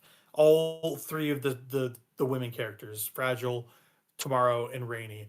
And it's so beautiful. It's just like the encapsulation of this game where it's keep on keeping on, you're better together, everything. Like you're stronger together. And that's literally like the message of the game. Should we have connected? Yes, but there's complications there. The social mechanics, the strand type stuff, it's all encapsulated with this scene, right? And it just works so well. It is an incredible game. It's an incredible moment. It's maybe my favorite moment of the year if I had to pick between all three of them. It's awesome. It's a great game. So that's if I had to pick a winner, that'd be my winner for best moment or sequence. So and then a little addendum: the guitar boss battle at the end between Higgs and Norman Reedus is batshit. I can't believe they allowed them to make this in a video game. It is gobsmacking. The spectacle of this game and that ending, and you've seen it. Yep. It is crazy, and it's playable too. It is a fighting game. At the end, basically with guitars, like you're literally you have two health bars. One is Higgs, one is yours, and they did this in Death Stranding 1 a little bit when you fought Higgs the first time because Higgs gets a little meta. He goes like, "Oh, game over. It's whatever. It's time for a boss fight." Like he's literally saying this to you in like a meta way, and it's pretty corny in the first game. In the second game, it's a little more deft, which I kind of like.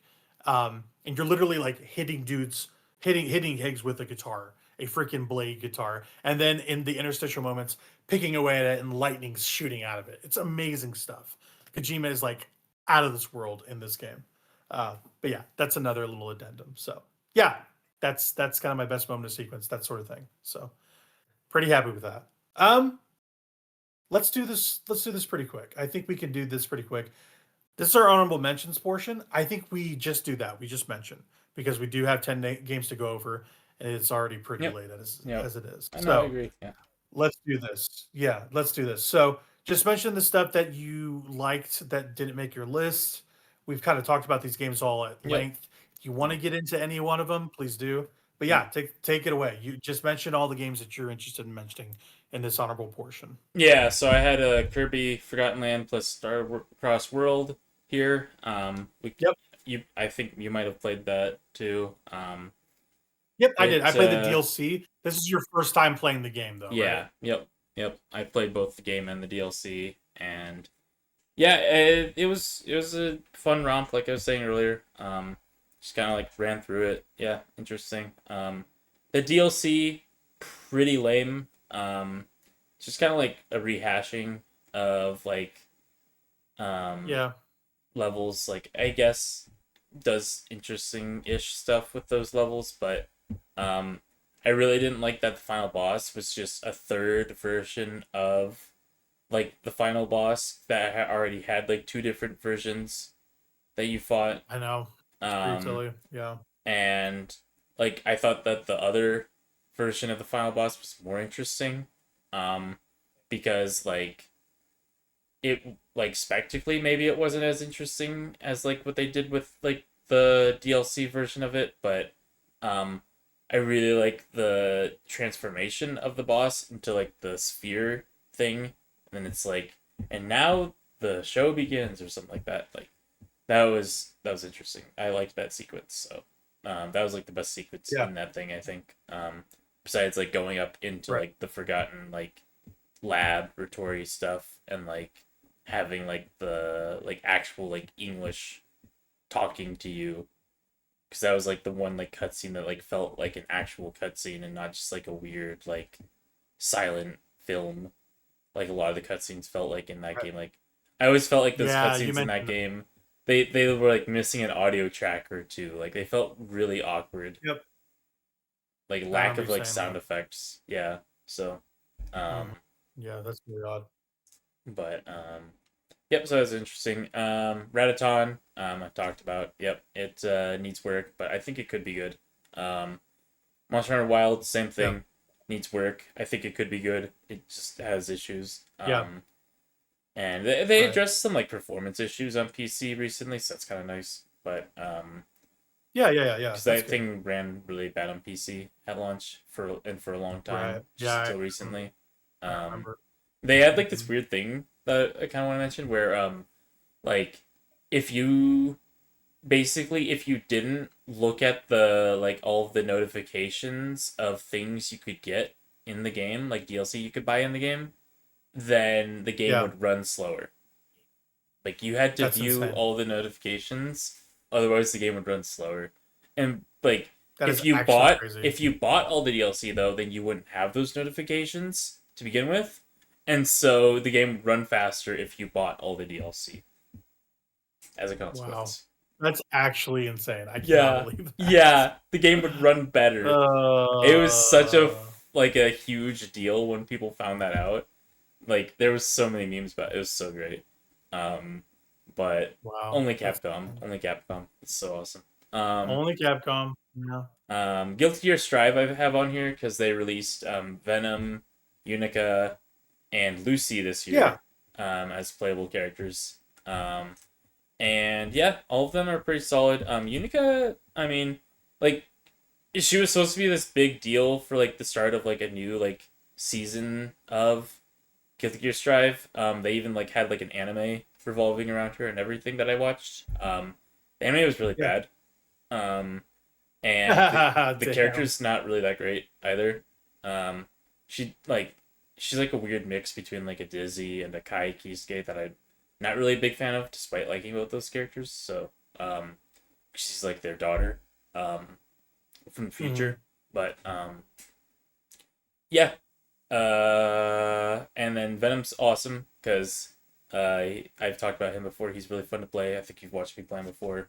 I like the Yeah, he's cool. Robo-Kai aspects of him, like integrating Robo-Kai into some of his moves is fun.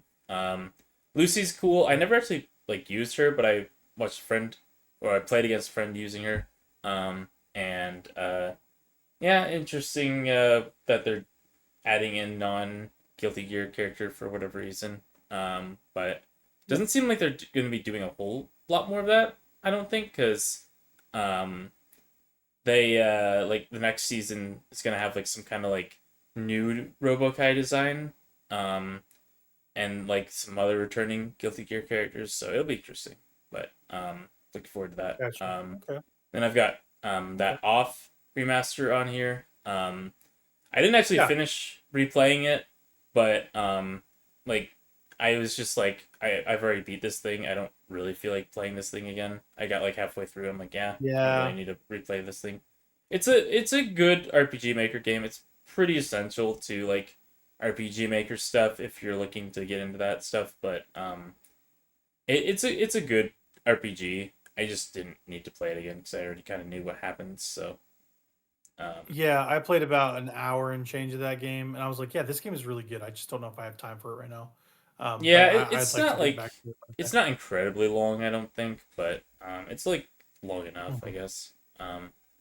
Yeah, right. Totally. But then I've got yeah, Silent Hill F. I'll get back to that game. I liked what that game was doing. I Yeah, didn't like the combat because I felt like it was too fluid. Like it felt too like triple A like action RPG, and it didn't feel like survival horror-y. Um, I think the gotcha. combat was too like she felt Hinako felt too much like an action hero with that combat to me. Like I felt like I was playing a You should Souls play it on game. a harder difficulty, maybe. If you play it on a No, harder difficulty, you it's might. not that.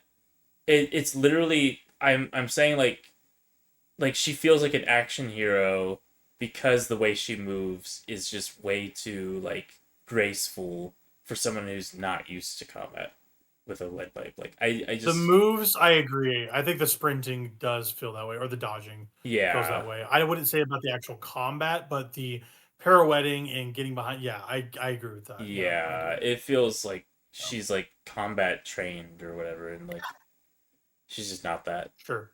So it's weird for Yeah, me. I see where But you're coming from. other than that, Yeah, the game is yeah. like fine. I'll get back to that thing. Now I've got Arc Okay. Raiders on Yeah, here. I played that thing. People like that thing. It's popular. It's good. It's not really my type of game. yeah, Um, but I played yeah. I it think I'm with fine. you. Yeah. Um, yeah, Mhm. people who like that thing really like that thing. I don't see like the loop of that thing doesn't do anything for my brain. I don't get dopamine from that. If you don't get dopamine from the loop of the loot loop, whatever. The I Hulu. just, Yeah, I don't get the dopamine from that, so it's just not really my thing. I totally Yeah, get you. I that's totally my get you. That's honorables. also on mine too. Yeah, Yeah, that's Arc my Raiders is on mine honorables. too. So Yeah, that's Perfect, it. perfect. Yeah, um, I'll just mention mine as well. Arc Raiders, like I said, um, not my game too. I think I've decided it's not my game. It's a good game, just like you said. I just, again, not in it for the loot either. So that's kind of the point of that game. So, um, yeah, I for the games I finished, hurdling is a game that people need to play if they like indie games. That is an essential. That's like essential reading from last year. Okamotive is incredible. They're really good at making games that you move around a space in. The Far games are really good, like Far Lone Sails and Far Changing Tides. This is their third game, Hurdling. So check Hurdling out. That game's awesome. Shotgun Copman is from Devolver. It's a really, really good. They call it a precision platform, but there's no way that it is because you're basically shooting instead of a jump button, you shoot bullets to like move around. So like if you need to jump, you'll do like a quick like pop with like your machine gun or your pistol or whatever. Um, and it's not as precise as you'd like it to be, but it's a really fun game anyway. So Shotgun Copman is very worth people playing. I played on Switch. That was a great way to play it. So Shotgun Cutman's great. Pipistrelle and the Cursed Yo-Yo is an awesome Metroidvania. It didn't get on this list this year for me because I think the end of that game's kind of a mess in terms of just difficulty spikes and yeah, the everything up to that point is delightful. I did die a lot though. It's kind of a brutal game in some ways for what it is, and you have pretty a pretty small health pool in that game. But Pipistrel is awesome. The yo-yo mechanics are worth playing for it alone. It's a great handheld game.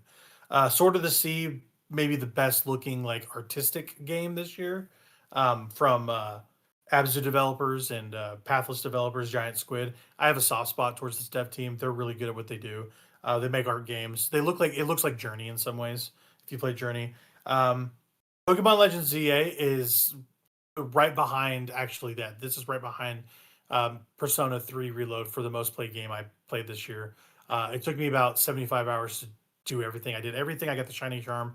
The only thing I didn't do is the DLC. I really like that game. I don't think it's amazing or anything, but for a time in a Pokemon game, I like the Legends series a little bit more now than the main stuff, and I think this is more than competent in the Pokemon realm. Um, Assassin's Creed Shadows is a good game. It's a decent game. It's a workman like AC game. The fact that they took out all the an- basically all the Abstergo and Animus stuff is really weird. I'm like, okay, so we're just not going to even pretend that we're trying to keep a modern story up. So I'd rather them pretend and try to keep a long series going. But I digress. Um, I'll kind of skip over this one and come back. Blueprints. I loved this game at the beginning of the year. It's one of the first games I beat. But I have issues with the random generation, the random number generation of trying to get the right rooms to appear to reach the end of the game because it's a run-based game. You're trying to draft rooms in a house to kind of navigate and pull the right lever to open the right door to get to the end of the thing. So it's kind of frustrating. It's frequently brilliant. It's a really good game. Just didn't make my top 10. The best indie game I played last year that didn't make the list was Wander Stop. I talked about this on a podcast a little bit ago. Um, it's like an anti-video game where like there's no goals, there's no nothing. Like you have to like learn how to relax and make tea for people, and you can even fail at making them tea, and the game will continue. Like it's a really weird game. The way to platinum it is just literally spending time in it. Like you can spend 8 hours and get all the trophies and not even try. Like it's not the game is not about that. It's very anti-player, anti-game. It's really, really interesting. I think the story unfolds in a very not satisfying way, but a way where I can understand why they arrived at the spots they did. Um, it's kind of sad. This developer Ivy Road just got hit with some layoffs recently from key members of this team. So even if they made another series or another game, it wouldn't be this core group that really spearheaded this thing, which is kind of a bummer because I wanted to see more they did because it's very audacious this game. So that's a really good one. As for the unfinished stuff, I have Ball Pit, which is a great roguelike game. I really like that game. That's a game I return to frequently. Not much to say about it. It's a breakout by way of Vampire Survivors. Citizen Sleeper, it's a really good visual novel. Um, Citizen Sleeper 2, that is. I liked 1 a lot. 2, I didn't quite grok. There's a lot of mechanics to it, so I just didn't take time to play that this year. Shinobi Art of Vengeance, I played a couple hours of. I was into it, but not that much. Side-scrolling action platformers aren't my thing necessarily, and that's kind of what that is. And then yeah, Art Creator's just like you. Same. It's not my favorite thing ever, but it's very good. You can tell it's a good game. So yeah, that's our honorable mentions. Here we are. This is the Grand Poobah. This is our games of the year. This is Stick Drift's top games of 2025. And we're going to go like this 10-1, bouncing back and forth. This is the last thing that we will do. And the number 1 game is going to be your winner, right? Yep. I'd like you to start. Go ahead. What you got? So this is a game that I, wrestled. Do I put this on the list or not? But I needed filler for the top games because I didn't play a lot of 2025 games this year. It's just not really what I do usually. That's not what I'm seeing. I'm seeing 10 games you played in 2025, buddy. That's what I'm saying. These are kind of the 10 that I played this year. So, it works. That works, dude. That's a list. Anyways, so coming from my retro gamer self, I put Pokemon Legends ZA on here. I liked this thing enough to put this at my number 10. I think that the game has a lot of issues. I think the game could be better, but I think for a Pokemon game in current year, I think this thing is passable, and I had a fun time with it. I enjoyed a lot of the like the story was interesting.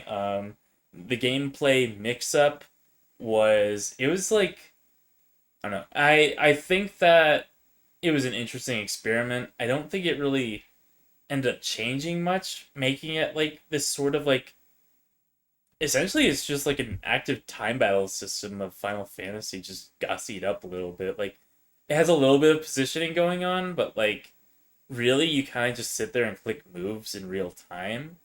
So I don't know. Like for like the main game at least there's not a lot of movement. And so like you're kind of just both sitting there with your Pokemon clicking moves in real time, you and the computer. So it was an interesting experiment in the game, like changing the combat system. Um, Even compared to like a like the previous Legends game, the combat system's changed in a weird way. But this one's like changed in a really weird way. But I think that it was interesting enough. I I think that it would have really benefited from having like a variety of areas like um Legends Arceus had, whereas like this is just Lumia City, so it's kind of boring.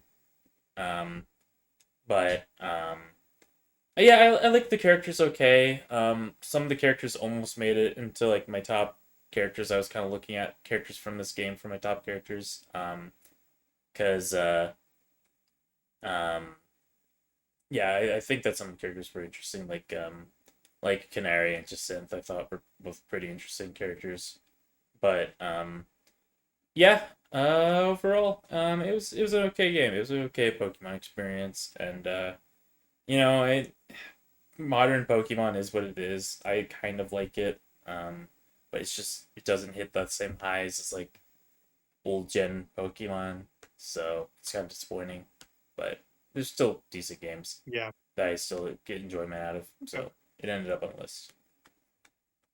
Okay, gotcha. On a secondary note, if I'm popping, just let me know, and we can fix that. Yeah, that's a good number 10. I like that. Um, my number 10 is a game I didn't expect to ever be there, but it is. Can you guess my number 10, Noah? Can you guess it? Well, I'm not gonna guess it because it's like it's sitting in front of me. So It's it's not a very metaphorical. honest It's guess. metaphorical. Oh man, this didn't work out the way I wanted it to. Anyway, it's Baby Steps. Yeah. Baby Steps is my number 10 game of the year. You were always incredulous I was playing this game, which is very funny to me. I don't play these games, these sort of movement slop games or whatever you want to call them. These physics fuckery games, not my thing normally.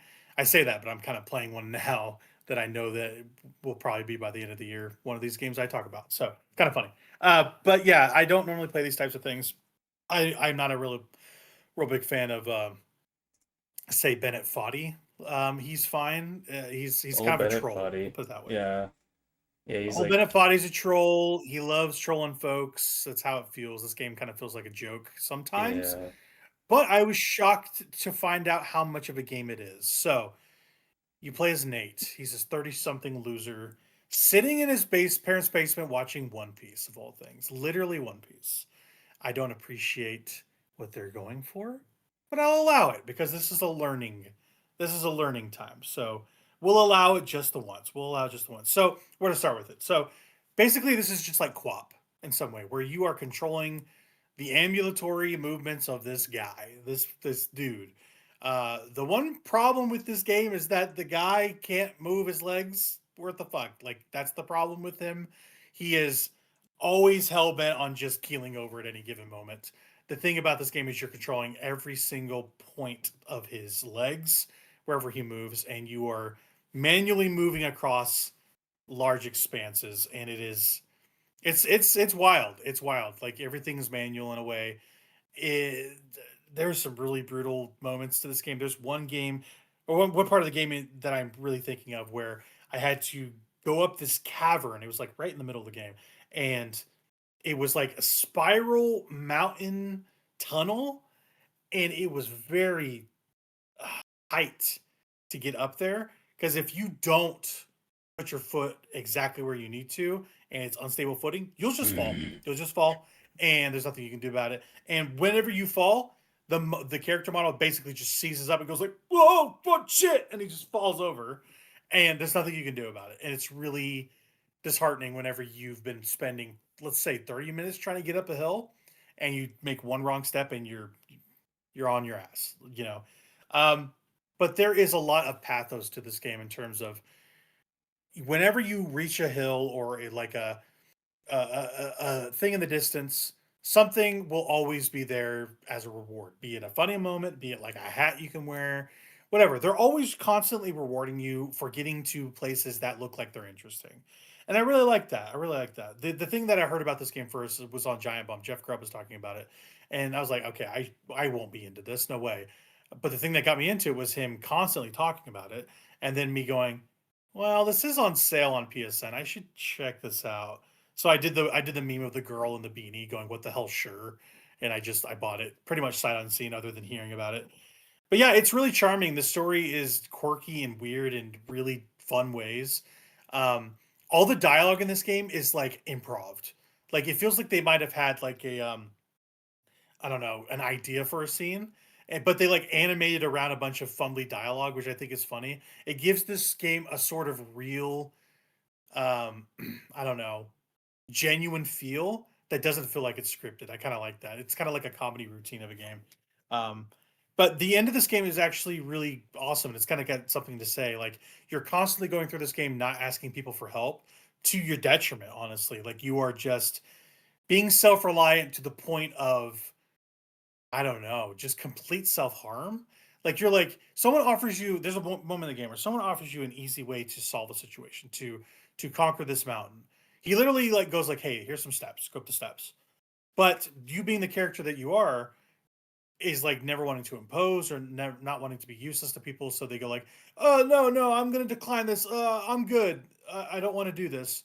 Um, and they go like, "Okay, you're gonna just reject help." Like they're rejecting maps, they're rejecting this and that. Like they're kind of worthless person, and they're rejecting the easy way out all the time.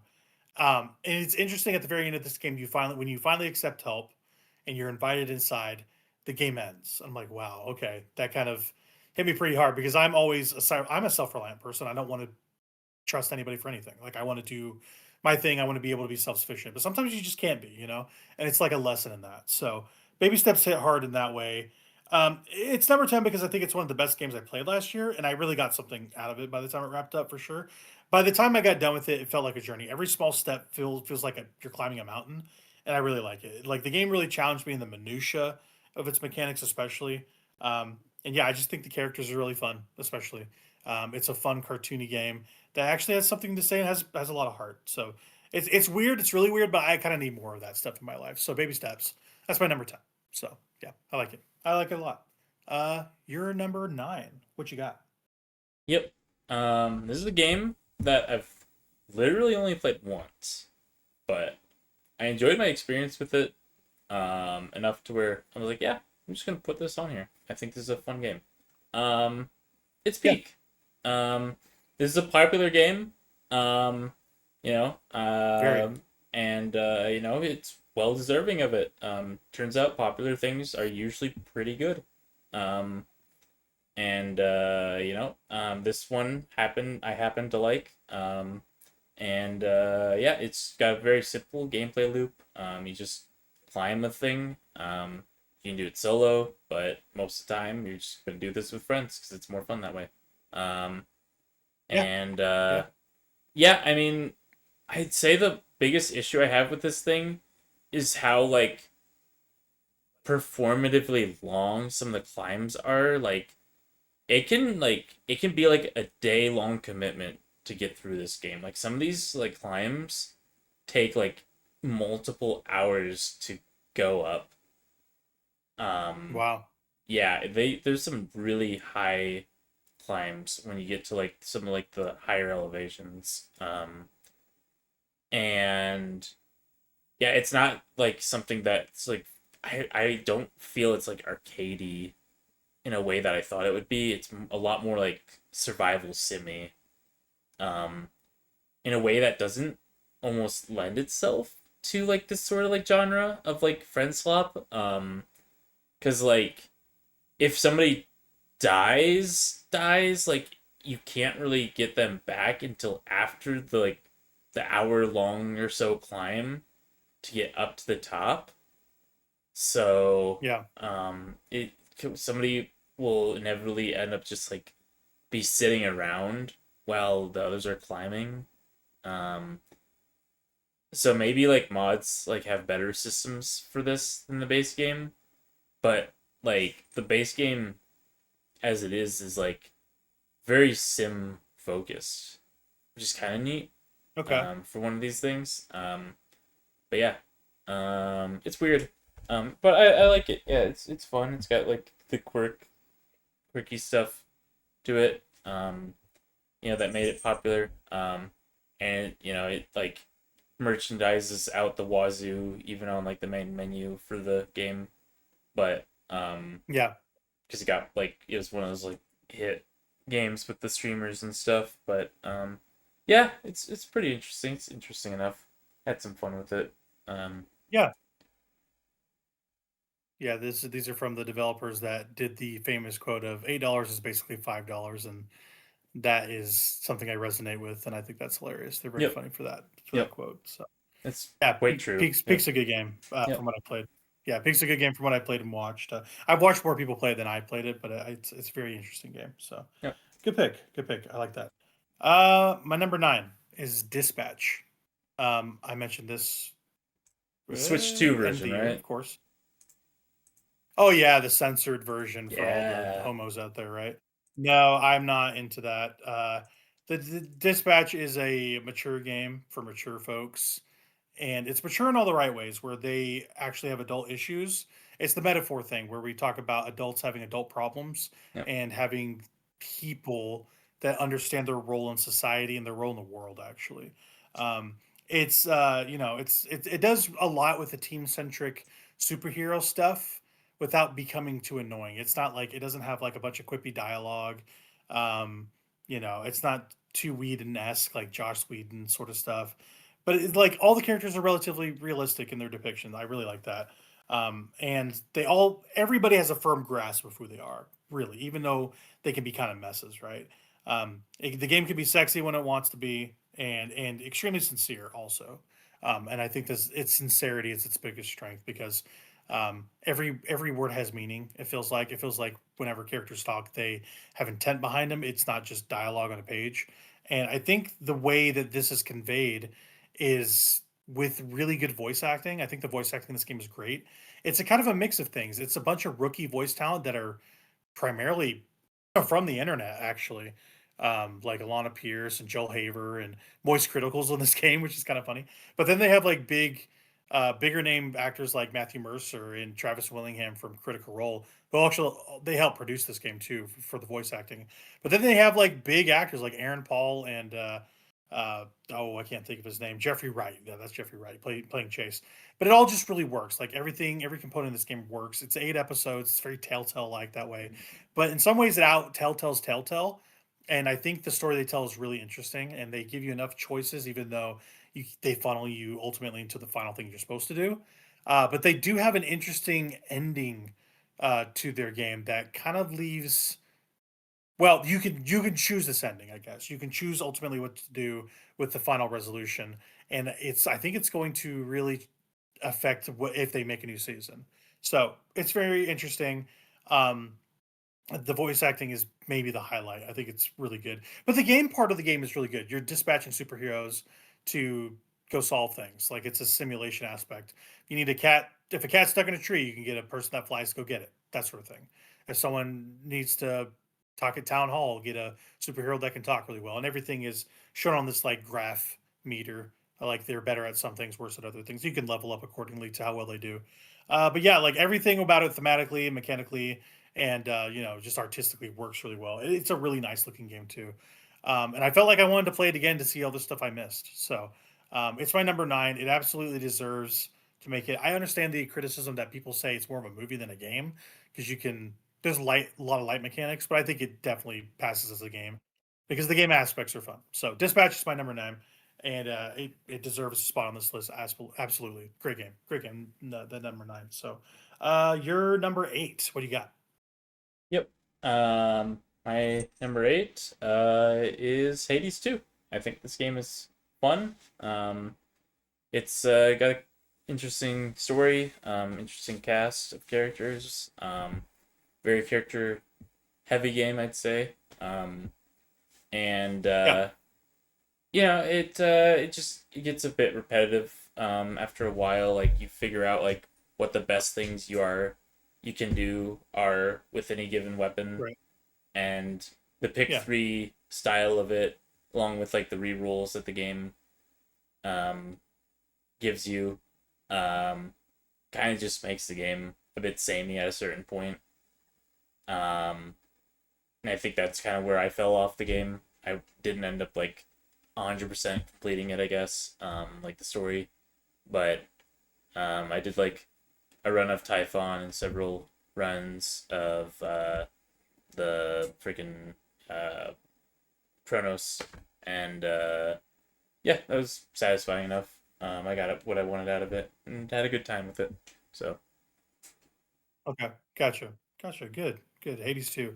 That's a little higher on my list, but yeah, it's a good intro to that. no, So yeah, my number eight is The Outer Worlds 2. So I will be completely transparent. This game was a little bit higher before I ordered it, but I feel like I played it late enough in the year, and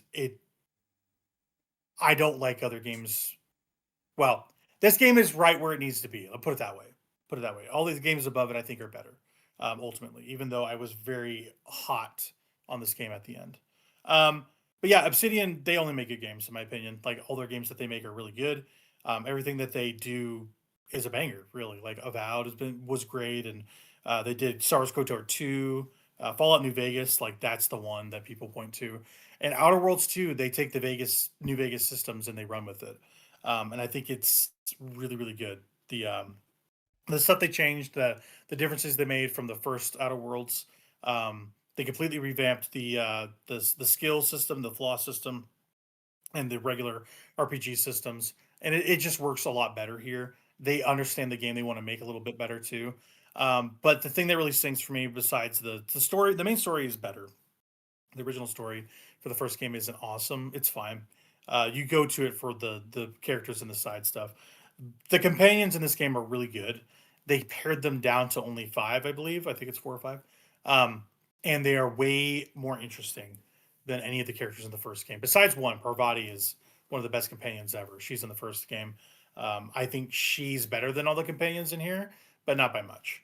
Tristan and her are like pretty dead center. So Tristan Rao, who I mentioned earlier. But yeah, this game is really good. Like it feels really expensive. Like it feels like Microsoft gave them the money to make this game, which is really sad because ultimately it didn't sell well, and they won't make another one, which is really bumming me out because they just announced that this week. Um, but yeah, in some ways it feels like they out Bethesda. Like all those systems that they normally get in those games um, really work here in a more interesting way, in a more bite-sized way. It's got that zone feel where you're not too overwhelmed with your environment or any side stories or anything like that. But yeah, like the main things are the companions are great. The shooting feels really good, like really good. It feels like AAA quality shooting. Um, it's not like as precise as a Call of Duty or anything, but it feels very very good. Like you can play this game like a shooter and it feel good. Um, but yeah, it's really great. One of my favorite things they added to this is they added a radio in here, very Fallout centric, where they have in universe songs that like basically Outer Worlds is all about consumerism and capitalism, and it's all like ads for shit. Like they sing like a Purpleberry Crunch song, which is like a cereal that people eat in that that world and setting, and they just do that for like everything. Like everything is a commercial in that game. It's kind of like post-capitalism, neo-capitalism nightmare that basically they took capitalism to the stars. The gist about the Outer Worlds is that literally like what if Amazon moved to space? Like they wanted to get away from the government, they moved to space and started their own colony full of commercialism and consumerism. That's the idea. So yeah, that game's great. The loyalty missions are really good. Um, it's basically a dream come true for an RPG getting a blank check to make it. It feels like Obsidian made a game all their own and they knew what they wanted to do. They execute on it. It just didn't sell. It's a huge bummer. But it's my number 8 for sure. It earns that spot because it's super successful in everything it does, I think. One day I'll come back and finish all the other side stuff. But as for the main story, I got that wrapped up in all the side missions too, for the characters, and it's worth it. It's worth it. So it's a bummer we're not making another one. That bums me out. So, you're number 7. What do you got? My number 7 is Donkey Kong Bonanza. Bonanza. Love that. Love that. What'd you think about it? It was pretty fun. It was a pretty good story experience. Getting through that game and fun sandboxy. I think it's a open worldish sort of done right, but it's kind of more open zone than anything really. I'd say, but Yeah. Yeah. sandbox. I'd say. So it's pretty fun. It's an interesting concept with like the destructible terrain.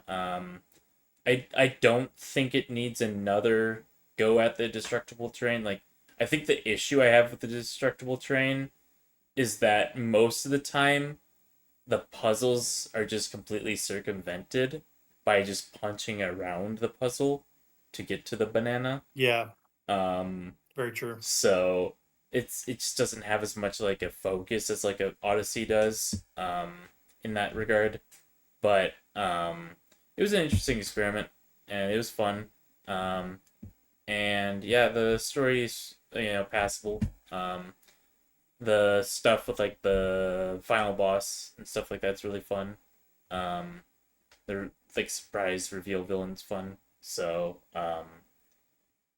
yeah. Oh yeah. That's a great surprise. Yeah, I 100%ed this thing, did all the things, whatever.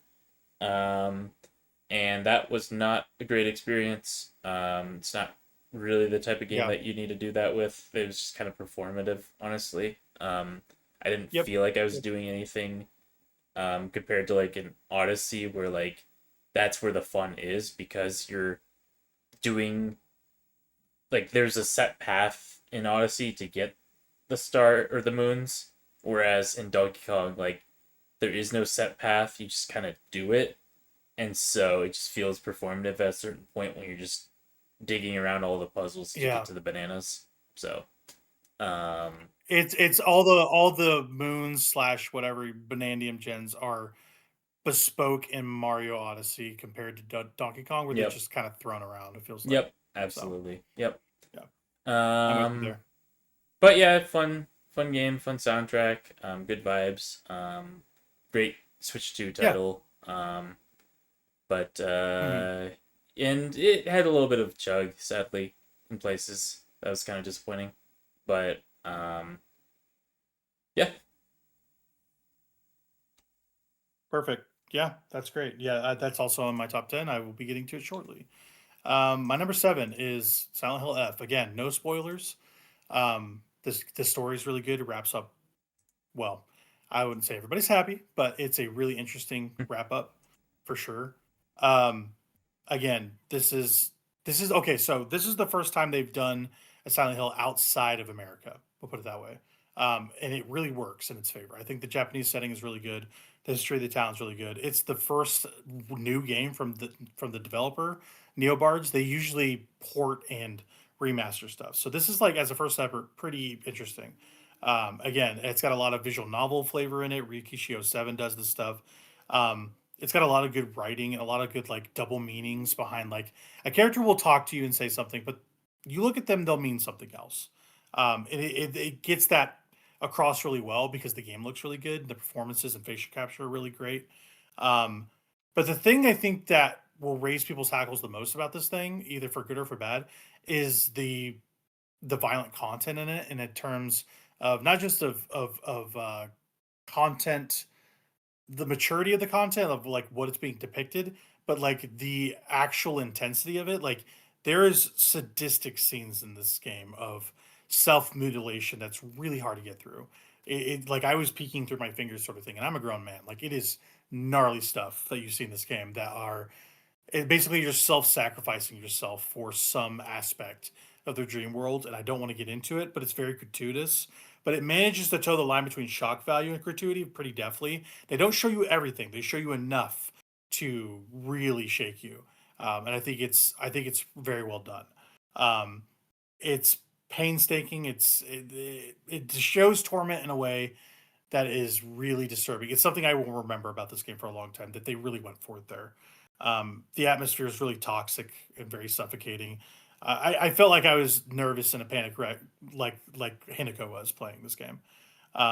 Again, like I mentioned, it's got a bunch of endings to get. I don't have time to get them all right now. Maybe one day I will. It's kind of not the point of that game to play it once. You kind of need to get all this stuff if you want the full story. But I digress. It's a quick YouTube search away. It's kind of a bummer, but it's a cerebral game that encourages a lot of talk about its themes, its setting, its story. I think it all works really marvelously for the most part. Um, but yeah, it's unfortunate you got to go to YouTube for a little bit of it. But I think it's one of the best in the series. Like from what I played, it's on the level of a Silent Hill 2. It doesn't surpass it. I think I like 2 better. But it's a novel spin on like that formula for the franchise. It's executed really well by pretty much a first time developer for a new game. And yeah, if they're good at doing this, I'd like to see what else they do. So here's to hoping they make another Silent Hill game. That would be kind of sick. So that's my number 7. It definitely deserves to be on that list. It came on strong later in the year, but I really like it a lot. So that's my number 7. Your number 6. What do you got? Number 6, I have Fate Hollow Ataraxia Remastered. So this is Gotcha. the first time that the bonus disc, like the fan disc for Fate Stay Night, has been translated to English. And yeah, it's a really fun ROM. Because it's like more of like a bonus disc. There's not like a whole lot of like new story content. There's a bit, but it just kind of adds on to Fate Stay Night. And it's not really like a proper like sequel per se. It's just more like more content for that game. And yeah, it's got some really fun moments in it. Some fun story beats, like, and stuff that's like kind of gets deep into the Nasuverse, and stuff that carries through to like the rest of like the franchise is like born in this fan disc. So yeah, I played through the whole thing, and yeah, it's just more Fate Stay Night, and I love that thing. It's got like the gameplay loop itself is like you're looping the same like 3 or so days. It's just kind of a looping game as well, so that's kind of interesting. Yeah. Because you're kind of like Interesting. Yeah. you're like reliving the Holy Grail War basically, in like a weird way. So yeah, it just like has a lot of like backstory for like the characters as well, which is cool because the characters are like you know, like historical figures and like mythological figures. So really, it's more like a history lesson than a backstory, but it's fun. Yeah. Um, Yeah. So Nice. yeah, it's a fun ROM. I enjoyed my time with it. It's a good remaster.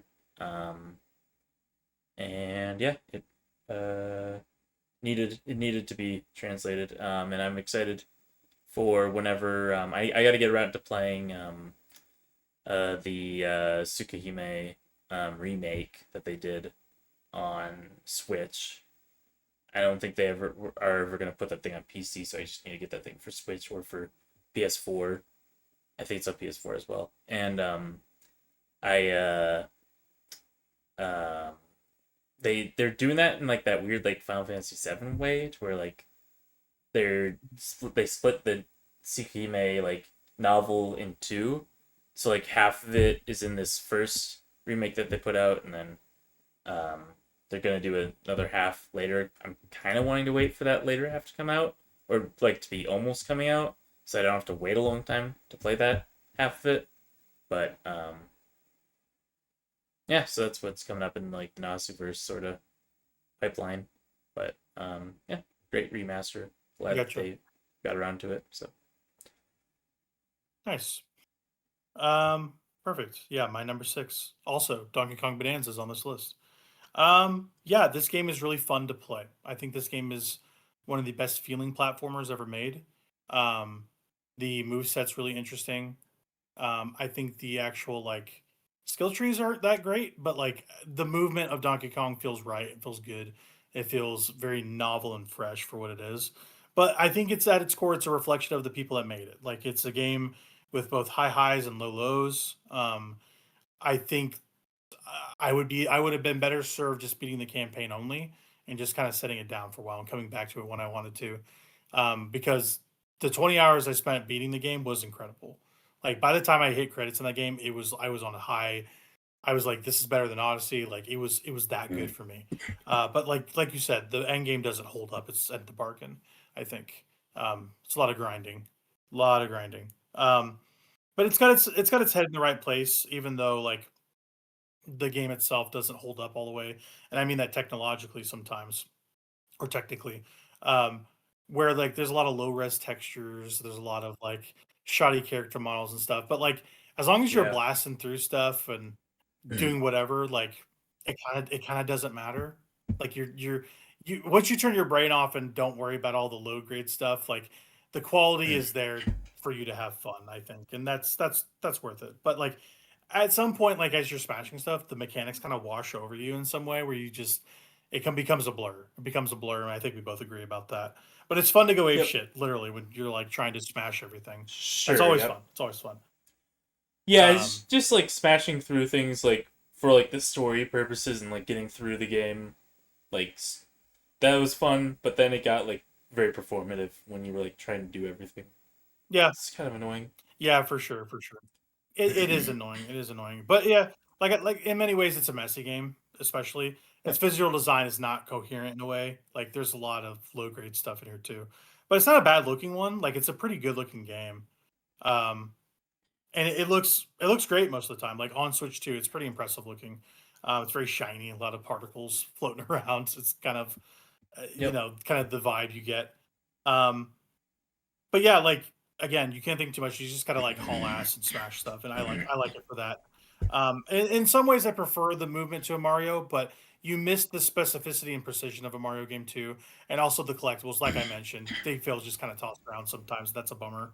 Um, and while it isn't as good as refined as other Mario games, I think it's very fresh and new and very creative, and it feels all its own. It feels like a Donkey Kong 3D platformer in a proper way. It feels like they really spent time thinking about how he would interact with the world. So, um, again, it's got to be on this list because it's so good consistently that I have to reward it.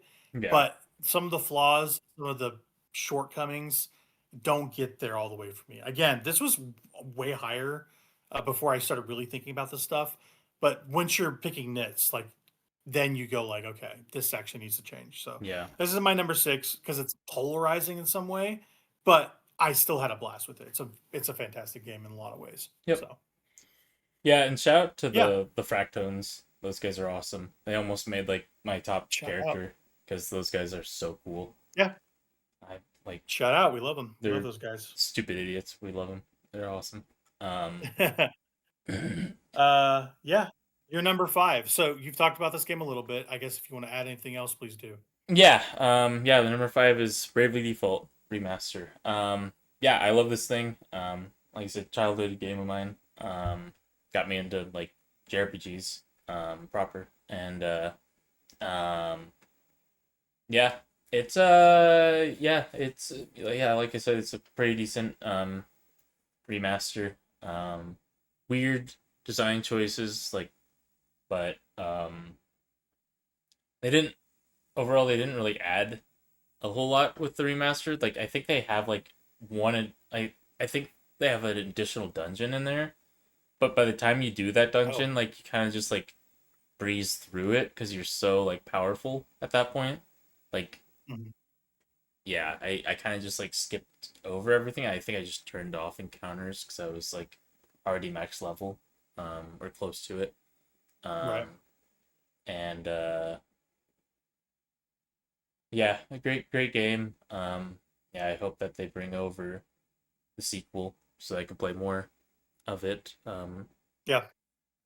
But they Mhm. probably won't because Japan didn't really like that sequel because the Japanese version had like Yeah. severe balancing issues apparently. So Gotcha. Gotcha. Yeah, that's your number 5. I like it. I like yep. it. It's a good stopping spot for that one. My number 5, I just beat in the last week or so. Trails in the Sky First Chapter. This game is phenomenal. I understand why everyone loves it. It's one of the best RPGs I've played in a fair bit. I tried to play the original on PSP back last year, but I think I heard this was coming out, so I kind of waited on that. And I'm glad I played this version rather than PSP version because they streamline things in the right places and they make a lot of improvements to make it more palatable for modern audiences. But this is like what I deem to be like the cozy RPG experience. Like if you want to play a cozy RPG, this is the literal one you should start with. I truly believe that. Like everything about the setting and the characters, all of it lends to that sort of atmosphere and flavor. It's just like really warm and inviting. I really like that about this game. It took me around 45 hours to play through. And I just loved every part of it. I really did. You play as bracers, so like they're basically people that are doing odds and ends jobs for people. They're like what do I call them? Regional freelancers. That's kind of what they do. They do odd jobs for anyone, regardless of what they get paid. Um, and because it's their job, like all the side quests feel essential to do, and I love that about it. Like you have a narrative justification to do all the extra stuff, and that felt really good.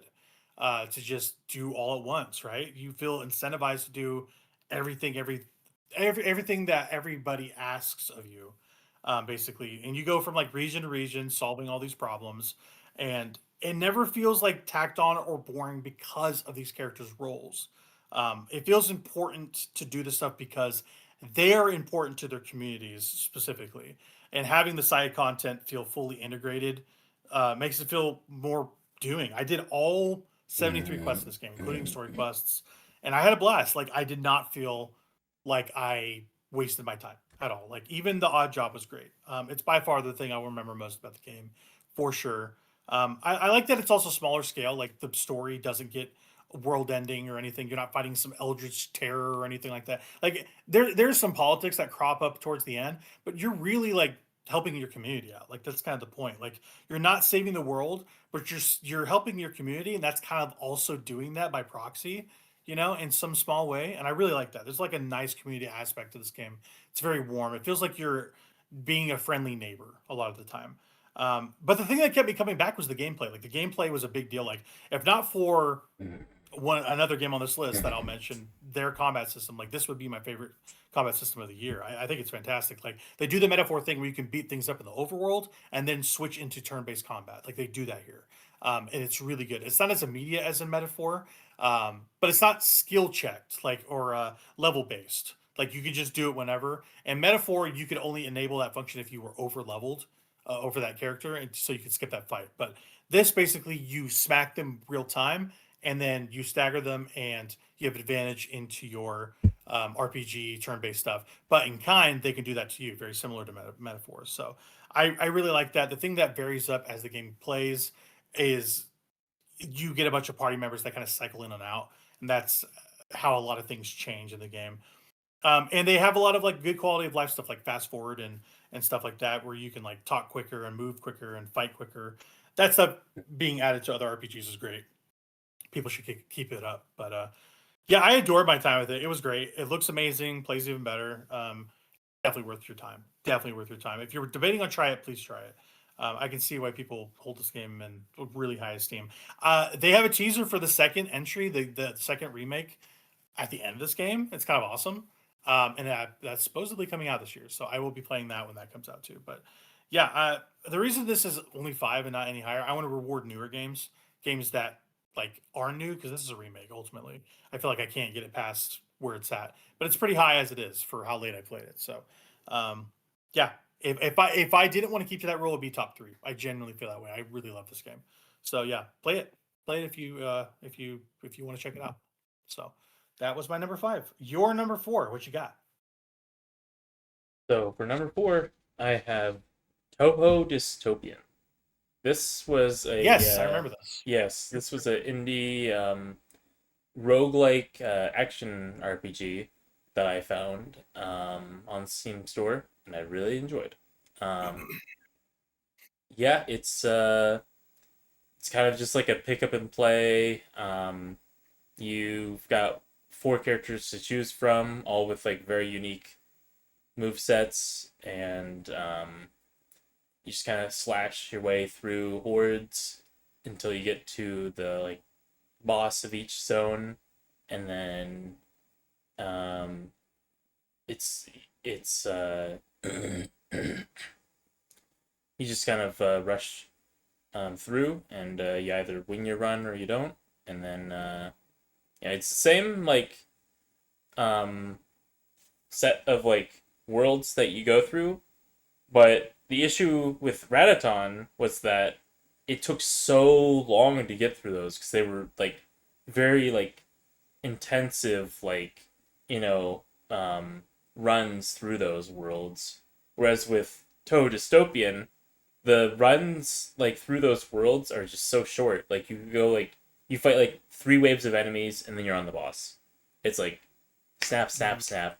Like you're just rushing through, getting through the mobs just basically just to level up. Like they don't ever pose a threat Wow. really.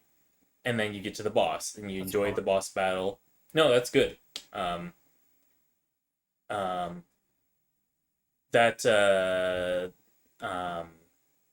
yeah, it's pretty enjoyable. I like it quite a bit. Because it essentially just feels like a Oh, boss sorry. rush. No, you're good. I You're was good. misunderstanding you. My bad. No, you're Yeah. good. Yeah, it essentially just feels like a boss rush. Where you just get to um like kill a few mobs and then fight the bosses in this like fun like action RPG combat system where like you learn boss patterns that are sort of like AoEs, and then you just kind of deal like trickles of damage at a time.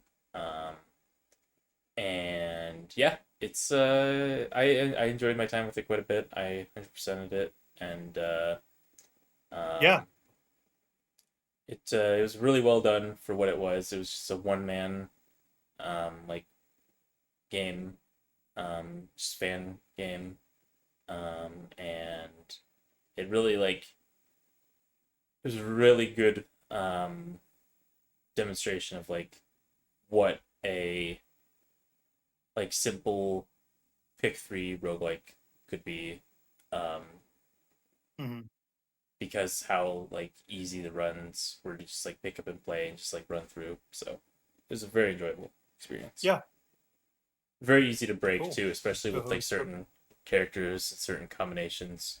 Like it was to the point where like you could basically turn the game into Vampire Survivors, where it, like plays itself, which is very funny to me. In like this like action RPGs like shell, you can like turn it into like a Vampire Survivors clone where the game is just like auto shooting and auto killing things for you. So it's pretty fun. Fun game. Nice. Nice. Cool. Awesome. Uh, if you don't mind, let's take a quick break. I think I need to change something, and then we will come right back. Sure. All right. So my number 4 is Hades 2. Uh, I was very high on this game all year. All year long, I was high on this game. It is the most fun I had playing a video game this year. The only reason there are 3 other games over it, I feel like they deserve it more than Hades 2. Because the only issue I have with Hades 2 is that it's just more Hades. I've done that before. It's not bad. I played it before. It's all familiar. It's very great. I don't think it elevates an already good game that much, really. It iterates really good, but it doesn't like elevate anything. And but like Hades is like ice cream. It's very sweet. It's very decadent. It's very easy to engage with and enjoy. Everything about the game's makeup, I think, is perfect. Like in terms of the roguelike systems, they're great. The story, I think, is great. The characters, all that stuff really works really well.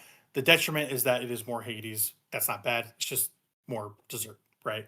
Um, but it's the most fun I had playing a game last year, I think, just on a pure gameplay level. Supergiant, they're just good at making awesome video games, but especially with the Hades series, I think it's really good. It's a perfect game in almost every way to me.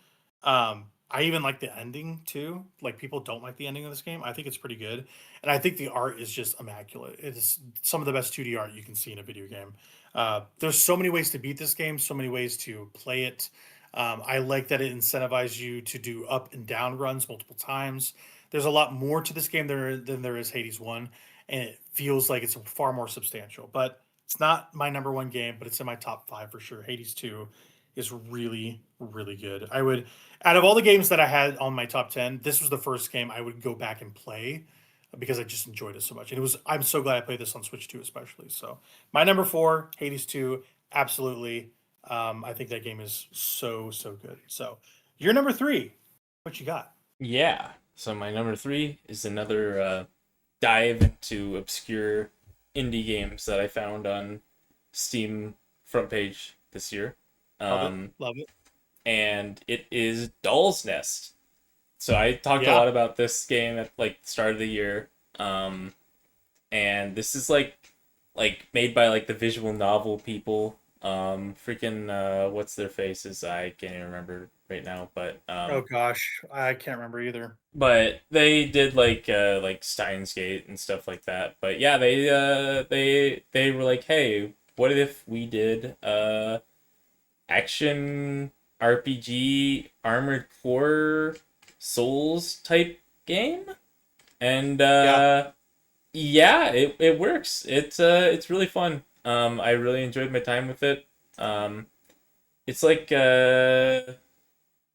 it's just really weird how like everything works for this thing. Nitro Plus, that's the developer for That's this thing. right. Nitro Nitro Plus. I knew Plus. it started with the N. Yeah. And yeah, it's just like everything works for this thing. Like it feels like you boot this thing up and it feels like very like I don't know, like indie and very like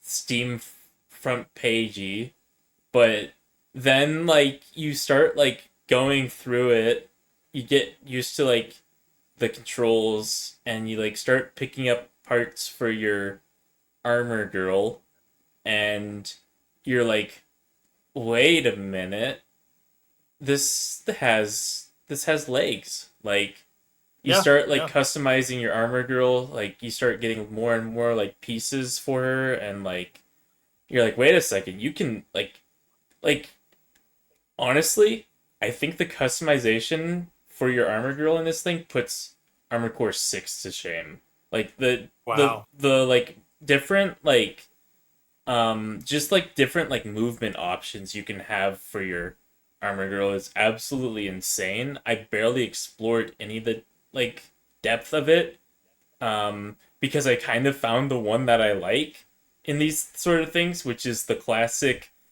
high handling, high movement speed run and gun to where I could just position myself exactly where I want to be, evade most things just by using movement, and then just unload like somewhat close range with like an SMG. That's kind of my move set. Um, Yeah. and also like towards the end, I found like this really strong sword that I was able to just kind of slice through bosses with, like dealing massive damage because the sword's damage was based off of movement speed. So I just maxed out my movement speed to like deal like tons of damage to these bosses in chunks. So Yeah. I had a lot of fun breaking open the systems of that thing and playing around with just how fast I can get my armor girl to go. Um, and yeah, it was a lot of fun. It's a really fun mix between the souls like you have like your levels and then you have like your bonfires and then you cap it off with a boss fight, but then like the armored core like aspect of like customizing your armor girl and like trying different weapons and loadouts and like having this like really granular control of how your armor girl like controls and like the like weight or lack thereof of your armor girl. Like in my case, like by the end, like she wasn't even like touching the ground at all, she was just kind of floating, gliding across areas. So it's a lot of fun. Really fun Sweet. thing to mess around with, and I'd love to try it again at some point when I find time and just try like a different build. So Cool. Doll's Nest. Yep. Love it. Love that. That's your number 3. Yep. We're getting down to it. So my number 3 is the French game. It's Clair Obscur. This game is a little bit lower, but it needs to be higher. I think number 3 is the perfect spot for it. I don't know what I could say about this game that like people haven't already said. It's as good as people say. It's better than people say sometimes. If you doubt that this game is good, I don't know what to tell you. I like if you don't like it because it's popular, like I just think that's dumb. Like I think that you're wrong, and I'm probably going to judge you for that. I think it's the best game of the year when it comes to like everybody's assessment. Like the gaming audience, the people that actually play video games, if people played this game, it's probably their game of the year. Like just it's probably the best video game of 25. It has the most like didn't bouquets thrown its way, like that sort of thing. didn't they use like some generative AI for this thing though? Like Yeah, I that's what I hear. I don't know in what capacity. I'm not sure. If that's the case, that's a real bummer. I don't think they did anything gameplay wise that involved that, but maybe right, some placeholder art. I yeah, don't know. I don't know. That's unfortunate, but the game itself and its content, I'm grading it on those merits. It is sure, very good. It's one of the best games I've played this year. It's all killer, zero filler. I think that could both be true. It's one of a kind. Um, I think it's just a great game, and it's got the best soundtrack of the year for sure. It tells an emotional, well rendered story about like grief and how we process that through our art. And I think it's special. I think it's special. It's got the best turn-based combat I've ever played in a game. I stand firm by that. I think it's incredible. It's Paper Mario, but with French people. And it's freaking awesome. So it's their first game too. Sandfall's first game from ex Ubisoft people, French people all over the place from different disciplines and game companies coming together to make a really special game, and you feel that it's an awesome game and it's truly spectacular. I think it definitely is my number 3 for a good reason. So your number 2, what you got? my number 2 is Metroid Prime 4 Beyond. I really enjoyed my But time that's the with that most game. disappointing game of the year, Noah. I'm kidding. You I'm kidding. Don't hurt you're me. the most disappointing game of the year. No, it's it I know, I'm sorry. I it really resonated with me. I had a really good time with this thing. I didn't think I liked like AAA games anymore. And then like I played this thing. I'm like, "Wait, maybe I do like these things still." Cuz like Yeah. it yeah, I don't know. It's just like something about like how I guess earnest it felt. Like it has all of its like rough spots. Sure, I can recognize that like the jungle, like some of the characters like the desert's kind of like just there. It's kind of inoffensive to me. Like the crystal collecting is kind of inoffensive to me. Yeah. But like yeah, it's just like this like the moments where like you're like going through some of the like really atmospheric places like the Volt Forge or like like the snow research lab or like the volcano area, like those places were really cool um thematically, I thought. And then just like yeah, like I really like the character actions with interactions with Tokabi. I thought that was really cool. And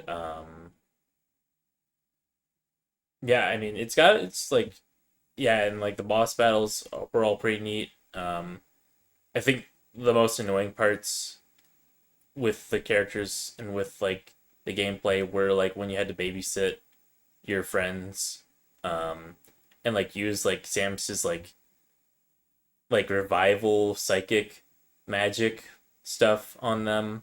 And also like for the final boss in particular, I didn't think that the twin stick controls sufficed for that what was going on in that fight, so I would like have to switch to the motion controls for that fight in particular. And for other fights too, they didn't feel like they were designed with the twin stick controls in mind. Specifically like fight with the alpha, um, whatever the pests were called. Um, Yeah. but like when you're fighting, or like Omega, whatever it's called. But in like the mines, but like that fight, Yeah. Yeah. you had like small like hit boxes that you had to hit, and like the twin stick controls just did not feel like they were doing a good Mhm. job. So like Right. I think I that remember thing that. has some weird control issues. Hmm. And it's just part of like the design, because I almost feel like that thing's designed for the mouse controls, but the mouse Yeah, it controls does are feel that really way. bad. Like they don't Mhm. feel good at all to use. So like I really No, they don't don't. know what it's designed for at that point, because like the motion controls Hmm. don't feel good to use at all, or either, because like they're very finicky because you don't have like a sensor bar to like keep them aligned. So you just have to constantly like readjust the pointer by clicking the Yeah. button to readjust it. Um, Hmm. so yeah, I don't know. It's a I enjoyed my time with it, but I can see where it has like issues, but it still like resonated with me in a big way, to where I was like, Right. man, this game's really fun. It's really cool. Um, it's got neat moments in it that I like. So I Yeah. liked it. Yep. Perfect. Yeah. It's your number two game. Yep. You liked it a lot. Yep. My number two game, I didn't expect would be my number two game. It's Hollow Knight Silksong. I think this game is incredible. I think it's a true masterpiece for what genre it's in. I think it's the best search action game I've played. Search action is a better name for Metroidvania. I think it's the best one I've played. Full stop. It's close, and time will ultimately tell if that still stays my opinion. I'm pretty bullish about it being amazing though. Like in this way, I think it's a can't miss video game. One of those things. I compare it to Prince of Persia from last time, which I thought was the last great Metroidvania search action game. I think this topples that. This game is better than Prince of Persia. I think it's very simple. Um, this and Hades are the two games I measure my year with the Switch 2 with, basically. Like those are the games I played the most. I played almost 100 hours of my Switch 2 with just those two games. But very few games capture me like this game did. It's completely revelatory experience. It's the pinnacle of its genre in my opinion. And I think it's a watershed moment for independent games development. Like it completely delivered on all expectations set for it. I think it's a rare game that exceeded or met the hype. I really feel that way. It's weird how mainstream it is too because it's really hard. It's very difficult. That's one of my criticisms of it is that it can be a little bit too hard. Um, but I do like how it trusts you as the player to get the thing done and to keep busting your head in a way that is constructive and learning these boss fights, these patterns. The runbacks kind of suck, but it's not as bad as in Hollow Knight. Hollow Knight got really bad with runbacks.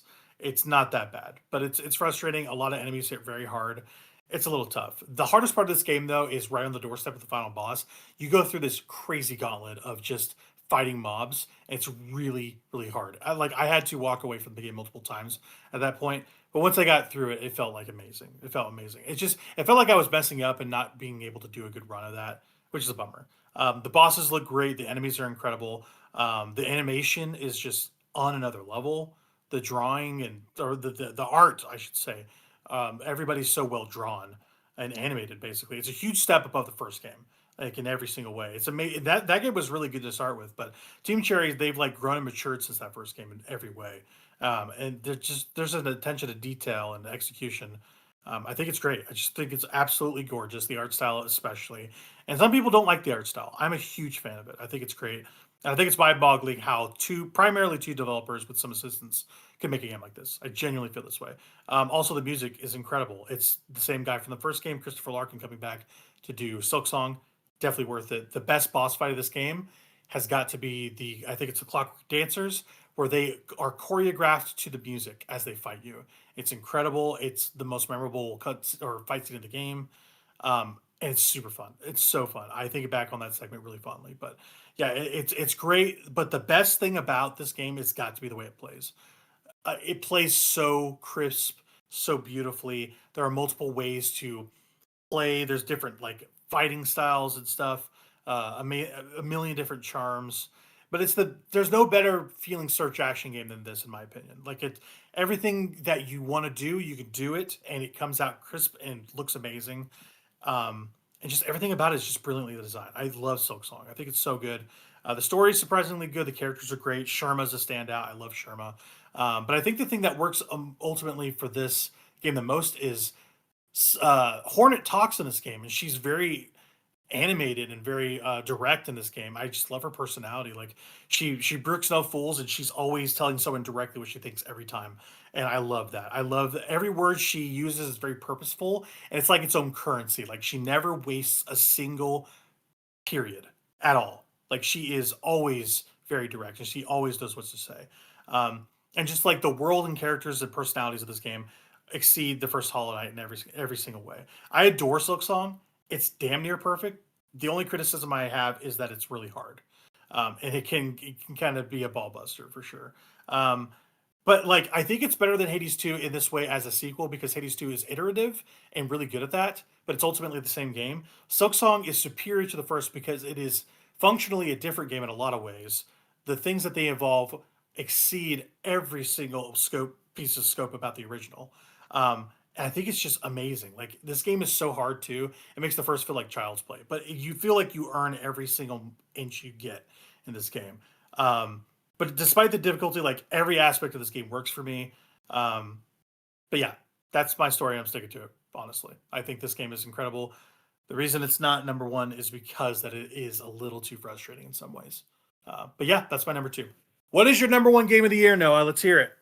Number one game of the year, Elden Ring Night Rain. Ooh, ooh, there it Woohoo! is. There it is. Why do you like this game so much? Tell me about it. It's fun. There you go. Video games should be Um, fun. yeah, yeah, it was immediately fun. Like upon like my first run and getting my butt kicked, I'm like, man, this game is fun to play.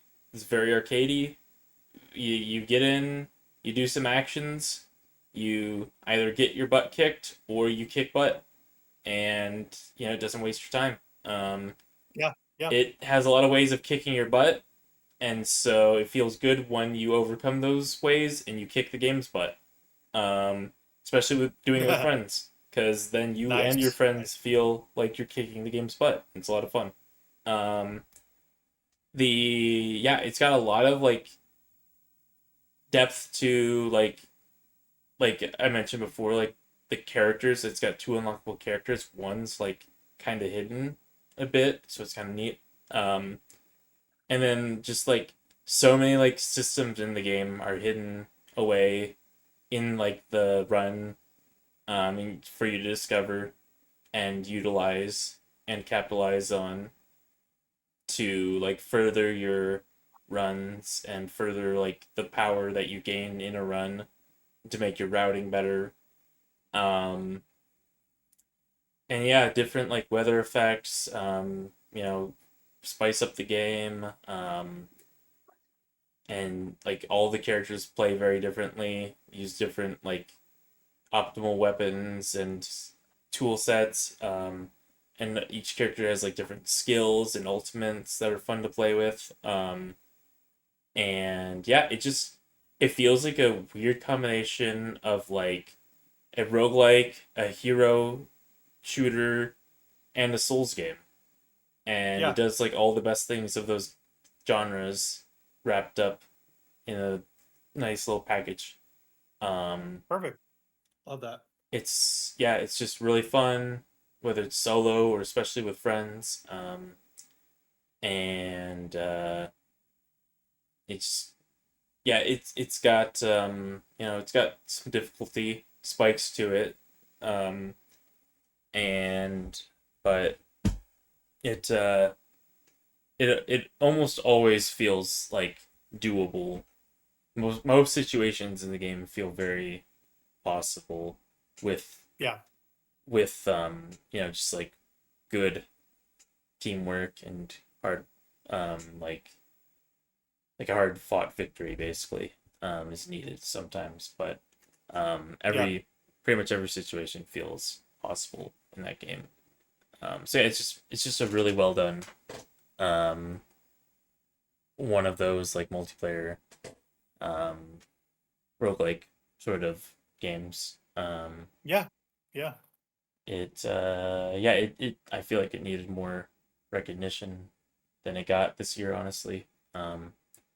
Sure. And because even using the Elden Ring name, it just didn't generate a lot of buzz, it seems, which is disappointing because Yeah. it's really well done.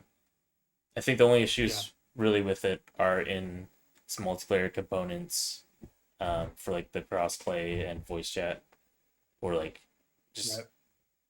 just like finding ways to like direct your team in general are very hard to do, other than like pinging things. So, Yeah. um, Right. but Okay. yeah, There you great game. go. Yep. Game of the year, in fact. Not just a great Yep. game, it's your favorite game that last year. Yeah. Let me tell you about mine. How about that? Death Sure. Stranding 2 on the Beach is the game of the year. I'm giving it my game of the year. It deserves it. It's one of the best games I've ever played. It's Kojima's best game. Fuck everybody. I think this game is amazing. I think it's more than a video game to me in a lot of ways. It's a lofty thing to say. I will say that, but in some ways, excuse me, Death Stranding 2 just transcends video games. I think, and I think the reason is I say that is because it when you talk about the makeup of this game, you start talking about its other disciplines on at and how good it is at that stuff. Like the music, it's incredible. The cinematography, it's amazing. Like all the stuff that make up this game, it transcends what a video game is and what it's capable of and innovates on a million different fronts. I think it's amazing. There's no better looking, sounding, or playing video game that Kojima's ever made. And nothing's going to surpass what they've done here so far. I think it's great. And in some of my reviews, I compared Kojima to David Lynch. He's like kind of this like digital auteur in some way. He can be, he's kind of goofy. He's got some like sexy provocation to his stuff. But there's like an emotional core to his art that I really appreciate. I like that. And comparing the two like endears Kojima that much more. And I love the first Death Stranding. I think it's a modern classic in my opinion. There's some issues with it on the story front for sure, but Death Stranding 2 is just so much better in every single way. There's a lot of new characters, returning characters. They're all really well done and acted. It looks incredible. They're using the Decima engine from Horizon, Gorilla, and it just looks so good. But they do the Kojima thing again in the narrative, where he's predicting the future. It's literally what he's doing, and they do it again, maybe more prescient than they ever have before. Like I said, Kojima is basically Nostradamus, is the idea. But yeah, I think the thing about the makeup of this game, I think is I am really floored about the most is the specificity of the cutscenes. Like it is shot like a movie, and it feels that way. It feels like it is directed like an actual film. I think that really works in its favor. It feels cinematic in the specific way of that he's filming it like a movie using dynamic camera techniques with specific character direction and a different like gravitas than you see in normal video games. Like it feels elevated from the normal stuff you normally see. And I think the performances assist with that. Higgs is the standout character in this game to me. Troy Baker does incredible work. The acting is out of control. It's so good. There's Lea Seydoux great as Fragile. Tomorrow's amazing. Dahlman's great. Like all the bit players are really, really good here. There's a secret character I do not want to spoil. It has to be seen to be believed. That is one of my favorite sequences in the game as well. But the music is just it's so much better than even the first game. Like I could just talk about this game endlessly on the sound front. It's incredible. It looks as good as it sounds and plays even better. And the package delivery is even better this time too. Like it's more Metal Gear Solid 5 than ever. Like you're getting a bunch of gadgets, you're getting a bunch of stuff to go take out these outposts. It's really cool. And the social elements they're better implemented than the first game. Um, it's just more Death Stranding, but it's better Death Stranding, and it's I don't know. It's just I grokked it even better this time. I loved everything about it. I had so much fun with it. The ending hours of this game are a complete mindfuck. Complete. I don't think I've ever seen video games pull off what they do here in the last, let's say, 5 hours of this game. It's crazy he got money to do what he did, like for real. And you got a bite size of that with the guitar battle. Like that's just a piece of it. That's the piece of that ending sequence. I can't describe how nutty it goes because it goes nuts. It was an insane ride. It's an insane game. It's great. Every element is perfect. Every story choice is considered an amazing. I think this is Kojima's best game. It's not even close. It's one of the greatest sequels ever. One of the greatest games I've ever played. And if you don't like this game or don't even try it, I'll think less of you. How about that? That's really what I think about this thing. Like if you don't play Death Stranding 1 and 2, you're gonna have to change your life. I don't know what to tell you. It's incredible. Yeah, I got blown the fuck away playing this game. Like for real. It made me a believer in what video games can do again. For real. Like it's the closest I felt to Metaphor not being the best game I played this generation. I was that stupefied by it. But having said that, Metaphor's game of the year. Yeah, it's game of the year. Best game of the year. Game of the year. Yeah. Yeah, That's the Metaphor. meme. That's the meme. We're sticking to the donkey meme. Metaphor's game of the year until it's not. Death Stranding got damn close, but I think it has to be united on our fronts. That a game has to Absolutely. supplant it. So Yep. we're not there yet. We're not there yet. Metaphor game of the year. Let's go. Oh my god, that was insane. That was very long. We might have made too many categories. It's fine. We got through it. It's game of the year 2025. We did it. Podcasted for like 5 hours. We did it. Thank Yep. you. We love you guys. Thank you for joining us. If you listen Join to us all for the next this, Stick that's Drift. wild. Yes. That's crazy. But enjoy Yep. Metaphor because it's the best one. You play it. Yeah. That's what It's we the best game agreed of on. the year. Anyway, we're going to bed. We love you guys. Bye. Bye.